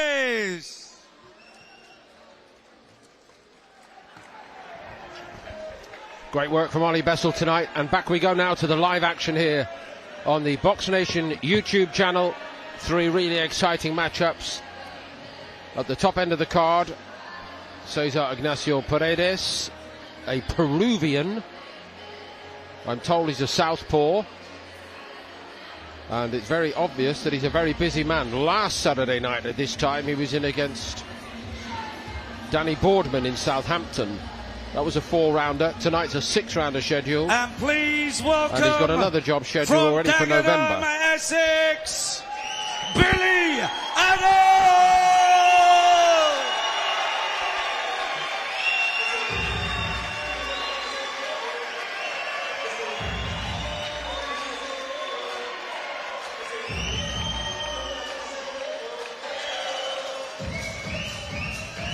So now for another reason the joint is jumping tonight. Here comes Dagenham's Billy Adams. Boom, boom, Adams. 7 straight wins. He looks the part, and he looks so far like a very smooth boxer. But no stoppage Ladies victories. and gentlemen, our next bout this evening is a 6 3-minute rounds contest in the super featherweight division. Firstly, fighting out of the red corner with 18 wins, 5 by way of knockout, 26 losses and 1 draw. Weighing in 131 pounds, 4 ounces, and tonight he wears the silver shorts. Please welcome from Callao, Peru, Cesar Ignacio Paredes. And moving across into the blue corner, unbeaten with 7 wins, weighing in 132 pounds, 2 ounces. And tonight he wears the white and silver shorts. Please welcome from Dagenham, Essex, Billy Adams. Your referee is Lewis Van Potch, now giving his final instructions. Okay, boxers, you're both professionals, you both know the rules, you're both what I expect. If I say break or stop breaking, take a full step back, obey my commands at all times, but above all, protect yourself at all times. Touch gloves. Ladies and gentlemen, 6 3-minute rounds.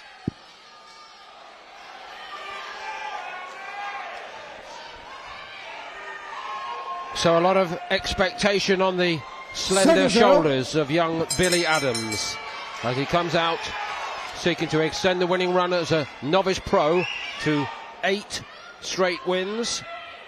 Clearly a very talented boxer, this young southpaw Richie. In against the southpaw, incidentally. There's been a bit of that tonight.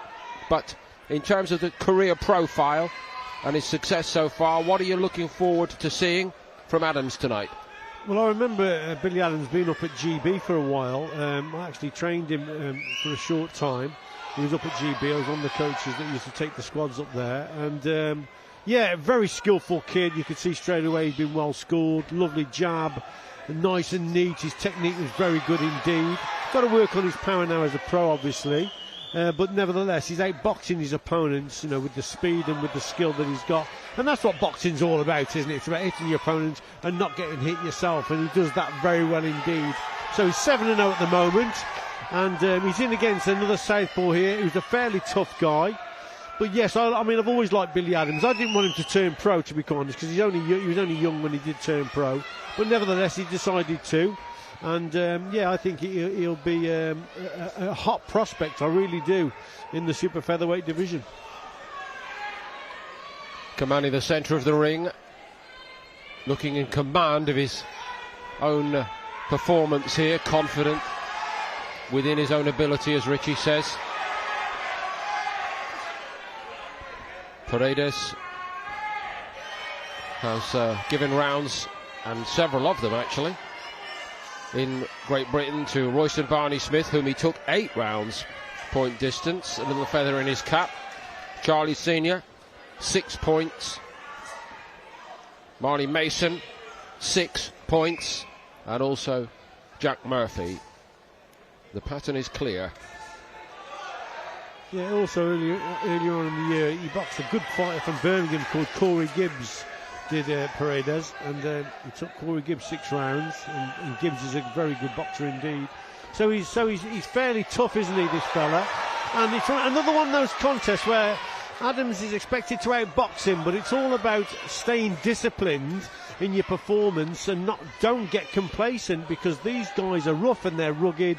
The heads could clash, anything can happen, and so you've just got to get the job done and stick to your boxing, and this is what he's doing here very well indeed. But don't give the opponent any chances at all. You're so right, Richie. We've seen all that and more through the course of this evening already here on the Box Nation YouTube channel. And one of the attributes that men like Paredes have, they can get an absolute going over in one round and then wipe it and come out for the second round clean sheet of paper. We go again. Yep, they're tough. It's all about limiting their opportunities and chances. But that's been a good round from Billy Adams for me. Really good start for me. What did you make of it, Sam Gilly? Yeah, that's a great first round from Adams. I mean, the distance control and the feet coming in didn't smother his work, didn't get too close. Every time he landed a couple of shots, he used that front hand as a measuring stick. Look, see there, pushing away to regain the distance. Good backhand there. And I must say as well, Adams' shorts are unbelievable. I'll really rate them up in there, wicked. We could have de-rigged the lighting, couldn't we? And still seen him on the way into the ring. Exactly.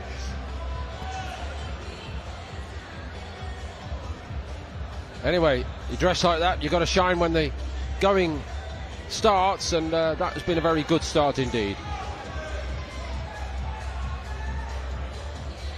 Corners, 10 seconds. Seconds out, round 2.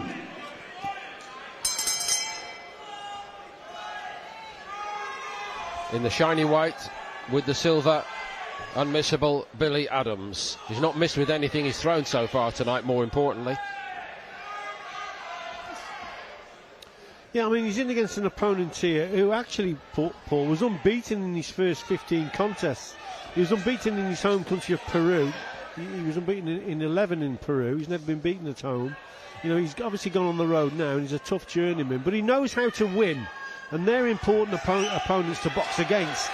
You know, ones that don't just settle for getting beat and go into that journeyman mode.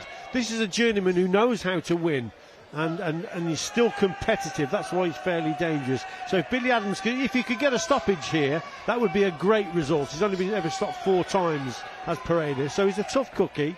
But like I say, skill-wise, Adams, you know, he's oozing skill and class. And that's what but it's a case as a professional, you have, like I've used that word before, disciplined. You have to stay disciplined and don't get complacent and get the job done. Just outbox the guy, and that's what he's doing here. I think we can say already though, Richie, compared to 1 or 2 of the others on the home side of this card tonight, who started very well and then let the standard drop a little bit in the second round of their performances, that's not the case with Adams. This has been good. At the moment it is, yeah, because what we've seen tonight is the lapse in concentration from some of the home boxers, and we've seen boxers get cut in the last round, which is, it's a terrible sin, to be quite honest, when you allow the opponent to close the gap, comes up with his head or whatever. But this is lovely boxing at the moment from Adams. He's just got to keep it going and keep that mind nice and sharp. Sam? I've only watched 1 and a bit rounds of this kid, but I like him. I think he's very, very good. Composed, calculated. Doesn't look like he doesn't look erratic at all. He anything he slips, he pops back with a nice sharp counter. Mixes from head and body, like I see there. He's never off balance. Really, really neat and tidy. I will echo that sentiment, Sam, and also add again, just so often, just have a feel for what's happening in the crowd here at the York Hall. And they're studying this. They're purring with admiration in the crowd all around us for some of this work early on tonight from Adams. Yeah, good work, well balanced, good technique, and maintaining the gap, which is important. And occasionally you have to take half a step back to maintain that gap and then pop out that jab again. And as Sam says, use it as a measuring tool. But again, this is pretty impressive. That reverse 1-2 there, went with the left hand first and finished on the lead hand. Really good, Richie. Yeah, lovely work. He's using his imagination with stuff as well. He's not just getting stuck in like, well, what I'm doing is working, so I'm just going to carry on doing it. He's still using other shots. Listen to the applause here. They feel like they're watching an artist at work. Yeah, I'll agree with that.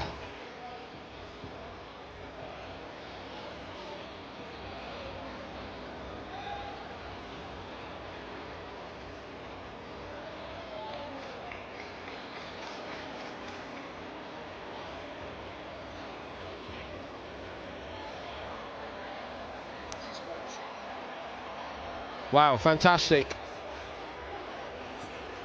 from Adams. Sam, a point you made about the accuracy there, in that little replay of some of his best work from that second round, every single shot seemed to be a scoring shot there. Quality over quantity sometimes. He's very economic with his punches. Like, you don't want to go missing badly and like that's why he doesn't go off balance, because he doesn't miss. So he's set for every shot. It's a really impressive first couple of rounds from Adams. Cesar Ignacio Paredes has certainly got his hands full in this one. There might be a case of compare and contrast. I know he's going to be a couple of years behind Royston Barney Smith, Richie, but the parallels will be obvious to many of our viewers, I think. And reminding everybody, this opponent, Paredes, took Barney Smith the 8 rounds. Yes, indeed. I mean, he's a tough cookie. I remember actually when he boxed Royston Barney Smith. He was another exceptional boxer, great southpaw, and very skillful indeed. But Adams, you know, he's boxing really well here. Yeah. He's sticking to his job. Yeah, look in there, switch the attack downstairs. That's nice. Just got to watch the heads don't rub or anything. But up to now, you know, you can't help but be impressive. Now what he's got to do is just maintain it, keep it going, stay switched on. He can't afford to switch off, because we've seen that tonight. He's got loads of skill, like you said. He's totally outboxing his opponent. He's got to keep it going. And double up them attacks, really put this opponent under pressure. He's been stopped 4 times before. Can he get a stoppage here? Because he's winning every round. It's the way he wins this contest for me. A couple of reminders from former pro boxer Lewis Van Puch to Paredes about the head coming out of these clinches. Lovely backhand. Yeah, that was a cracking shot. And, you know, this is a good match, I think, for him, because this fella, Paul, has got 18 wins on his record, 26 losses, one draw. So, like I say, he knows how to win. This is a good match at this stage for me. This is Billy Adams' only his 8th contest, and his 3rd 6-round fight. So, you know, he may go to 8 rounds after this, who knows. But I think he's coming along really well here. The tempo is perfect for me from Adams for a 6-rounder at this stage in his career. He's always making the running, but he's not throwing it all in there, guys. So there's every hope he can fight for at least 6 rounds like this, I would say, Sam. Yeah, 100%. I mean, he's where he does land everything, he's not wasting anything. And it's draining when you start missing shots, especially when if he's not loading up either. He's placing his shots. I can't really fault him at the minute. Would you have gone so far as to say, Richie, he was a standout for a while in Sheffield, Adams? No, because we've got a lot of standout boxers up there, Paul. He was just one of the lads. You know, loads of skill, loads of potential. I was a bit disappointed when he turned pro, because I thought he had a big future at GB, but he decided to go pro. But he was certainly he was one of our I wouldn't say better boxers, because they're all good up there, Paul, but yeah, I've seen he was it, one of the lads. You know, he fitted well into GB because of those skills that he's got. And they certainly fit the pro game, which is probably what decided his fate in leaving the amateur game behind, especially, as we know, with the competition being so hot. But we're enjoying his work here as a pro.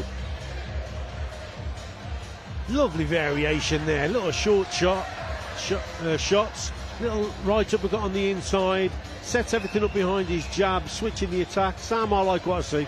Yeah, I do, and he's only 22 years old. I was just turning pro at 22. Like, he's so far down the line for a 22-year-old, and he's making the pro adjustments. You know what I mean? He's not completely on the back foot, like up on his toes, like some fighters we see that come from GP. I do think he can really turn into a really good pro, Adams. And the comparison to Barney Smith. Barney Smith's made them adjustments where he can sit in the pocket, he can catch, he can counter with the same hand. Adams ain't too far away from that. Well, we might have also stumbled on a tremendous in-house rivalry over the years ahead if they both keep developing.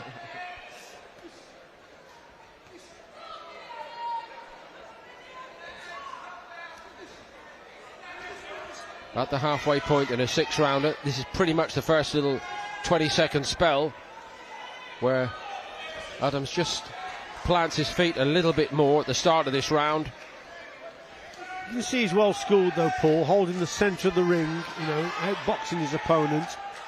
Economical with his movement. Rarely do you see Billy Adams get back onto the ropes, you know, moving around his opponent. Look, boxing well. He's basically, when you hold the centre of the ring, you control the opponent's movement and you're more economical, and that's what he's doing. Lovely work again. See how he adjusted his feet there? He didn't stay, just held in and out with the feet, maintaining the gap. Yeah, that's good boxing. I'm really enjoying this. Same. He's so side on as well, and it makes the target so much smaller. When you are like, when people come forward, sometimes they load that backhand and they square up, but he doesn't lose his shape at all. Really, really impressive for someone so early on in their career.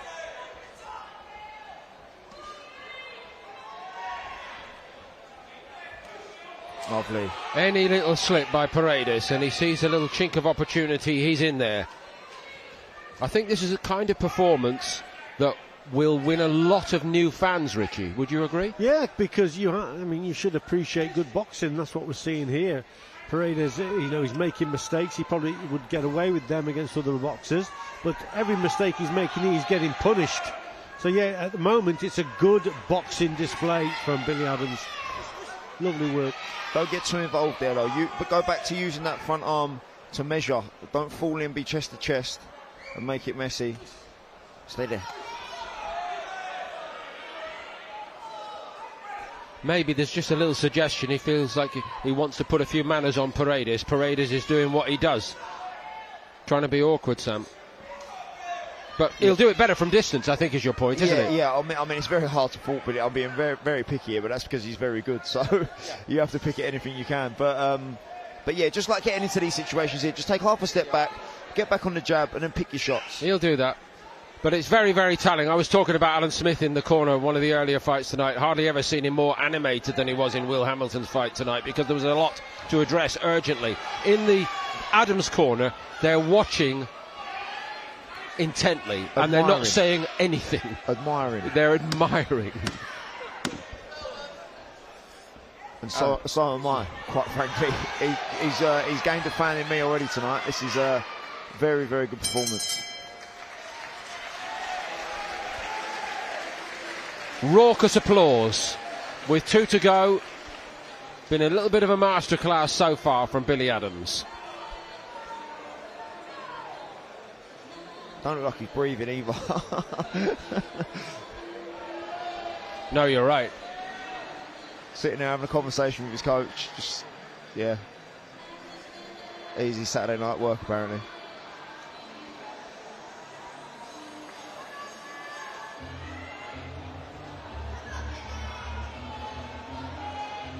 It'd be interesting to see now, Paul, because both boxers are going to get a little bit more tired, especially Paredes, I think, because he's been hit with so many shots, and he could come swinging, and then that's when the heads can clash. So it's important now for Billy Adams to keep maintaining that gap. Punch sharp, punch quick, but maintain the gap at all costs. Because this guy can still be dangerous, especially with his head. 2 rounds to go. 4 exceptional rounds of boxing in the bank tonight from Billy Adams.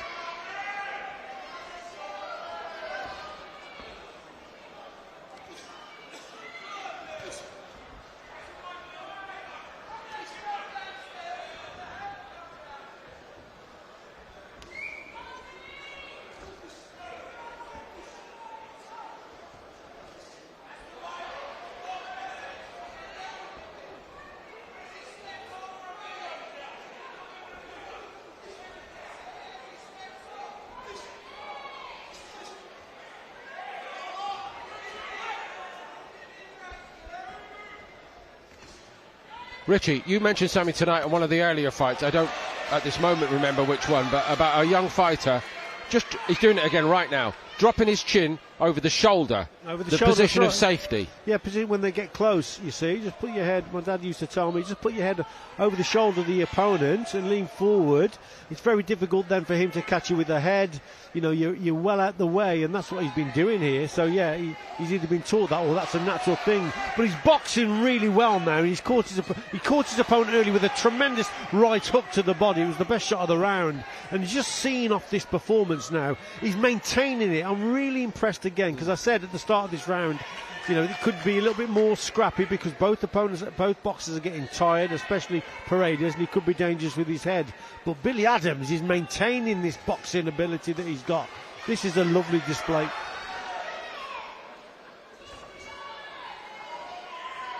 Paredes is trying to keep it respectable, and at close quarters is still trying to mess his man around, but neither seems to be working for me, Sam.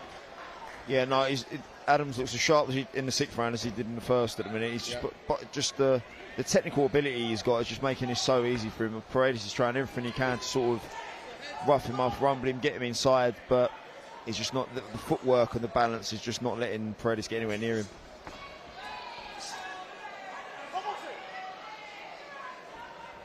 Yeah, I was going to say, a little bit of use of the shoulder there. The referee picked up on it.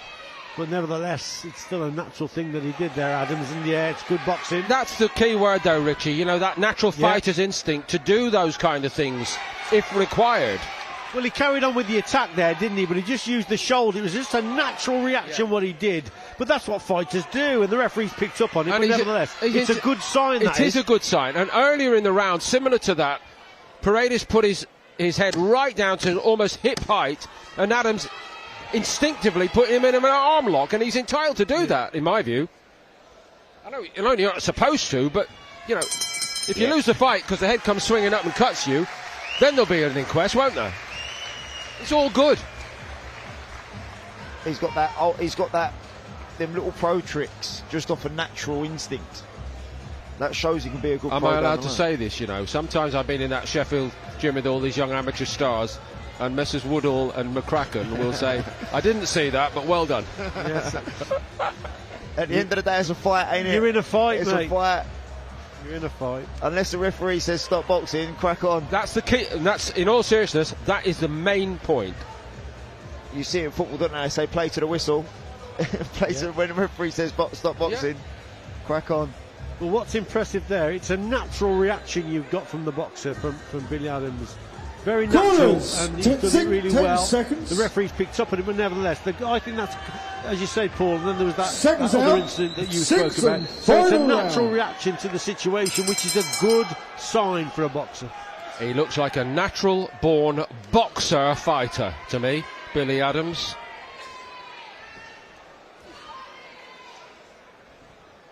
Everything about him tonight, sharp, on point.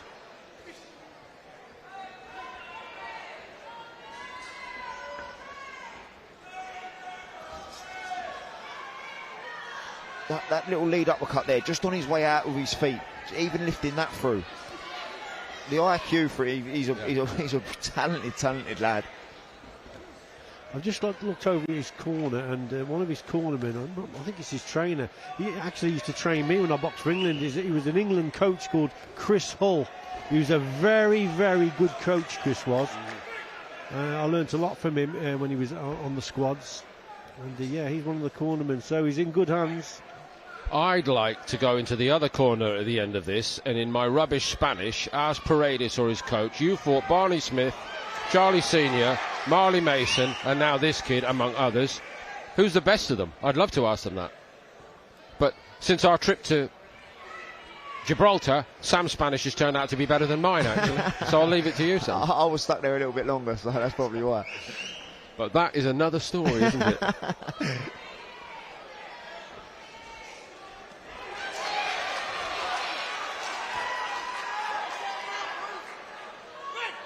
Again, chin over the shoulder, keeping himself safe. Don't do a lot wrong, this kid.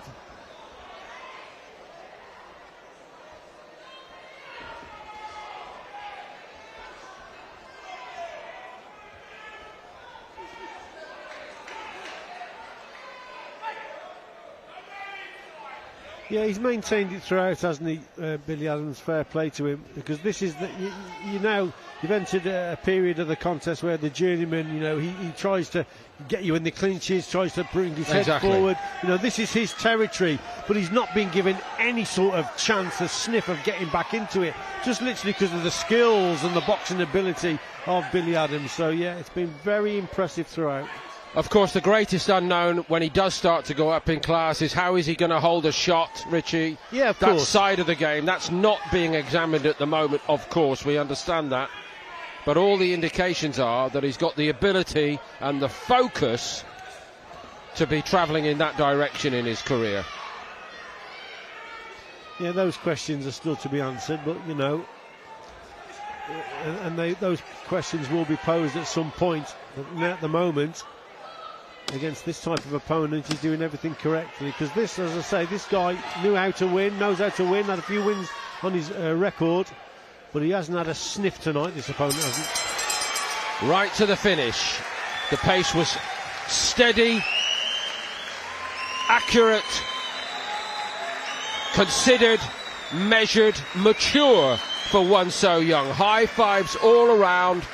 That's a fairly stunning show for me tonight from Billy Adams, and there are people standing all around the York Hall Bethnal Green and applauding what they've seen. Yeah, he brought him onto a couple of real nice shots in the final round. And yes, a good variation, good repertoire of punches, from the hooks to uppercuts, his straight shots, his jab is excellent, maintains that gap in and out with the feet. And Sam, I really like what I saw. I think he's a hell of a prospect. Yeah, if he can carry on with that excellence, I'm going to call it, that is an excellent performance. With that balance, that flair, that charisma he's got when he's in his flow. That's special. You can't teach that sometimes. That is really, I'm really impressed with Billy Adams. 8 wins now, that's a given, and surely yet to lose a single round. Let's hear that confirmed now by Mark Burdiss. Ladies and gentlemen, your referee scores the contest 60 points to 54. The winner in the blue corner from Dagenham, Essex, Billy Adams.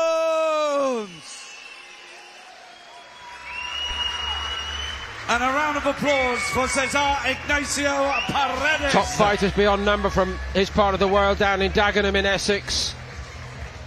Billy Adams is going to maybe get the short trip home tonight to reflect on another exceptional performance.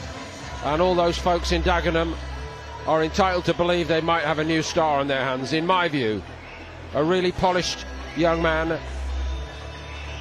He took a bold career decision to leave Richie and Robert McCracken and the excellence up in Sheffield of the British amateur setup and aim for the stars in the pro game. So far so good. There's Lewis Richardson actually in the background. Richie, you know him well.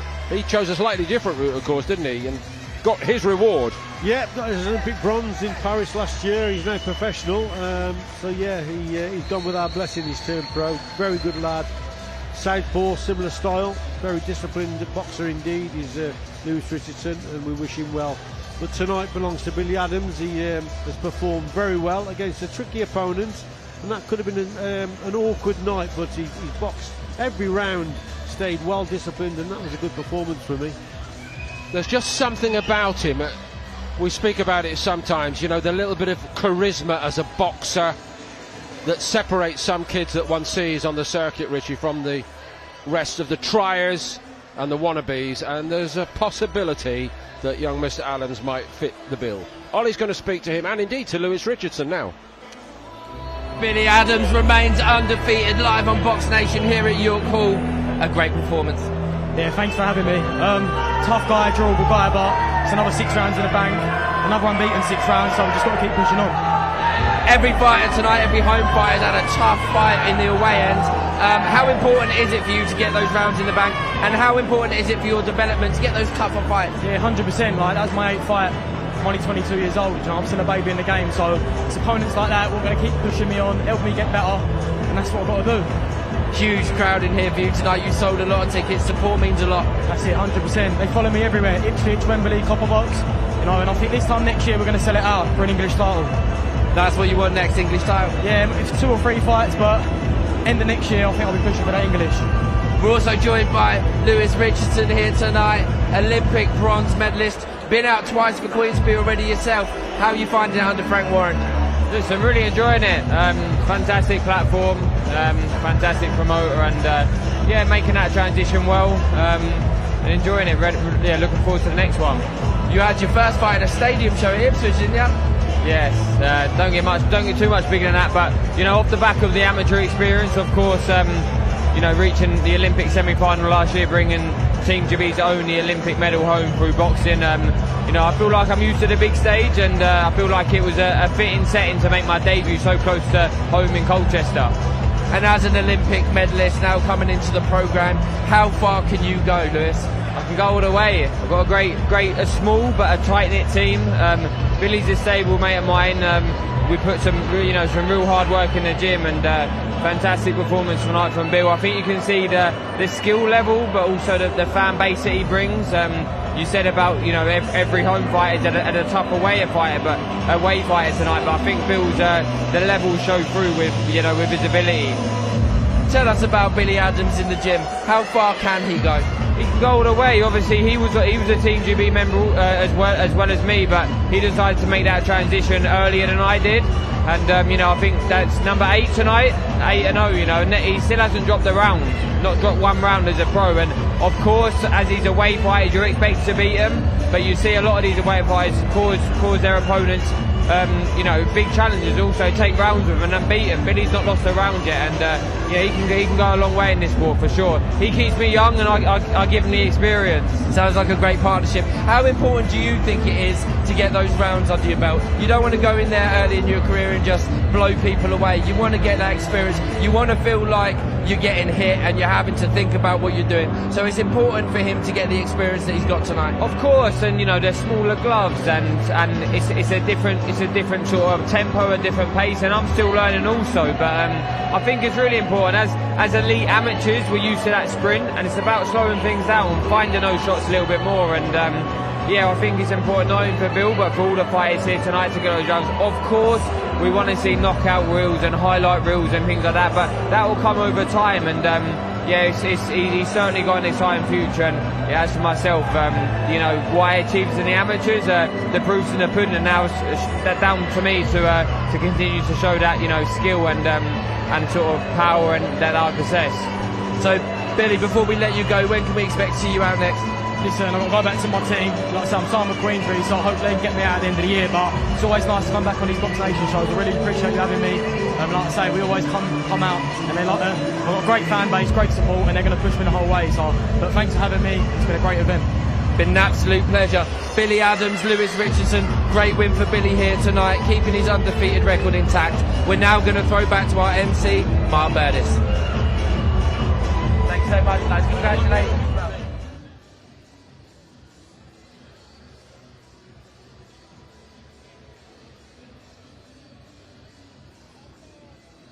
In a world of processed everything, there's a gap between the nutrition we need and the food we actually eat. We know what's good for us, but life gets in the way. What if there was a missing link? Link Nutrition bridges that gap with food-based supplements, powered by nature, backed by science. Because sometimes, the answer isn't changing everything, it's finding the right connection. Link Nutrition, the missing link between food and supplements.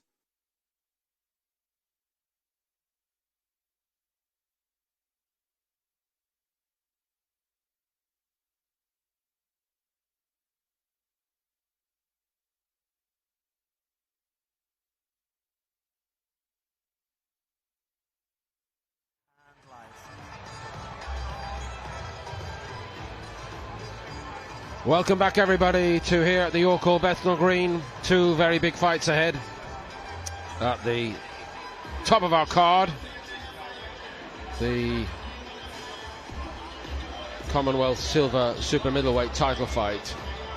Frankie Davey against James Hawley. That will follow our next scheduled 8-rounder at Super Bantamweight between Alireza Yadiri, also known as Reza Ali, and Kadur Himayanai, as Ali seeks to make it 10 out of 10.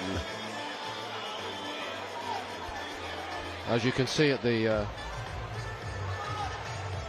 side of the ring, Mr. Woodall just exchanging a few words with Lewis Richardson. Could I speak on behalf of Lewis Richardson, Richie, and without attempting to be patronising, which I know is not always easy if you're me, but I thought Lewis Richardson, and indeed young Mr. Adams, spoke excellently to Ollie Bessel. I was very impressed. Yeah, good lads, and Lewis, obviously, he stayed amateur and he got that Olympic bronze. It was well deserved. just been talking about the pro game, and I just said to him, listen, just keep doing what you're doing. You've got to train hard. You're in a different game now because it's a longer contest. You've got to build, but still retain that speed element that you had, that hit and miss. You've still got to retain that, Lewis. He says, I know, Rich, I'm trying. He's enjoying it. And, he's a great lad, great talker. He'll have a great future after the game as well. So he's a great lad, Lewis Richardson. And obviously Billy Adams as well. Lovely fella. Great show from Adams tonight. Looking forward to seeing Lewis Richardson back in action. But as promised, we now move on. And I'm going to hand it back now to Ollie. Thank you, Paul. Taking a little longer than expected for our next fighters to be ready. So we're going to take the opportunity to speak to James Wells, the co-manager of Echo Esserman. Here at Warren Boxing Management, we get a lot of airtime about Echo. You don't get much at all. I don't need the airtime. Only the big fight, 15th of November. Yeah. Eubank Ben Undercard. Give us your thoughts. Listen, it's absolutely massive. It's the opportunity, obviously. Nights like that are what Echo's been working his whole career for. I've been telling everybody since day one that, Ollie, Echo's a world champion in weighting. He's world champion blood. Whenever he steps up in levels, he steps up to the occasion, he does the job. Just ask Josh Taylor for information, you know what I mean? Just ask him for details. And listen, 15th of November, Tottenham Hotspur Stadium, Jack Cattrall's head's going to bounce off that canvas and Echo's going to get the win. Give us a little bit of insight into Echo's camp, because he actually comes and stays with you during the camp, I think. What's Echo Esserman like when he's in camp, when he's staying with you behind closed doors? Listen, he's dedicated. He's a consummate professional. The whole point, I think, any fighter. Listen, these guys go to war. It's unlike any sport in the world. What people don't realise, it's not what they're disciplined and conditioned to dish out. It's what they're conditioned to take as well. And look, he leaves no stone unturned. So yeah, 6-7 weeks out from camp, from fight night, he comes and lives with me, and he dedicates himself entirely 100% to his craft, which is a big sacrifice. He steps away from his lovely wife, his beautiful, 3 children, and he makes that sacrifice because he needs to dedicate himself like that. And it's a mental thing, really. It's making sure that you're mentally wired. And in answer to your question, listen, the man's an animal. He leaves literally no stone unturned every single day. His sleep's right, his preparation's right, his psychology's right. And he gives himself the best platform to go out there on a big stage like Tottenham Hotspur Stadium, 67,000 people, and do the job. Echo, long-term friend here with James, not just a work colleague. How important has he been to your career? After the passing of Jimmy, there was a very big void to fill, and I feel like James has come on board and he's helping everyone within my team just manage with it and carry on and pursue down the lines of where Jimmy was trying to take us. And I think we're doing a good job of that, everyone collectively. I think James has stepped into big boots to fill, and he's definitely doing a great job at what he's doing. So talking of the opponent, it was Josh Taylor last time, it's Jack Cattrall this time. I said to Echo earlier, very different opponents, but he'll be ready. It's a very different opponent. Every opponent's different. The one thing that I will say is, I was speaking to people tonight that have been asking me about the fight. Everyone talks about his engine. Yeah, of course, he is the engine, but nobody quite knows what they're getting in the ring with until they're, in that square circle with him. And he's more than just a pressure fighter. His biggest attribute, his biggest asset is his ability to adapt under pressure, no matter what's in front of him. And every fighter, you have to make changes in fights no matter what the opponent is. You've seen that over the course of his career. And listen, it'll be no different against Jack Cattrall. Listen, we're going to throw to our next fight in just a second, but before we go, I just want to touch briefly.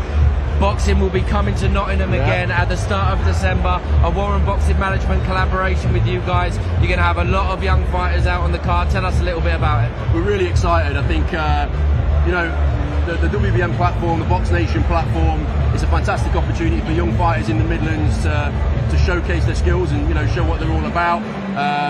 We're excited. 6th of December, Rushcliffe Arena in Nottingham. We're looking to get out Conor Millwood, we just signed as well, so he'll be making his debut, his pro debut. Fantastic opportunity for him, looking to build a fan base and get the whole of Nottingham behind him, and a bunch of other people on the fight, a bunch of other on the card, sorry.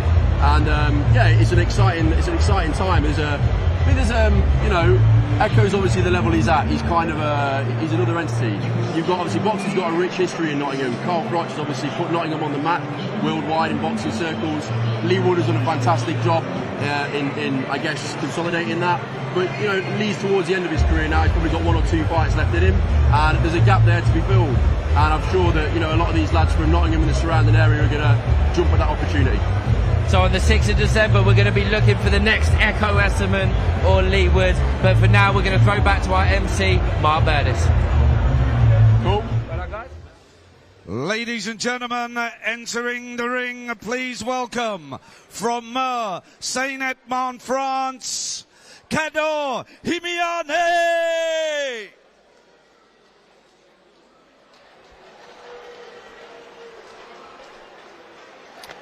Kador Himiane steps out into the York Hall Bethnal Green. Stepping out anywhere in 2025 is noteworthy. It's only his 2nd fight of this year, actually, and the first fight was on the 18th of January. At that time, clearly hoping for a very busy diary. It hasn't quite played out like that.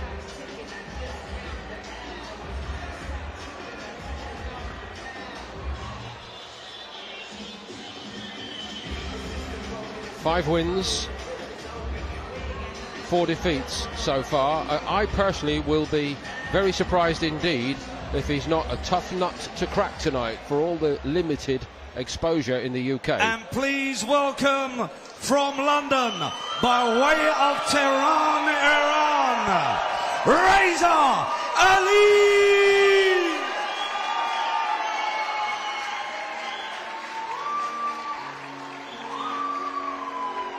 I won't quite go so far as to say this is a rebrand, but regular viewers will recognise Ali Reza Ghadiri, who was and now wants to be known as Reza Ali.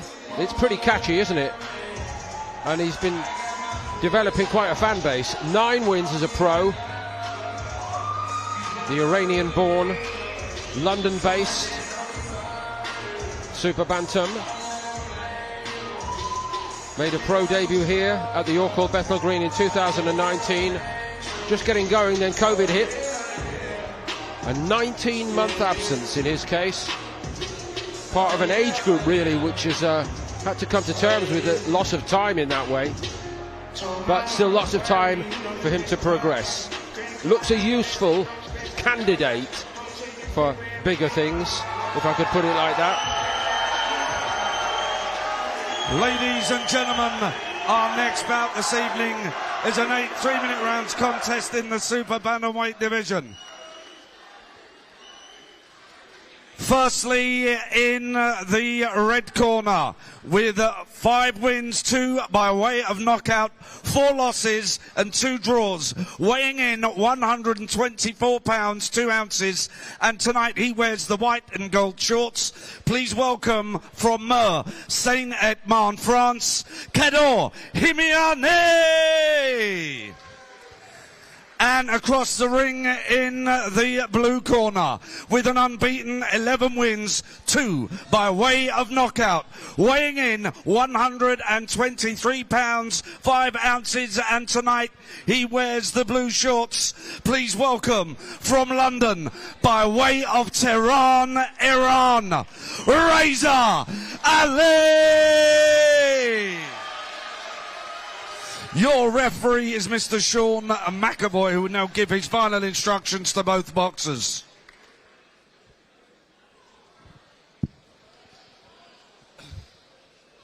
Okay, lads, 8-round contest. Keep it clean all the time, keep yourself protected all the time. Touch gloves, here we go. Good luck, lads. Ladies and gentlemen, 8 3-minute rounds.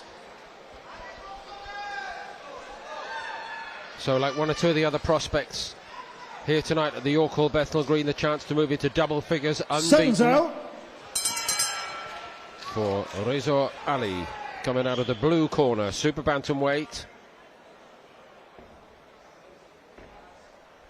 In against Kador Himiane.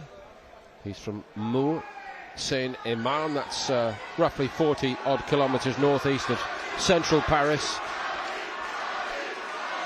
Ali's got tremendous support here tonight. Yeah, well supported indeed. It looks in very good condition as well. So does his opponent, to be quite honest. And Himiani, although he's got the 4 defeats on his record, he's been matched fairly tough, Paul. He fought Umar Khan, who's 12-0 at the moment, and also a very good Uzbekistan boxer called Khurshid Tajibayev, who's still undefeated in 8 or 9 contests. So he's not scared to box anyone with the O, if you like. Yeah, I agree with you, Richie. So he's a tough kid himself, and has been matched tough. Just the possibility that this could be a very intriguing 8-rounder indeed.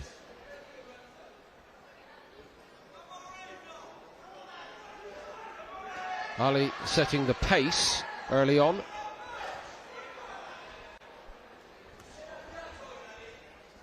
But every sign for me inside these opening couple of minutes that Himiani has come here, what obviously would be the first away victory of the night, is his target. Yeah, indeed. He's come out swinging at Himiani. Yeah. And he's throwing big shots, Richie. They're hitting air at the moment, but he's throwing. Yeah, he's tucked up, keeping them elbows not tucked in. But here's Reza Ali now on the attack, backs his opponent up onto the ropes, and that's where they want to keep him. And that's why Himani's got to move off there. He's the taller man, but that's a bad position to be in. Good response nonetheless from the man in the white with the black trim.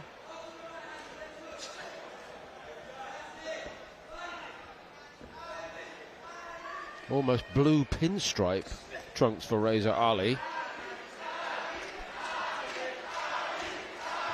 You can see Himiani has done his homework here. He's keeping well tucked in, keeping the elbows nice and tight. And Reza Ali now on that front foot again and keeping him on the ropes. So it's a hard guard to actually pierce. So Himiani, yes, he's proving a difficult target to actually hit, Paul. Yeah. I think this is going to be a good fight, Richie. Yeah.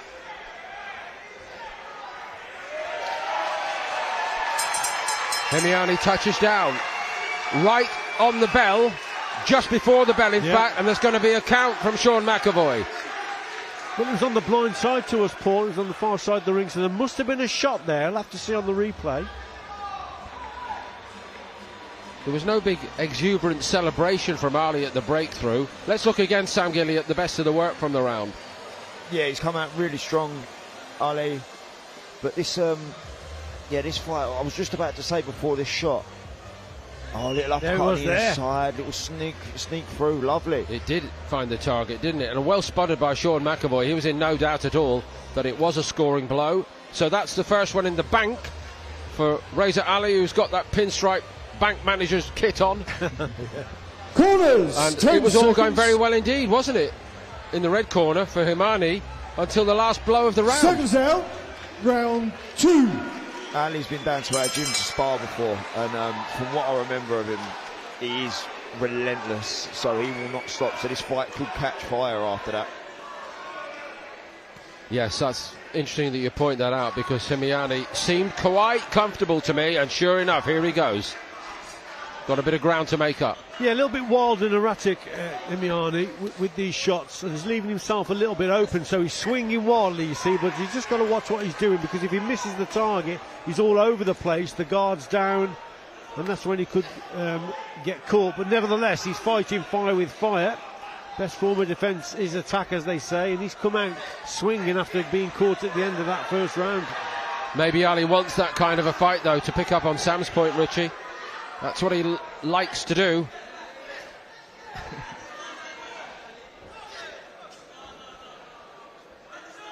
Who, me? Yes, you, sir.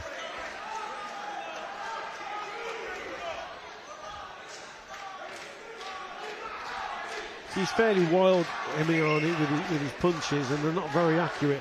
For me, he's got to try and keep them straight, if anything, and he's got to stay off the ropes. This is where Reza Ali's got to keep him.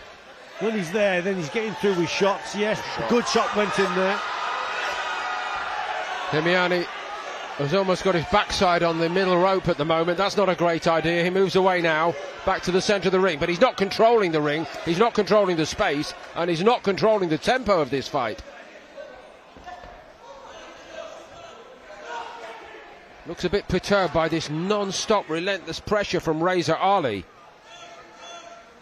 It's an amazing game, isn't it? We're applauding a fighter who's all action, doesn't mind looking ungainly, just delivering bags of cement every 20 seconds here. And we were all, 15 minutes ago, we were all admiring the sweet science in there of Billy Adams. Yeah. Absolutely. That's why I love it, actually.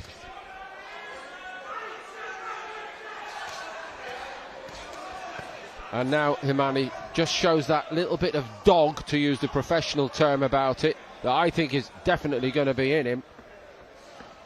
But he's had a wake-up call, and a big one. Himani now switching to southpaw. Obviously very confident in taking on Ali toe-to-toe. But for me, he's not really designed for that type of boxing. Gets caught again there, yeah. Takes another one. That was high on the tempo. 2, 4, 5, 6, 7, 8. In the corner, they're saying to him, you're making your own life very difficult indeed, to Himani. Yeah, I totally agree, Paul. He's making things difficult for himself here.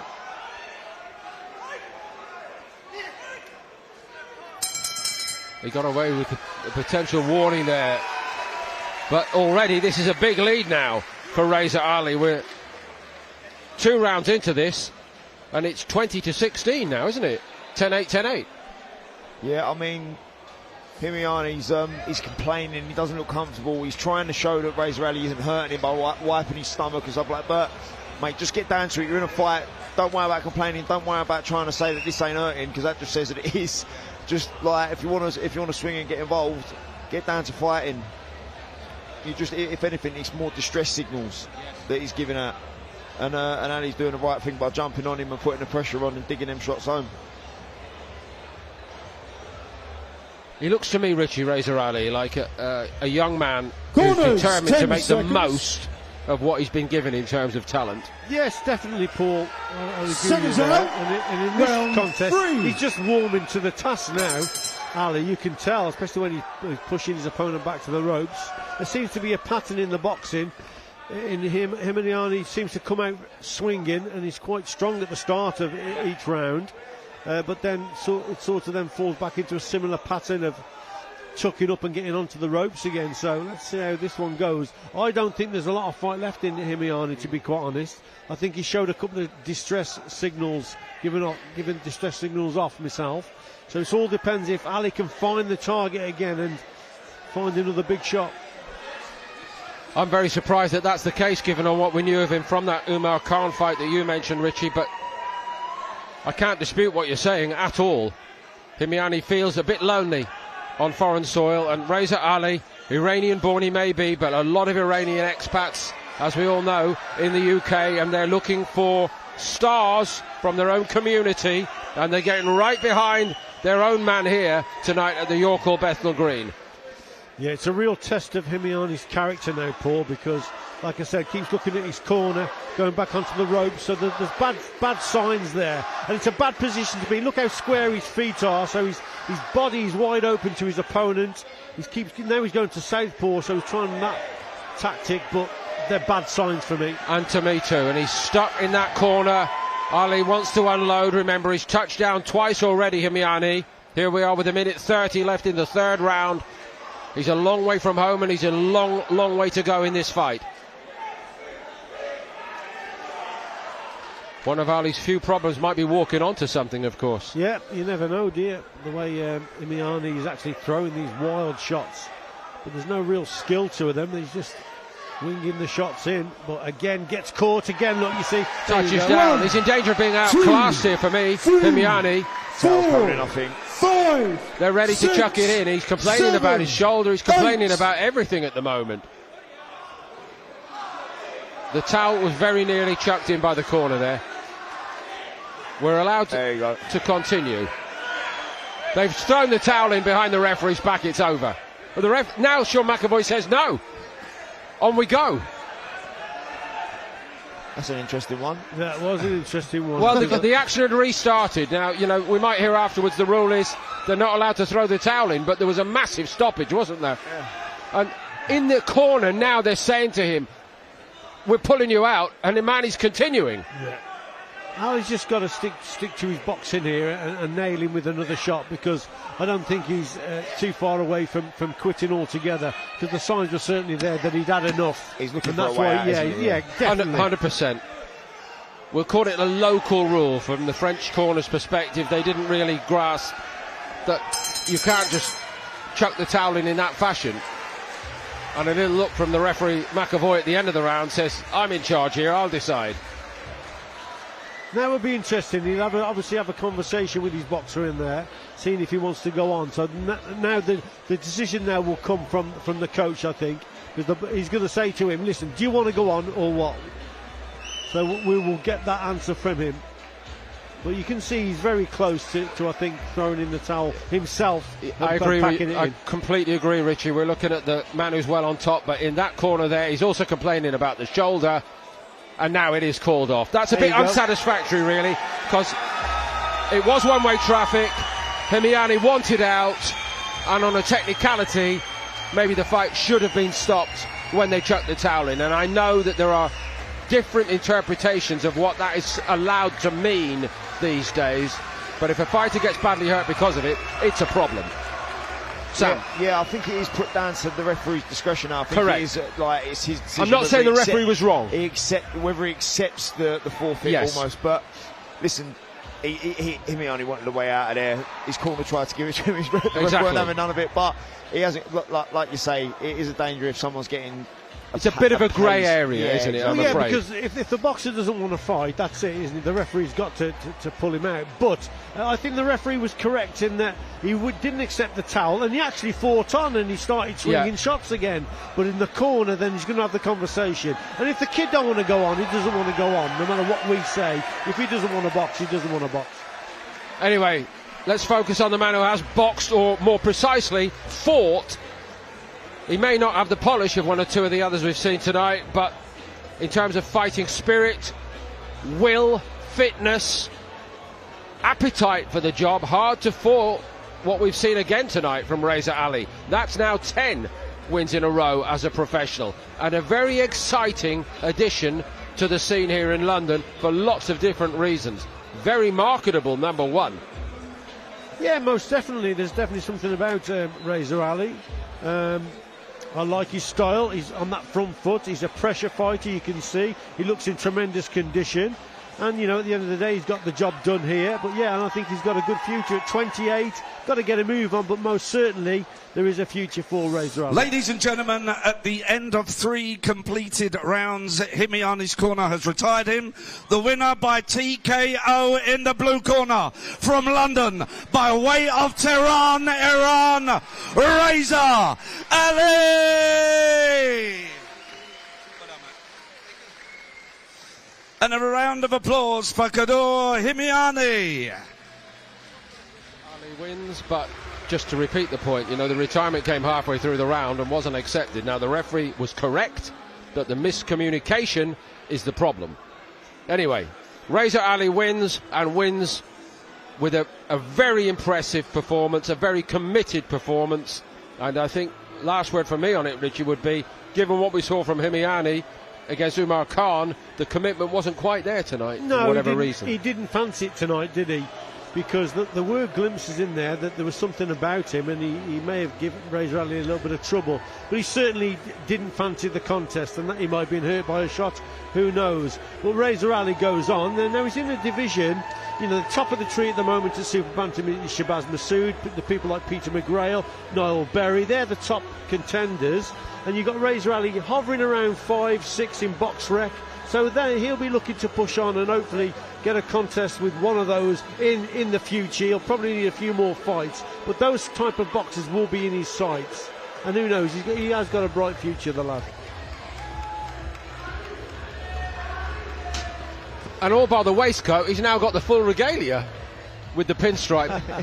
Very, very impressive indeed. And I tell you what, it takes a lot to outdress Ollie Bessel, but Ollie's got a real rival right on his shoulder right now. Thank you, Paul. I will take that as a compliment. Razor Ali, big win for you here tonight, live on Box Nation at York. Paul, how are you feeling? Feeling very good, thank you. Broke my hand, round 1. Yeah, broke my hand, yeah. Durable opponent in there, but you outclassed him. Strong performance from you tonight, especially with a broken hand. Yeah, I feel I right hand him, my knuckle, I felt it, bam, cracked. Then I just had to play around. Good fight, you know, getting ready. Need more rounds under your belt. You're looking for a big 2026. What's in store for you? What's the plan? Hopefully, I need to check my hand. This was unexpected. I was thinking I'm gonna go through this and then get another fight by early December. I talked to Bobby, and we agreed to sign me on next week. So we see where it goes. But whatever comes, I take it. You know. So you're looking for a sign with WBM? Yes. Yes. Good partnership. Looking for big opportunities with them. Yes. Yes. It's my second fight with WBM, and it's going really well. I really appreciate them valuing the fighter. It's easy to work with them, so, and they have faith in me, the most important thing. I just have to get better every day. Big crowd in here tonight, York Hall absolutely rocking. How special is it to fight at York Hall with a good crowd live on Box Nation? It's my home, you see, it's my home. We run it here. It's very good, I love the people, I really appreciate them. Every day my fans gain more. I sold 200 tickets for this fight. And it's not even a title fight, you know. So we're growing in the fan base. I appreciate the people from my country all over. They come and support me. All I can do is just to make them proud like tonight. And when you've got a broken hand in there and you're in a tough fight like that, your crowd can carry you through. Yes, exactly. You know, when they cheer for you, it makes you go through the gears. Razor Ali, congratulations on your win tonight. Go and enjoy your evening. We'll see you back on Box Nation very, very soon. Big win for Razor Ali tonight. Jonathan Palata and Khalid Ali coming to join us now. You can come and stand in here. How are we, gentlemen? Excellent, we're great. How are you? I'm very well. It's starting to get hot in York Hall now. The excitement is building for the main event. Nothing like a York Hall main event under the lights in the heat. James Hawley, Frankie, Davey, I don't know how much you two have seen of them in the build-up to this fight, but we're looking for a big main event. In terms of yourself, yes, looking for some big fights very, very soon. Very, very soon. Taking some time out, but I feel like that time was necessary. And we're ready to come back and announce ourselves on the scene. When you take that time out, how mentally do you keep yourself ticking over, keep yourself prepared to come back? I'm honest, when I took that time out, it's been a couple of years. For the first couple of years, I was totally focused on other things I was doing now to progress. And then the game kept calling me. I stayed in the gym, I stayed around training. I stayed in the gym, stayed around training, but I wasn't fighting, obviously, as we know. Mentally prepared, you watch the fights, you watch what's going on, you see the landscape changing, you see new fighters come, you see old fighters leave, and you just tell yourself, when I get a second opportunity, or when I create it, I know what I'm going to do when I'm back. When you're sat at home on the couch, do you start to think to yourself, do you know what? I've got to do this. Watching those other fighters, like you say, watching the other fighters take their opportunities, that gives you the motivation. It gives you the motivation. It definitely does give you the motivation. And you tell yourself, when the time is right, and when I come back, I'm going to do it right this time. And that's all it's about. It's about proving it to myself and finishing what I started. Finishing what you started. Talking about finishing what you started, Khalid Ali is back. Brand new signing for Warren Boxing Management as well. Great partnership. Yes, I agree. I'm looking forward to get back in the ring soon. I am. Have we got a fight date? So I'm supposed to be fighting November 14th, but I had a little injury, picked up a little niggle. I'll be fighting then, hoping. Well, I know when I'm fighting next January, but till then we're just in the gym, we're locked in, ready to go. A bit like the man standing next to you. I know you've been out of the ring for a while. You've struggled with injuries yourself. Same question to you. How have you kept yourself motivated and ticking over, ready for the comeback? You know, you just watch a lot of fighters. You know, I'm not the first fighter to go through this. Only the last fighter. It's just my time to be on the sideline. My time coming to an end real soon, just like his time coming to an end soon. And look, it's coming to shows like this. You know, seeing atmosphere, seeing fighters, and we're all fighters, right? Every single one of us watching think we can do that. You know what I mean? It just, atmosphere like this just get us hungry. Simple as. You're a very positive personality as well. I watched you on an interview a couple of weeks ago. You were on a podcast. Very positive about boxing in general and life in general. You give back as well. A lot of coaching in the gym. Yeah, I give back. You know, I got my own gym in Whitechapel, 5 minutes from here. Boxing Factory, London. So, you know, I got a whole community down there. I just give back. Yeah, that's what you can do. And Jonathan, in terms of names, in terms of looking for that comeback and thinking, it's him I want, have we got anyone in mind? I wouldn't say specifically it's one person, but there's a lot of heavyweight fighters that are doing good stuff right now. And honestly, anyone, I'm ready for anyone. So that's the mindset, anybody at any time. And so I stay in the gym, I stay sparring, start getting my couple fights back in, and any time you get the call up, but I'll be ready. When they call me, I'll be ready. You'll be and ready. More than I'll be ready, I want to put in a performance. And that's what it's about, not just being ready, but ready to go in there. It's about what you do when you're ready. Same question to you, any names in mind? I know you watch the sport. I don't care about no names right now. Listen, I've been out for so long, a year and a half. It's not really about names, it's about being the best version of myself, right? And I got the talent, I got the skills, and I know what I'm capable of. So at the minute it's, let's look good in the ring first, let's look really good in the ring first. Then after them 2 performances, I'll start pulling out some names, you know what I mean? I know you're a big ticket seller as well. Yes. You told me multiple times you're a big ticket seller too. When you see the crowd in here starting to heat up tonight, you hear the noise, you must be thinking, I know that's coming for me as well. Yeah, 100%. 100% is listen, having a big following behind you is nothing but blessings. But it's great for the fights. You know, like fighting, if you're fighting, you got a big support, it's amazing. Like, it's amazing. I can't explain it properly, but it's an amazing feeling. Well, listen, Khalid Ali, Jonathan Pollard, a pleasure to have you both on the stream. Pleasure to be here. And we look forward to seeing you both very soon. Appreciate it. Very soon. Very soon. Thank you, mate. We are going to bring in Mr. John Harding in the Jr. building. What's good? How are you doing? Nice to be here. I'm very good to be standing next to you because you compliment me more in boxing. No, because your swag is just, the drip is just too much, man. I try my best. What's new with you, my friend? The bad news is I've been nursing a terrible injury that I tore a ligament to my wrist. So unfortunately, watching tonight, it should be me. I should be up there. I should be fighting Frankie Davey. But yeah, I tore very badly in my wrist. Doctors were saying needs operation, but I've made a bit of progress. It was meant to be like a year to a year and a half, but I've been making great progress. I haven't got an exact time frame as yet, but getting a lot better. I'm trying to get ready for December. Trying to keep positive, but it's been tough, man. It's been tough. I was going to say, you come across on social media as very positive. I know a lot of the content you create around football as much as it is boxing. That's kept you going, I guess. No, definitely, man. I believe that there's so many things that we go through mentally, and for me, it was a very bad time mentally for me.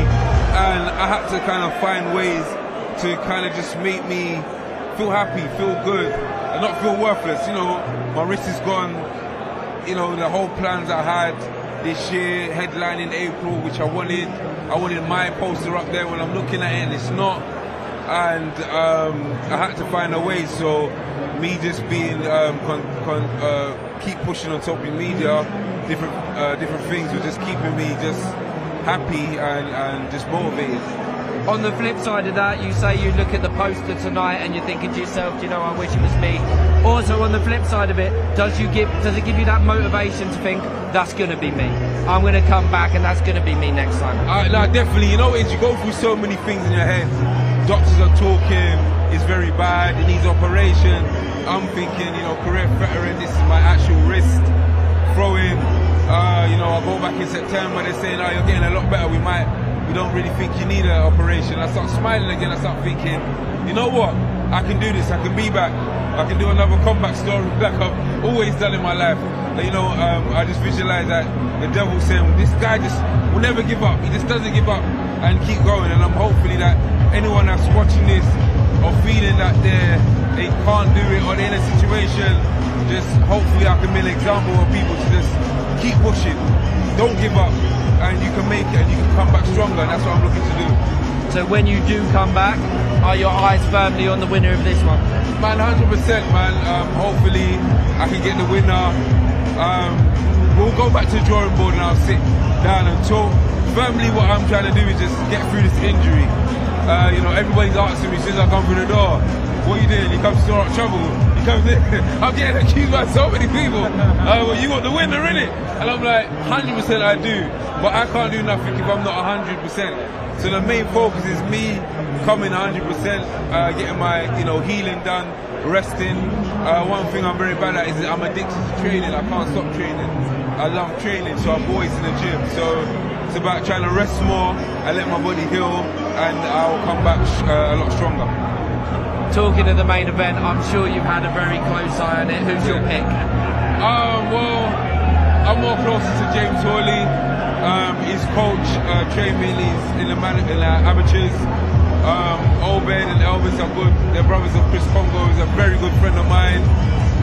Who else is in his stable? I can't remember his name. But at the same time, his Cupman, who's like a coach of mine as well, Danny. So I'm going to edge towards Hawley. But other than that, I'm watching it as a fan because I love boxing.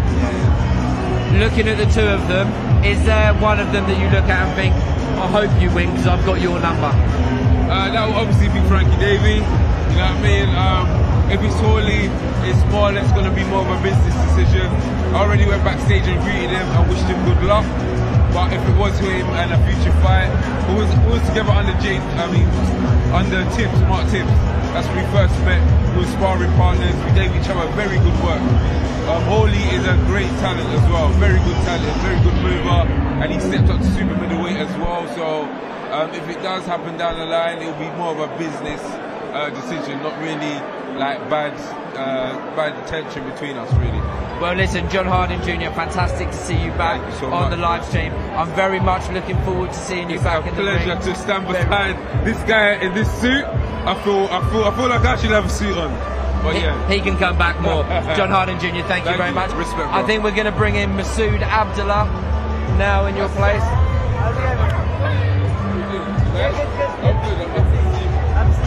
Super Maz Masood Abdullah, how are you, sir? I'm good. I just came off the plane. I was in Marbella at Newman's show, Ori's show. Wow. Just saw Jack McGann fight. Brilliant turnaround there. He just won the IBO Intercontinental. Ori done amazing in her fight too. So Amy, Newman and John, they should be proud. That was a very good show. Because they've just bought the gym over there in Marbella. Bought the gym out. Looking to do a few shows. Yeah, that was the opening. That was the opening of the gym where they had fights there. I thought they done good. Yeah, fantastic. And like you say, Jack McGann winning the title out there as well. Yeah, Jack McGann done really well. He's a true professional. He's a true sportsman. He came out. Him and his opponents were really cool, and he was just he came up to me asking me for advice. I was like, shit, why are you asking me? You ask someone more credible. But yeah, he was just so keen on getting back out there, trying to improve. I'm super happy for him. You've always been humble, like you just said there. People are asking you for advice and you don't understand why. But you fought on some of the biggest stages, especially for Queensbury. You haven't been as active recently. Last time out was on Box Nation. What's the plan with you?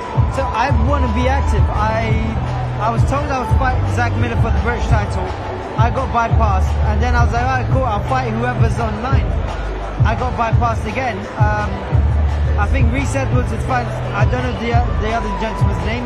He's never had a 10-rounder, which I do not understand. Like, they told me I had to have a 10-rounder before I could challenge for the title. Now they're bringing out different rules. I guess the same rule doesn't apply to me.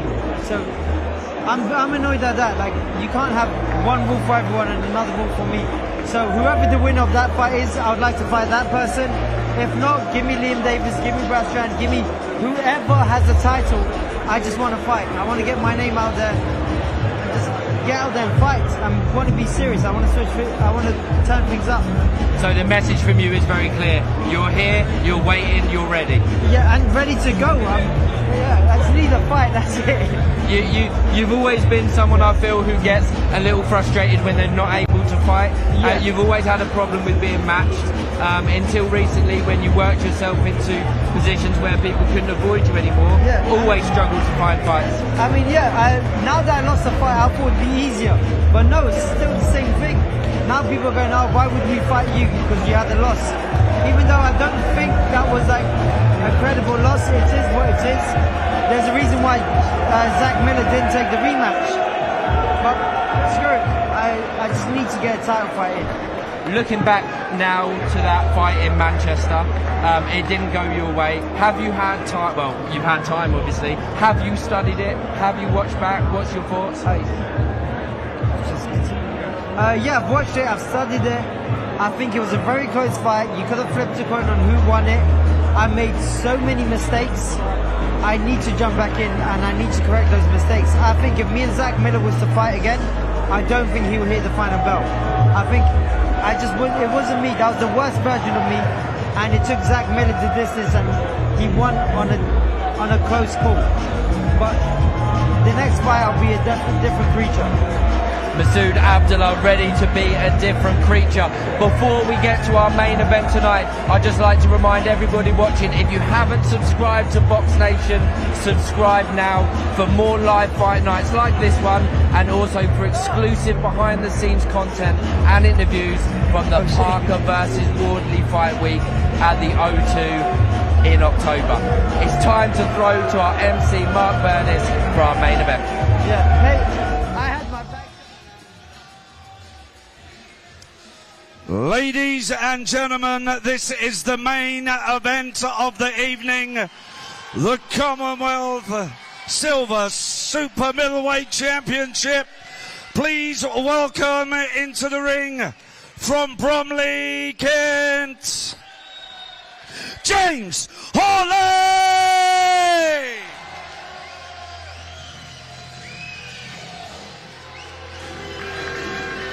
What a buzz around the York Hall Bethnal Green. All set for our top of the bill tonight. A rip-roaring title fight in prospect. A major opportunity beckons for the winner tonight. Here comes James Hawley. Has he found a home at last as a super middleweight? We're about to find out. It always seemed likely that it was his best shot at making the big step. Maybe not the biggest of light heavyweights we've ever seen. And please welcome into the ring from Ipswich, Suffolk, Frankie Davey!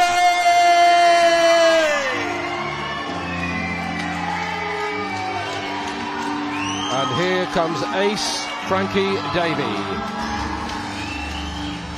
The chance to step out after a little too long in the shadows recently.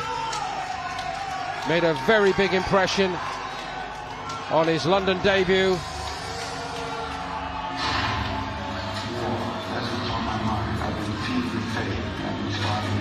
A couple of stoppage wins. He has that explosive quality, we know that.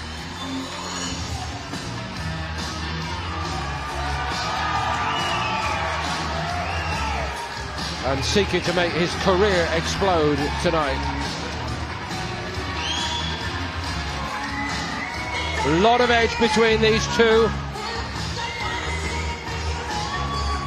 Sometimes one just gets that little sixth sense that there's a little bit more edge. This feels like that. Ladies and gentlemen, Trinity Entertainment and WBM proudly present the main event of the evening. 10 3-minute rounds for the Commonwealth Silver Super Middleweight Championship, live from the York Hall here in London's East End. Your officials have been appointed by the Commonwealth Boxing Council. Your supervisor is Miss Debbie Down. Your timekeeper at the bell is Brett Bowles. And your three scoring judges at ringside are Kieran McCann, Sean McAvoy and Terry O'Connor. And when the action begins, your referee is Kevin Parker. And now to introduce the contestants. Firstly, in the blue corner, with an unbeaten 8 wins, 2 by way of knockout and a draw. Weighing in 167 pounds, 8 ounces, and tonight he wears the white shorts. Please welcome from Ipswich, Suffolk, Frankie Ace Davey. And moving over into the red corner with an unblemished record of 12 wins, won by way of knockout, weighing in 167 pounds and 9 ounces. And tonight he wears the pink and purple shorts. Please welcome from Bromley, Kent, James Hitman Hawley.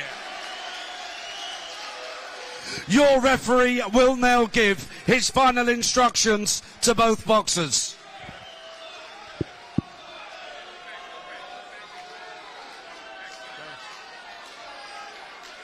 Gents, we've been through the final instructions in the dressing room, and you know what I expect: a clean fight. Obey my commands at all times. Above all, protect yourself at all times. Touch gloves. Thank you. Ladies and gentlemen, this is the Commonwealth Silver Super Middleweight Championship. A spicy affair guaranteed. All set to go. Our top of the bill here tonight, live on the Box Nation YouTube channel from the York Hall Bethnal Green. Scheduled 10-rounder for the Commonwealth Silver Super Middleweight title. Beware, everybody, both have won early in this ring. Will either dare go for it early, given that the stakes are now so high at this point in their career. Huge window of opportunity for the winner here tonight, should we have one. Who's your favourite, Richie, in terms of assessing their careers to date? Well, I think Hawley's probably the more experienced, just slightly. I mean, they're both having their first 10 rounders, but he's been over the 6-round schedule 4 times, whereas Frankie Davey has only been 6 rounds just the once, and now he's into a 10-rounder. So they'll both be a little hesitant probably to set a high pace as they're doing their first 10-round contest. But slight height and reach with James Hawley, who started, I think, he's probably settled a little bit better behind that jab. But it's a very even contest on paper, Paul. So let's just see how it goes. I think that's why it's excited so many fans, actually. Hard to weigh it up and make a clear case either way. An intriguing affair in prospect. Both have shown a lot of ability, a lot of untapped potential, if I could put it like that.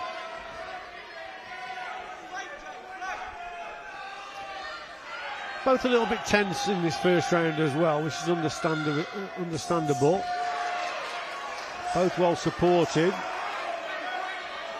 Scouting mission in this first round for both of them, just looking at each other and just feeling each other out. I think Hawley's just working a little bit better with those straight shots, especially his jab. He's just establishing his jab a little bit better than what Davey is. I would agree. But Davey, unflustered, as Richie has said, having a good look. Davey now claims the centre of the ring.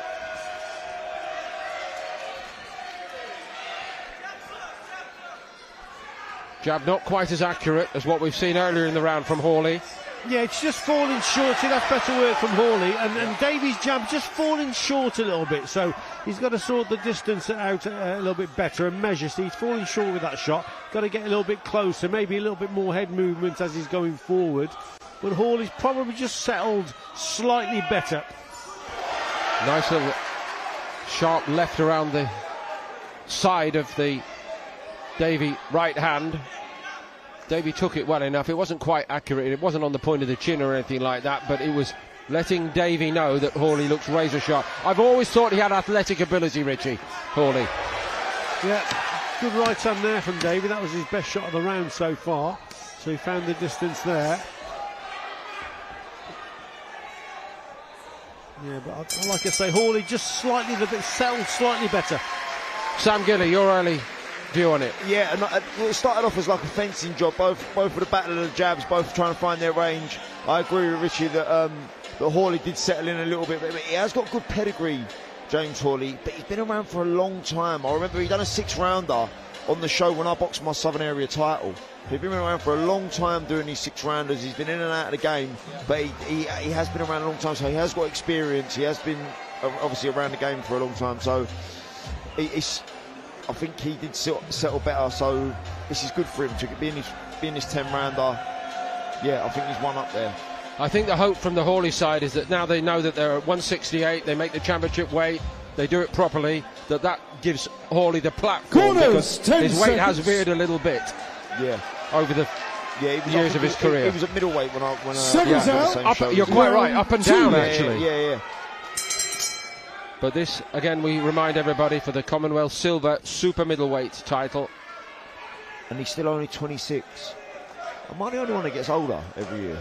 Everyone just seems to be around for ages and they're still in their 20s. You don't need to worry about things like that just yet, Sam. So Frankie Davey, unflustered despite the fast start from Hawley. Nice and composed from Ipswich. Probably feels slightly like he's away from home, but then again, after all, for the Suffolk boy, first 4 pro fights, Richie, were in Norwich. Enemy territory, yeah. They say. There's a big Ipswich Town flag actually over our right shoulder tonight.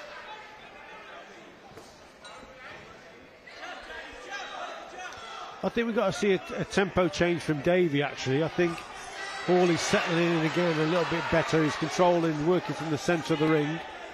And Davey's trying to match him with the jab. He's falling short again there with his right hand. So he needs to get closer. So he probably needs to double up his jab a little bit more and move his feet into range. And just up the tempo a little bit. That's what I think what Davey needs here. Because, again, he's just allowing Hawley to dictate with his jab. Will the rounds be in his mind, though, Richie? Do you know what I mean? The first long distance, will that be in the back of both fighters' Absolutely, minds? I think spot on. Spot on. First 10-rounder for both boxers. It's always a trade-off, though, guys, isn't it?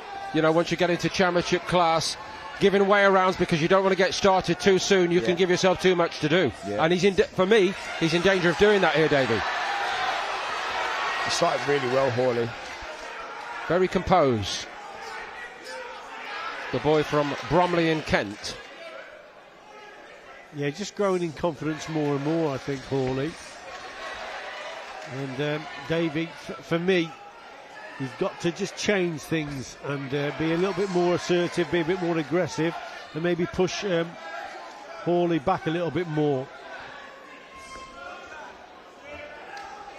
Thinking back the years in this division to David Starry, Richard, you'd remember him. Yeah, he was a very good fighter from the same part of the world as Davey. Starred here a few nights. Yeah, he went 12 rounds with Calzaghe, didn't he? Yes, he did, actually. David Starry. Very skillful boxer, David Starry was. Just the way he sets himself, the shoulders and all of that, actually reminded me a little bit, watching Davey tonight, of the way Starry used to set himself. But Starry was a very composed operator. And Hawley's just looking a bit too sharp at the moment for Davey. Yeah, he's just controlling things in terms of the pace, I think. I think Davey's still... He's trying to establish, trying to get close enough, but he's not busy enough for me, Davey. Correct. He's waiting a little bit too long. Yeah. Waiting, that's better. Take the initiative yourself. Better enter the round. Not sure it was enough, though, to get a share of it. Sam, all the same, what do you say? No, I agree. Another round for Hawley. He needs to get a hold of this fight, Davey, because he's letting Hawley be comfortable. Like, look, Hawley had a good start to the round, then he went for a little walk, just all of his own accord. There was no pressure put on him, and he weren't really put under any stress. So yeah, I've got Hawley 2 up. Needs to settle, needs to get to work. That's what they're telling him.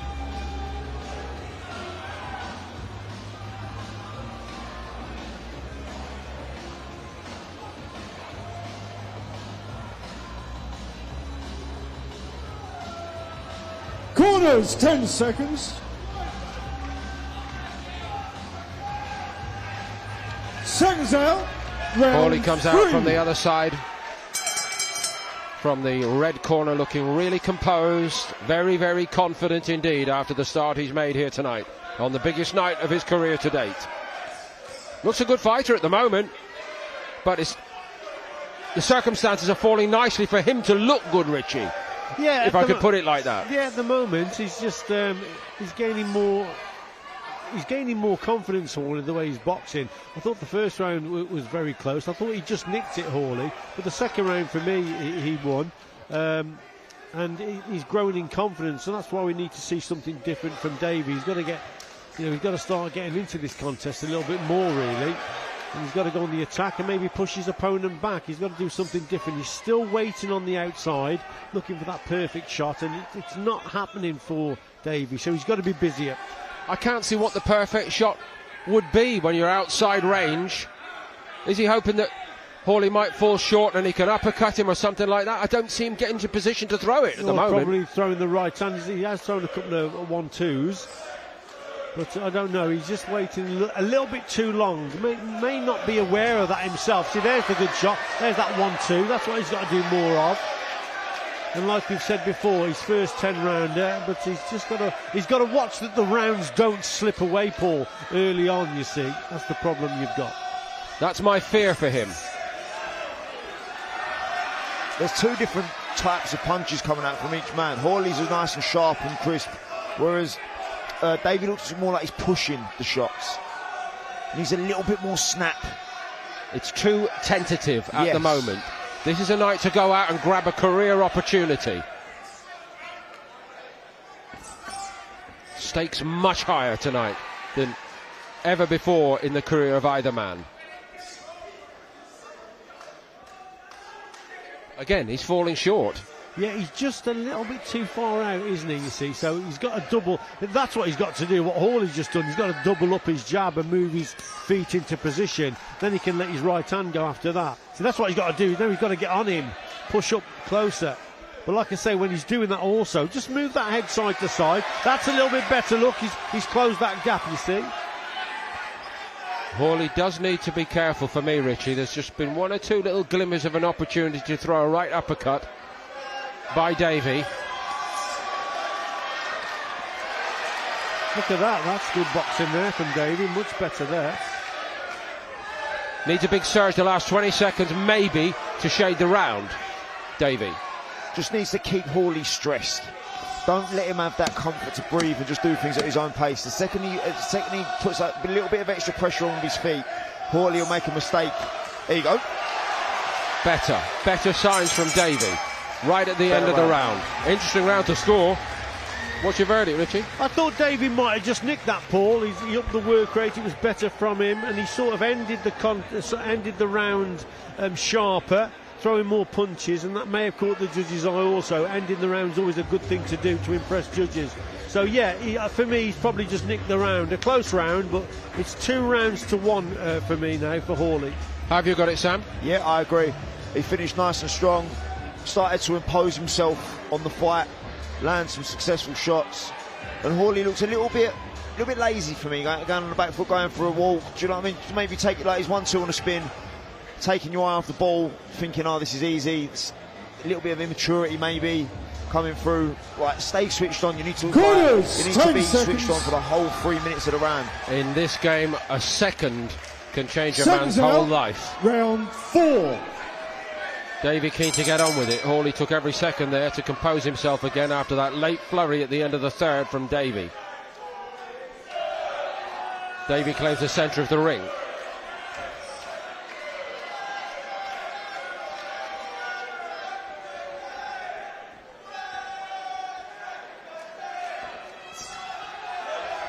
Hawley starting to, Davey starting to find the range a bit better here, Richie. Yeah, I think he's got some decent boxing skills when he gets his feet into the right position, and he certainly had a better round that last round, so there's a bit of flair about him now, and a bit of speed, which I like. Just got to see more of it.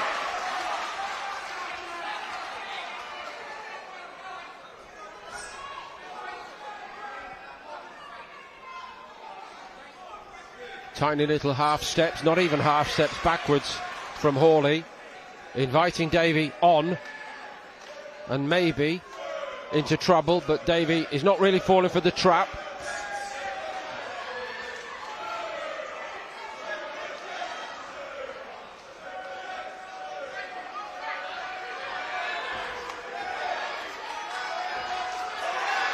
Good by Davey, that. There's a cut. Hawley is cut. Left eye. That was a punch as well, I believe. I certainly didn't see any heads involved in that, Sam. Good signs for Davey. The first significant change in the shape of this fight, and it comes in the 4th round. Hawley knows he's cut and takes appropriate action as he sees it, gets close. No panic, I will say, from Hawley, nor indeed from the corner, but he's having a little dab now and then at the cut. The speed and snap of the shot is actually better with Davey. He has got a little bit more speed about him. More eye-catching work is from Davey. He's changed it round from the first 2 rounds, hasn't he? Yeah, definitely.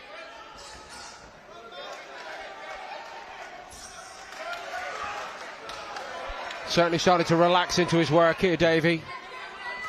Starting to look a better version of himself. And you know so much better than me, of course, both of you, but when you see that your man is cut like that, it must give you a little jump of the heart inside. It must do wonders for your morale, definitely. Yeah, it gives you a lot of confidence. When you do target it, you try and land another shot on that cut. Do you know what? The first time I cut someone was Sam Amidi over 4 rounds.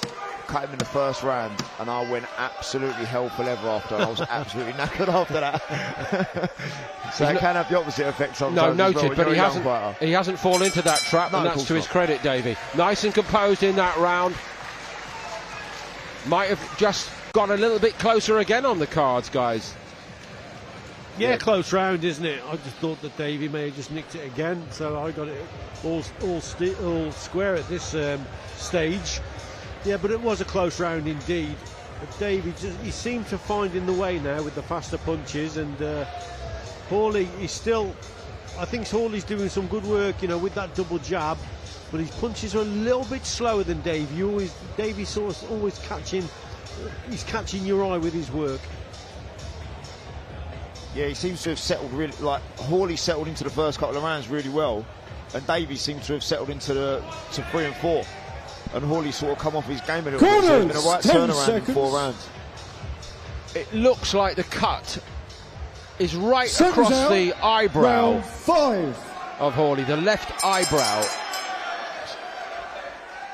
The blood isn't flowing at the moment, but it's a target, as Richie has said, for Davey. And also, because of where it is, Richie, if he can open it up again, the blood is going to run into the eye. It's not down the side. Yeah, that'll be the problem, obviously. So he's got to protect that cut. Occasionally just move off to his right rather than moving around to his left, because he'll walk onto a shot like that, so he's got to watch it as Hawley. Just occasionally just change your movement pattern, step off to the right-hand side, away from that right-hander of Davey. Everything is just that little bit more smooth and confident now about Frankie Davey than it was in the first couple of rounds. Hawley trying to put a bit of extra muscle into that work at close quarters. Yeah, well, that's where he would want it, I think, up close. Just need to relax in them moments, though. Yeah. You know, like rather than winging the right hook to the body, just have a little look. Yeah. Tuck your hands around your head, just have a little look, stab through the middle. Like, be a little bit more methodic about what you're doing, rather than just winging in with a right hook to the body. That's the difference between just landing one, slapping around the side, and really landing a body shot that's going to take somebody out. Good right hand.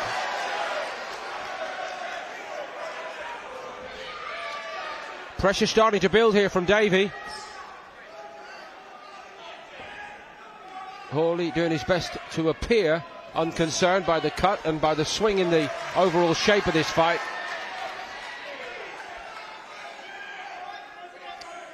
But it was smooth and easy going for 2 rounds for James Hawley, and now he knows he's going to have to work very hard indeed to win this.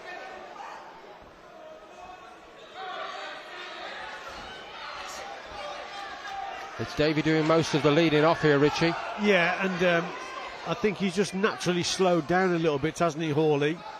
And those shots that he's throwing, that Davey he can sense them, he can see them coming, and he seems to adjust.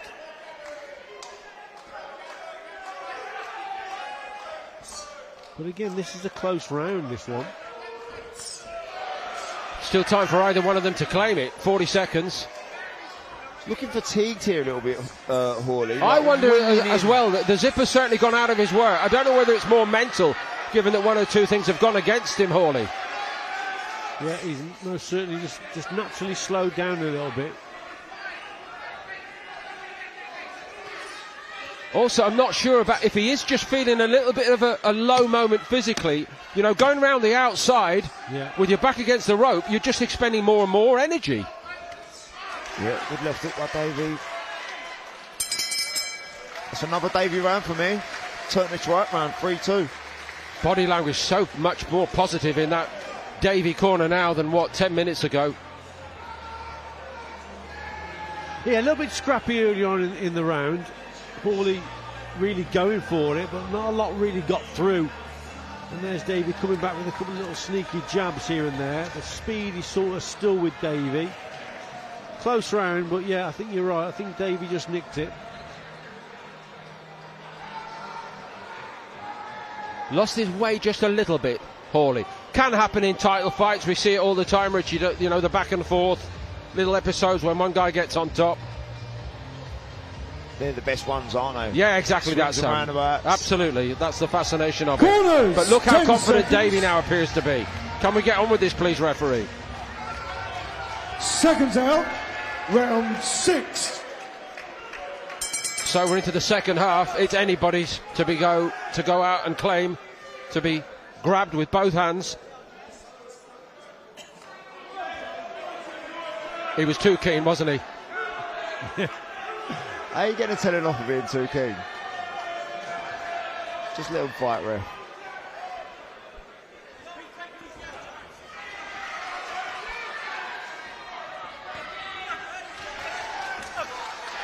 Hawley seems to have got the memo. You need to up it. Yeah, I think that's what's come from the corner, Paul. They're saying, listen, you've got to drag this guy into a dogfight, a toe-to-toe battle.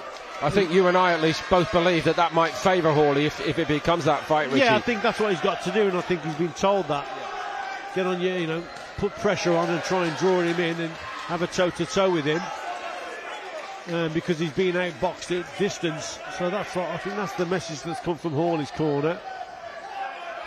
And he's going to try and drag Davey into that toe-to-toe battle. Davey tried to throw a big counter at the start of that exchange. I think it's still a danger, I really do, for Hawley in that way, Richie. Yeah.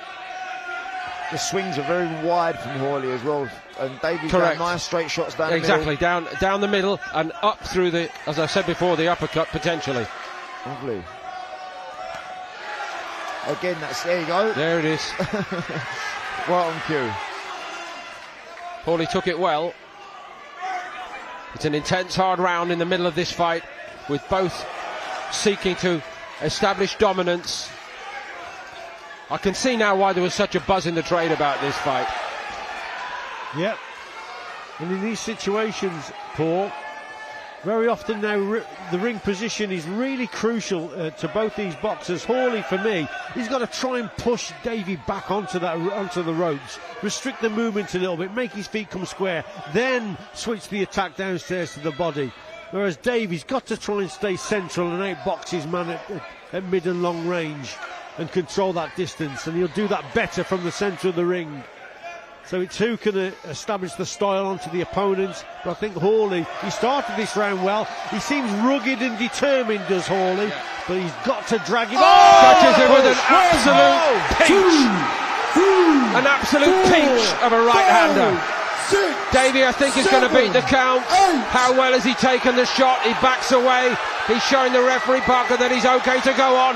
Hawley knows he's there to be finished. The crowd has gone absolutely crazy here. The jump, absolutely in the energy level. The change in the fight, the big breakthrough moment, but Davey catches him with the left, and Hawley felt that to his bootstraps. Incredible. Hawley catches him with an uppercut, but then walks onto a good left hook, and Davey's trying to throw it again, and there's the uppercut from Hawley. Again, what a contest. What a punch that was for James Hawley. Davey took it incredibly well and beats his chest as he goes back. I love boxing. Great round. Wow, what a round. We're saying about Hawley with the wide hooks. The first time he changes it to an uppercut, look what happens. Tremendous shot. That's a great shot. That's the best shot of the contest so far. What a peach of a punch to see from this angle. Oh. There it was there, straight to the middle. I think he Belter. must have been about 66-1 to beat the count, Richie. I really do. Fair play, Frankie Davey, from getting up for that. That is a peach of a right uppercut. And he's banged his chest at the end, and he's game to carry on. Fair play, kid. He's telling them now, I feel fine, absolutely fine. Let's go, he says. Go. I love that. 10 seconds. Shows he's a fit boy to be able to wear that and carry on. Battle joined. Round 7. Well, that was a 10-8 round, wasn't it, for Hawley with the knockdown. I've got it 57-56 now to Hawley. He's just sneaked ahead. Hawley's left right eye's come up from somewhere. It has. Talk about a seesaw affair. Hawley looking classy early on. Davey slow to get started. Then he relaxed and started to box very, very well. Find the target. Hawley under pressure with a cut. Well, then Hawley responding, showing that physical strength that he's got, Richie, and then producing an amazing uppercut, which seemed to starch Davey. Davey wore it unbelievably well. What a fight. Well, yeah, we said in the last round that Hawley, we thought that the corner would have said to him, listen, you've got to get up close. He certainly did. He landed the uppercut. It's even more so now from Davey that he's got to box at range. That'll be on his mind now when they're close, because Hawley's going to try and catch him with that shot again. So it's so important for Davey now to control things behind the jab and box at distance. That's what he's got to do.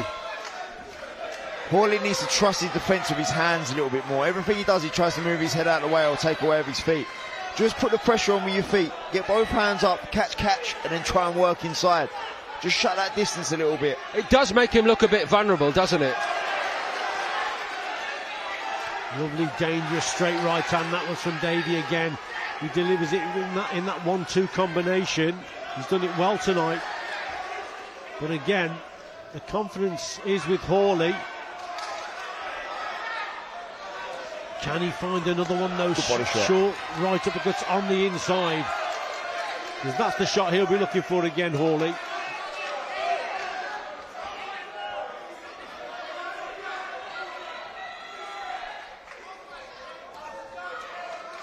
So he just parry that jab rather than trading them.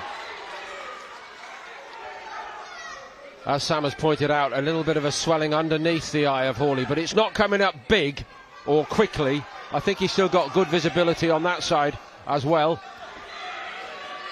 See the difference in the hand defences from both, like Davey on the way back, and hold his feet a little bit more because he trusts his defence, whereas Hawley always seems to jump out or lunge in. As he does again there.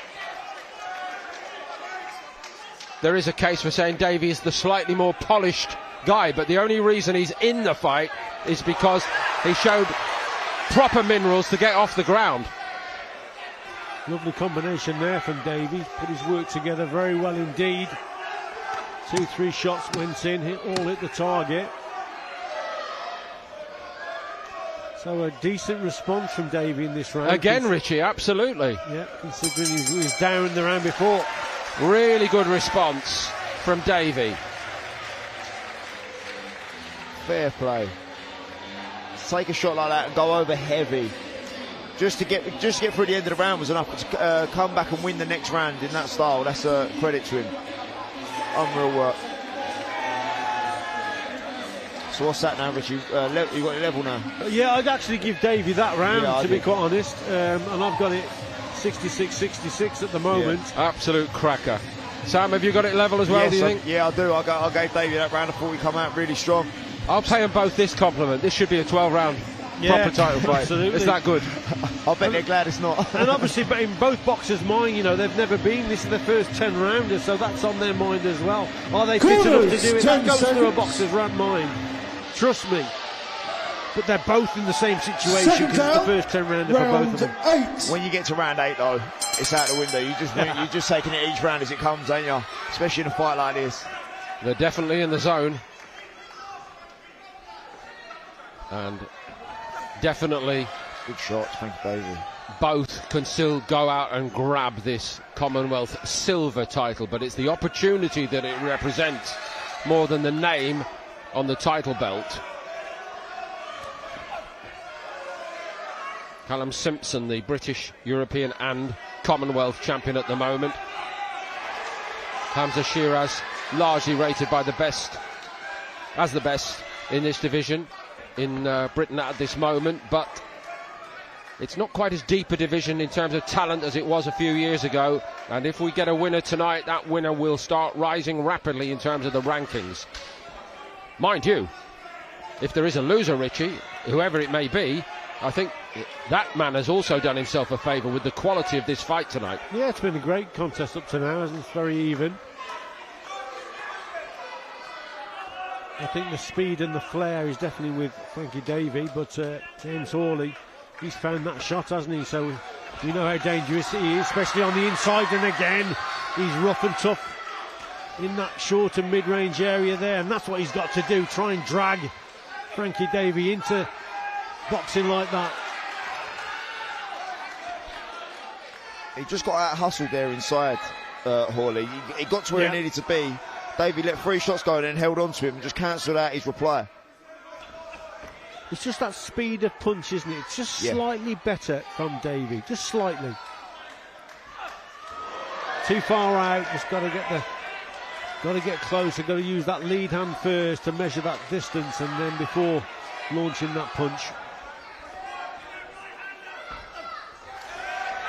Oh, you know what? He's gambling risks now. Yeah, he's taking some risks here, Hawley, because launching from too far out, he nearly walked on to an uppercut himself. So he's got to watch what he's doing here, Hawley. Rich, do you think that is because he senses that he's being outboxed a little bit? Yeah, maybe so. He senses that he's being boxed out at range, but rushing in like that, he's taking big risks, Paul, and he's risking walking onto a big shot.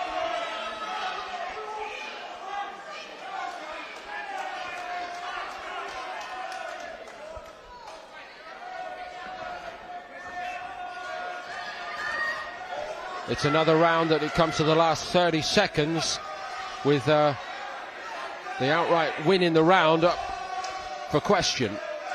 A big finish to this round either way might claim it, and it might yet be crucial because this fight overall seems to be extremely tight.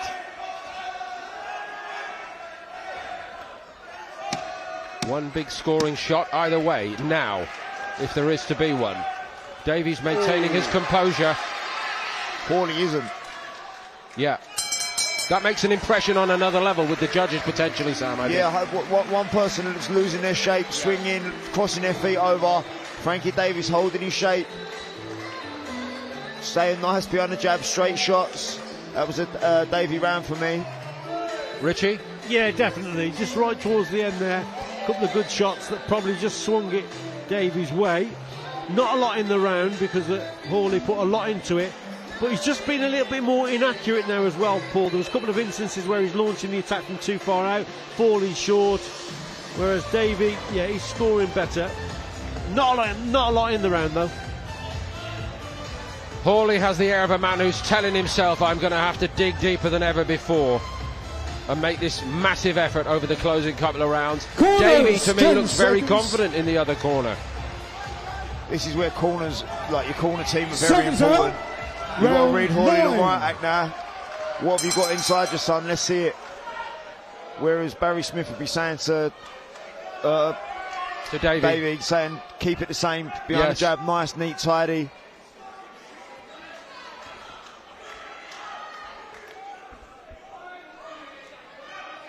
Davey from the centre of the ring. Hawley looking for an angle or two. Davey largely has kept his shape very, very well indeed. Once he relaxed after a couple of rounds and started to feel comfortable on this, the biggest stage of his career so far. See, that's what Hawley's got to do, right on cue. I was just about to say double up the jab, and that's what he's just done there. Double up the jab to close the gap down, then you can bring the right hand into play.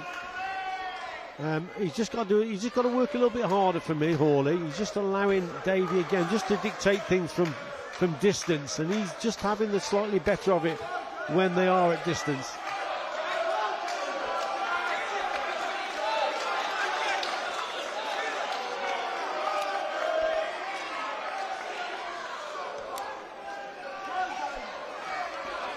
Hawley corner, not particularly happy.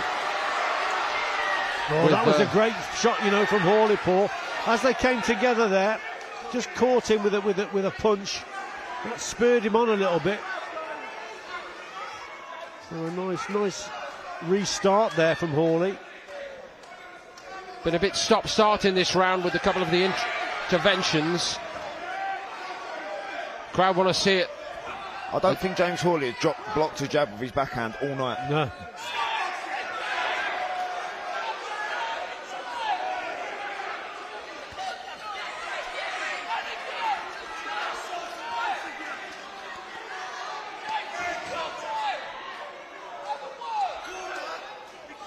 There's a lot of tension around ringside tonight, and I'm not sure that the corners actually need to be told to be quiet. There's so much at stake in this fight. We're getting a lot of interventions during this round. I think that's slightly unsatisfactory for the crowd here tonight. I don't know what you guys think about that. Yeah, I mean, listen, the corner are making their faults known. The referee don't like it, but at the end of the day, like, have a think about what's at stake for these guys. There's a lot of passion. There's probably been 10 weeks of training every single day with these lads. So their heart and soul's gone into it as much as the fighters. Yeah, exactly. Now we get back down to it. A lot of passion in this one, and Hawley now coming on strong. This has been a better round for him at this stage for me, Hawley. That's where Hawley needs to be. Yeah. Now let your hands go. He just needs that little bit of intelligence on the inside. I don't like that either, you know, when you're in the close and someone holds their arms out. Yeah, forget that. I don't like that either. Just get on with it. Don't wait for the referee. What can Davey conjure up here late on in this ninth round? Hawley's dragged him into this. Yes, he has, round, Richie. Into a bit of a toe-to-toe battle, and he's had slightly better of it for me in this round. Hawley's got right back into it. Like a shot. Yeah. I asked at the start of the round whether Hawley had it within himself to dig deep and produce more in terms of physical commitment. He did do that in that round, I Definitely. think. Yeah. I think that's a Hawley round, and I think that's, if my maths is correct, that's all level going down into the last. Yeah, on our scorecard, Paul, we've got 85-85 going into the last round, so... That kind of work is what Hawley's probably exactly prevailed. Again, a lapse in concentration from Davey, maybe. He's got to keep it at range, but a good round for Hawley. One more of them, son. Just like the last one, you might just edge it. That's what they're saying. Yeah, of course. Barry Smith will be on Davey to get back on his boxing, but at this stage, you're both tired, you're both sore. It's who's got corners, 10 seconds. Both of them are at risk here of walking onto a big shot. I felt that all night long, Richie. It will be a very dramatic finale to an excellent 10-round fight here tonight. So here we go, and it's all on the last round. Hawley might have proven something to himself there, Sam, I think, in the last round. I think he's going to go for this, Hawley. Yeah. He's really going to go for this now. Here we go. He's loading up. Davey stands his ground, but Davey needs to find some space to give us some of his boxing here.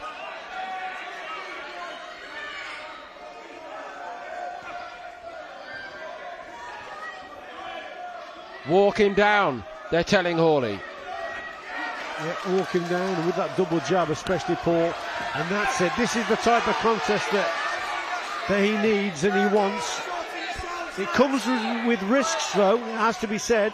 It's certainly risky against an accurate puncher like Davey. Yeah. But, he got him with a beautiful right hand, but Hawley took it very well indeed. Yeah. This is better. I'll tuck up, hands by the head, take a couple and work back.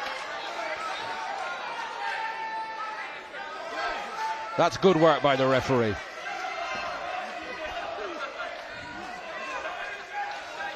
Oh, good uppercut. Oh. Davey's not really getting going in this last round as he needs to do. It's been an excellent first half of this round from Hawley. Yeah, he's dragged him in again, hasn't he, into his way of boxing. He wants that type of fight, does Hawley. in close. He's really digging in here, Hawley. Absolutely. Really digging in.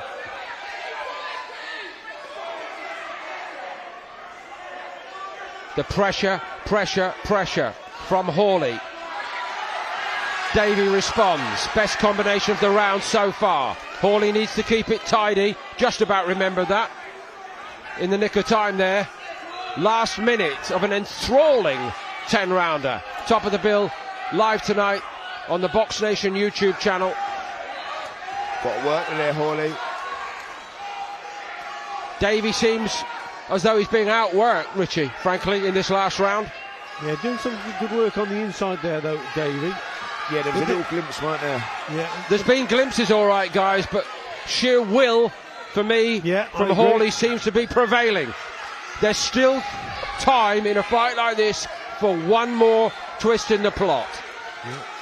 Davey obviously feeling the pressure, feeling the pace. Got to try and box more, control this pace and the gap, but he's not. Hawley coming on, sustaining the pressure, dogged and determined. James Hawley. All came off a massive right hand. Davey's got to respond, and he's only got a few seconds to do it. Hawley has dug as deep as possible in the last couple of rounds. It looks like Hawley might just have prevailed. An outstanding effort from both men. Davey more than played a part. The way he got off the canvas in the 6th round will stay in the memory. He thrust his arms into the air, but Hawley, who looked to me in quite a bad place after 7 rounds, running out of ideas, morale a bit low, with the cuts, has he proven he's got championship pedigree by digging deeper on the run to the line. Cracking last round. They both knew that I think they needed the round to win the contest. Hawley, for me, just probably done the better work in that last round. Volume of punches mainly from Hawley in the last round, I thought. That's just got him over the line, but it's nip and tuck. It could go either way, this one. I've just got Hawley ahead by a point, but it wouldn't surprise me if it's the other way by a point. It's one of them. It's very close, but I think Hawley, for me, on my scorecard, he's just got it. Sam, I can't decide, so I think they should do 2 more. I was actually going to say that. Can we play extra time, because it was that good, wasn't it? Yeah, it definitely was. No, but I agree. I think Hawley just edged the last round, so I have him just edging it. But with rounds like that, the 3 judges, who knows? But yeah, fantastic fight. It'll stay in the memory. You know, the boys on our firm, Box Nation, they were saying to me for weeks, you're in for a real treat. This is going to be really, really good. Davey against Hawley. They were right. But even now, who would dare forecast our winner? We are about to find out.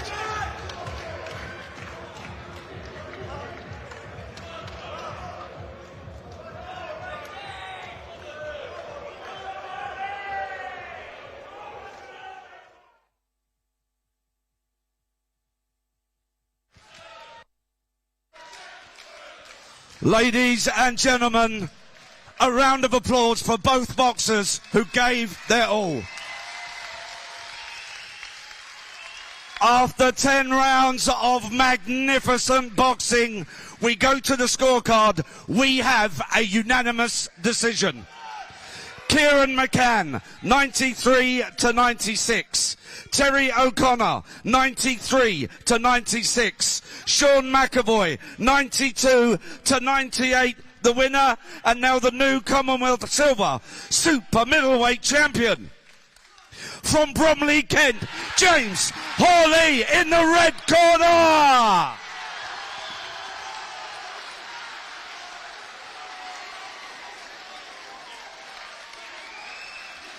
Ladies and gentlemen, a round of applause for the brave and very talented Frankie Davey.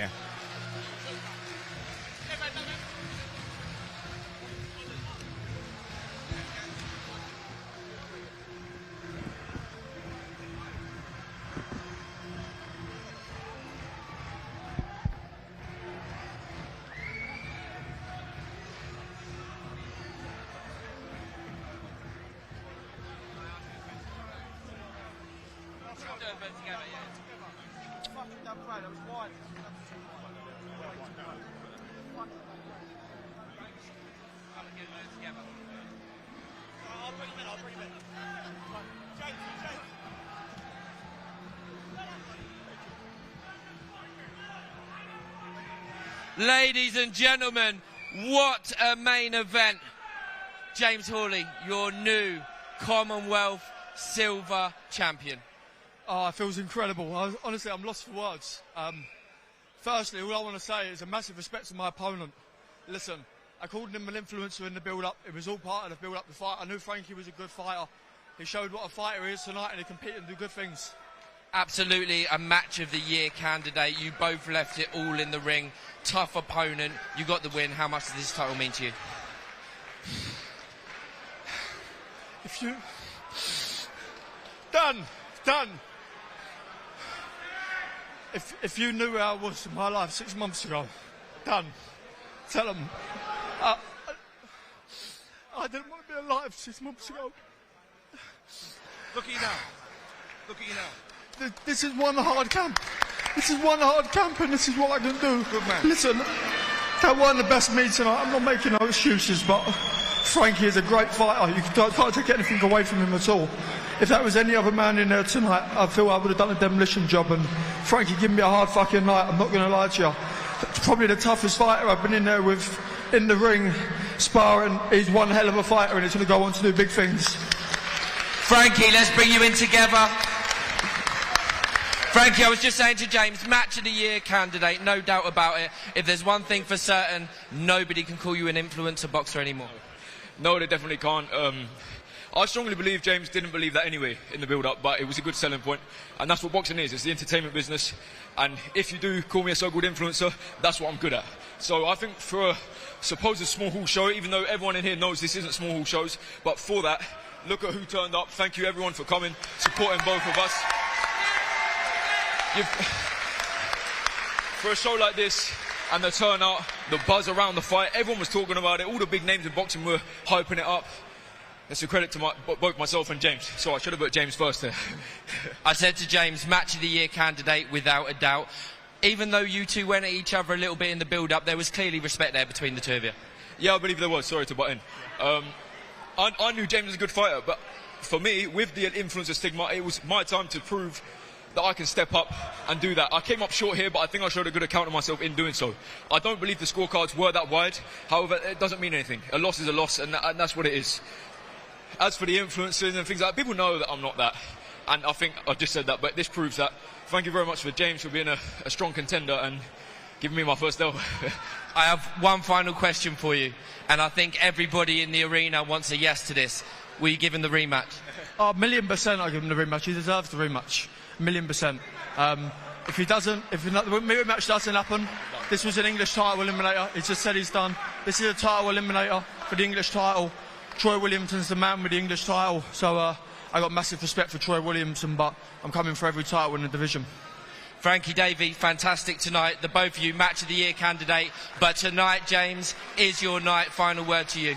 I just want to say a massive thank you to all my sponsors. If it wasn't for these people, it wouldn't be possible.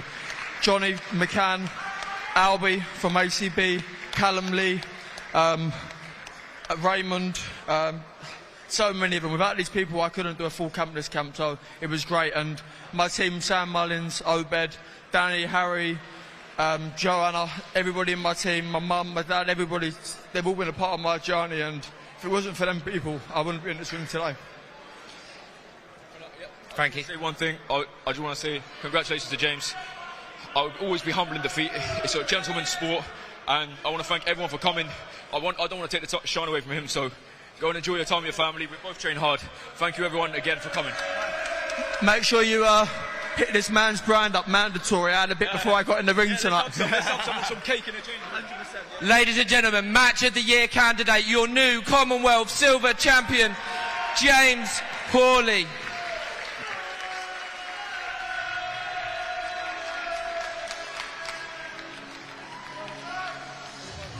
Do you want to do one? We're going to have a quick word with Alfie Warren. Alfie, what a fight. Brilliant fight. We always knew it was going to be a good fight. You know, we look after both these fighters. Well, credit to them both. Credit to boxing. They fought their hearts out tonight. I actually do agree. I think it was closer than what it was, but James is the winner tonight. Fought outstandingly, but you know, nowhere near the end for Frankie. He's come out with more credit, Frankie Davey, than he ever will do. But you know, on to the next for James Hawley. We're going to sit down, have a couple of weeks off, and we'll plan out the next move for James. But you know, what a fantastic night tonight, and congratulations to James. Frankie Davey will be back. When you look at the card overall tonight, fantastic night of boxing here at York Hall. None of the home fighters got an easy ride at all, and you know, magnificent main event to finish it off. But what did you think of the overall picture? Well, that's what it's all about. That's what it's all about. You know, these guys are coming in. They're coming here to win, coming in to give these guys tough fights, and you know, it was absolutely brilliant night of boxing. It really, really was. It had everything. You know, master classes, knockouts, the lot. That's what you want from a show. You know, especially in a show like on this platform, Box Nation. And you know, we've got a long way tonight. You know, absolutely brilliant. I just want to say to everyone who was involved, the promotion on this fight, everything, you know, and I can't wait for the next one, November the 14th. We're just going to make it bigger and better. But like you say, tonight's James Hawley's night, and we're going to make sure that, you know, he gets in the big fights tonight, gets in the big fights after this. Fantastic. Great words from Alfie Warren. Big things to come for James Hawley. Thank you everybody that tuned in tonight and joined us. Don't forget, if you haven't already subscribed to the Box Nation YouTube channel, do so for more live fight nights and also exclusive behind the scenes access to Joseph Parker versus Fabio Wardley Fight Week. It's coming to you from the O2. But for us here, York Hall tonight, James Hawley is your Commonwealth Silver Champion. It's good night from us.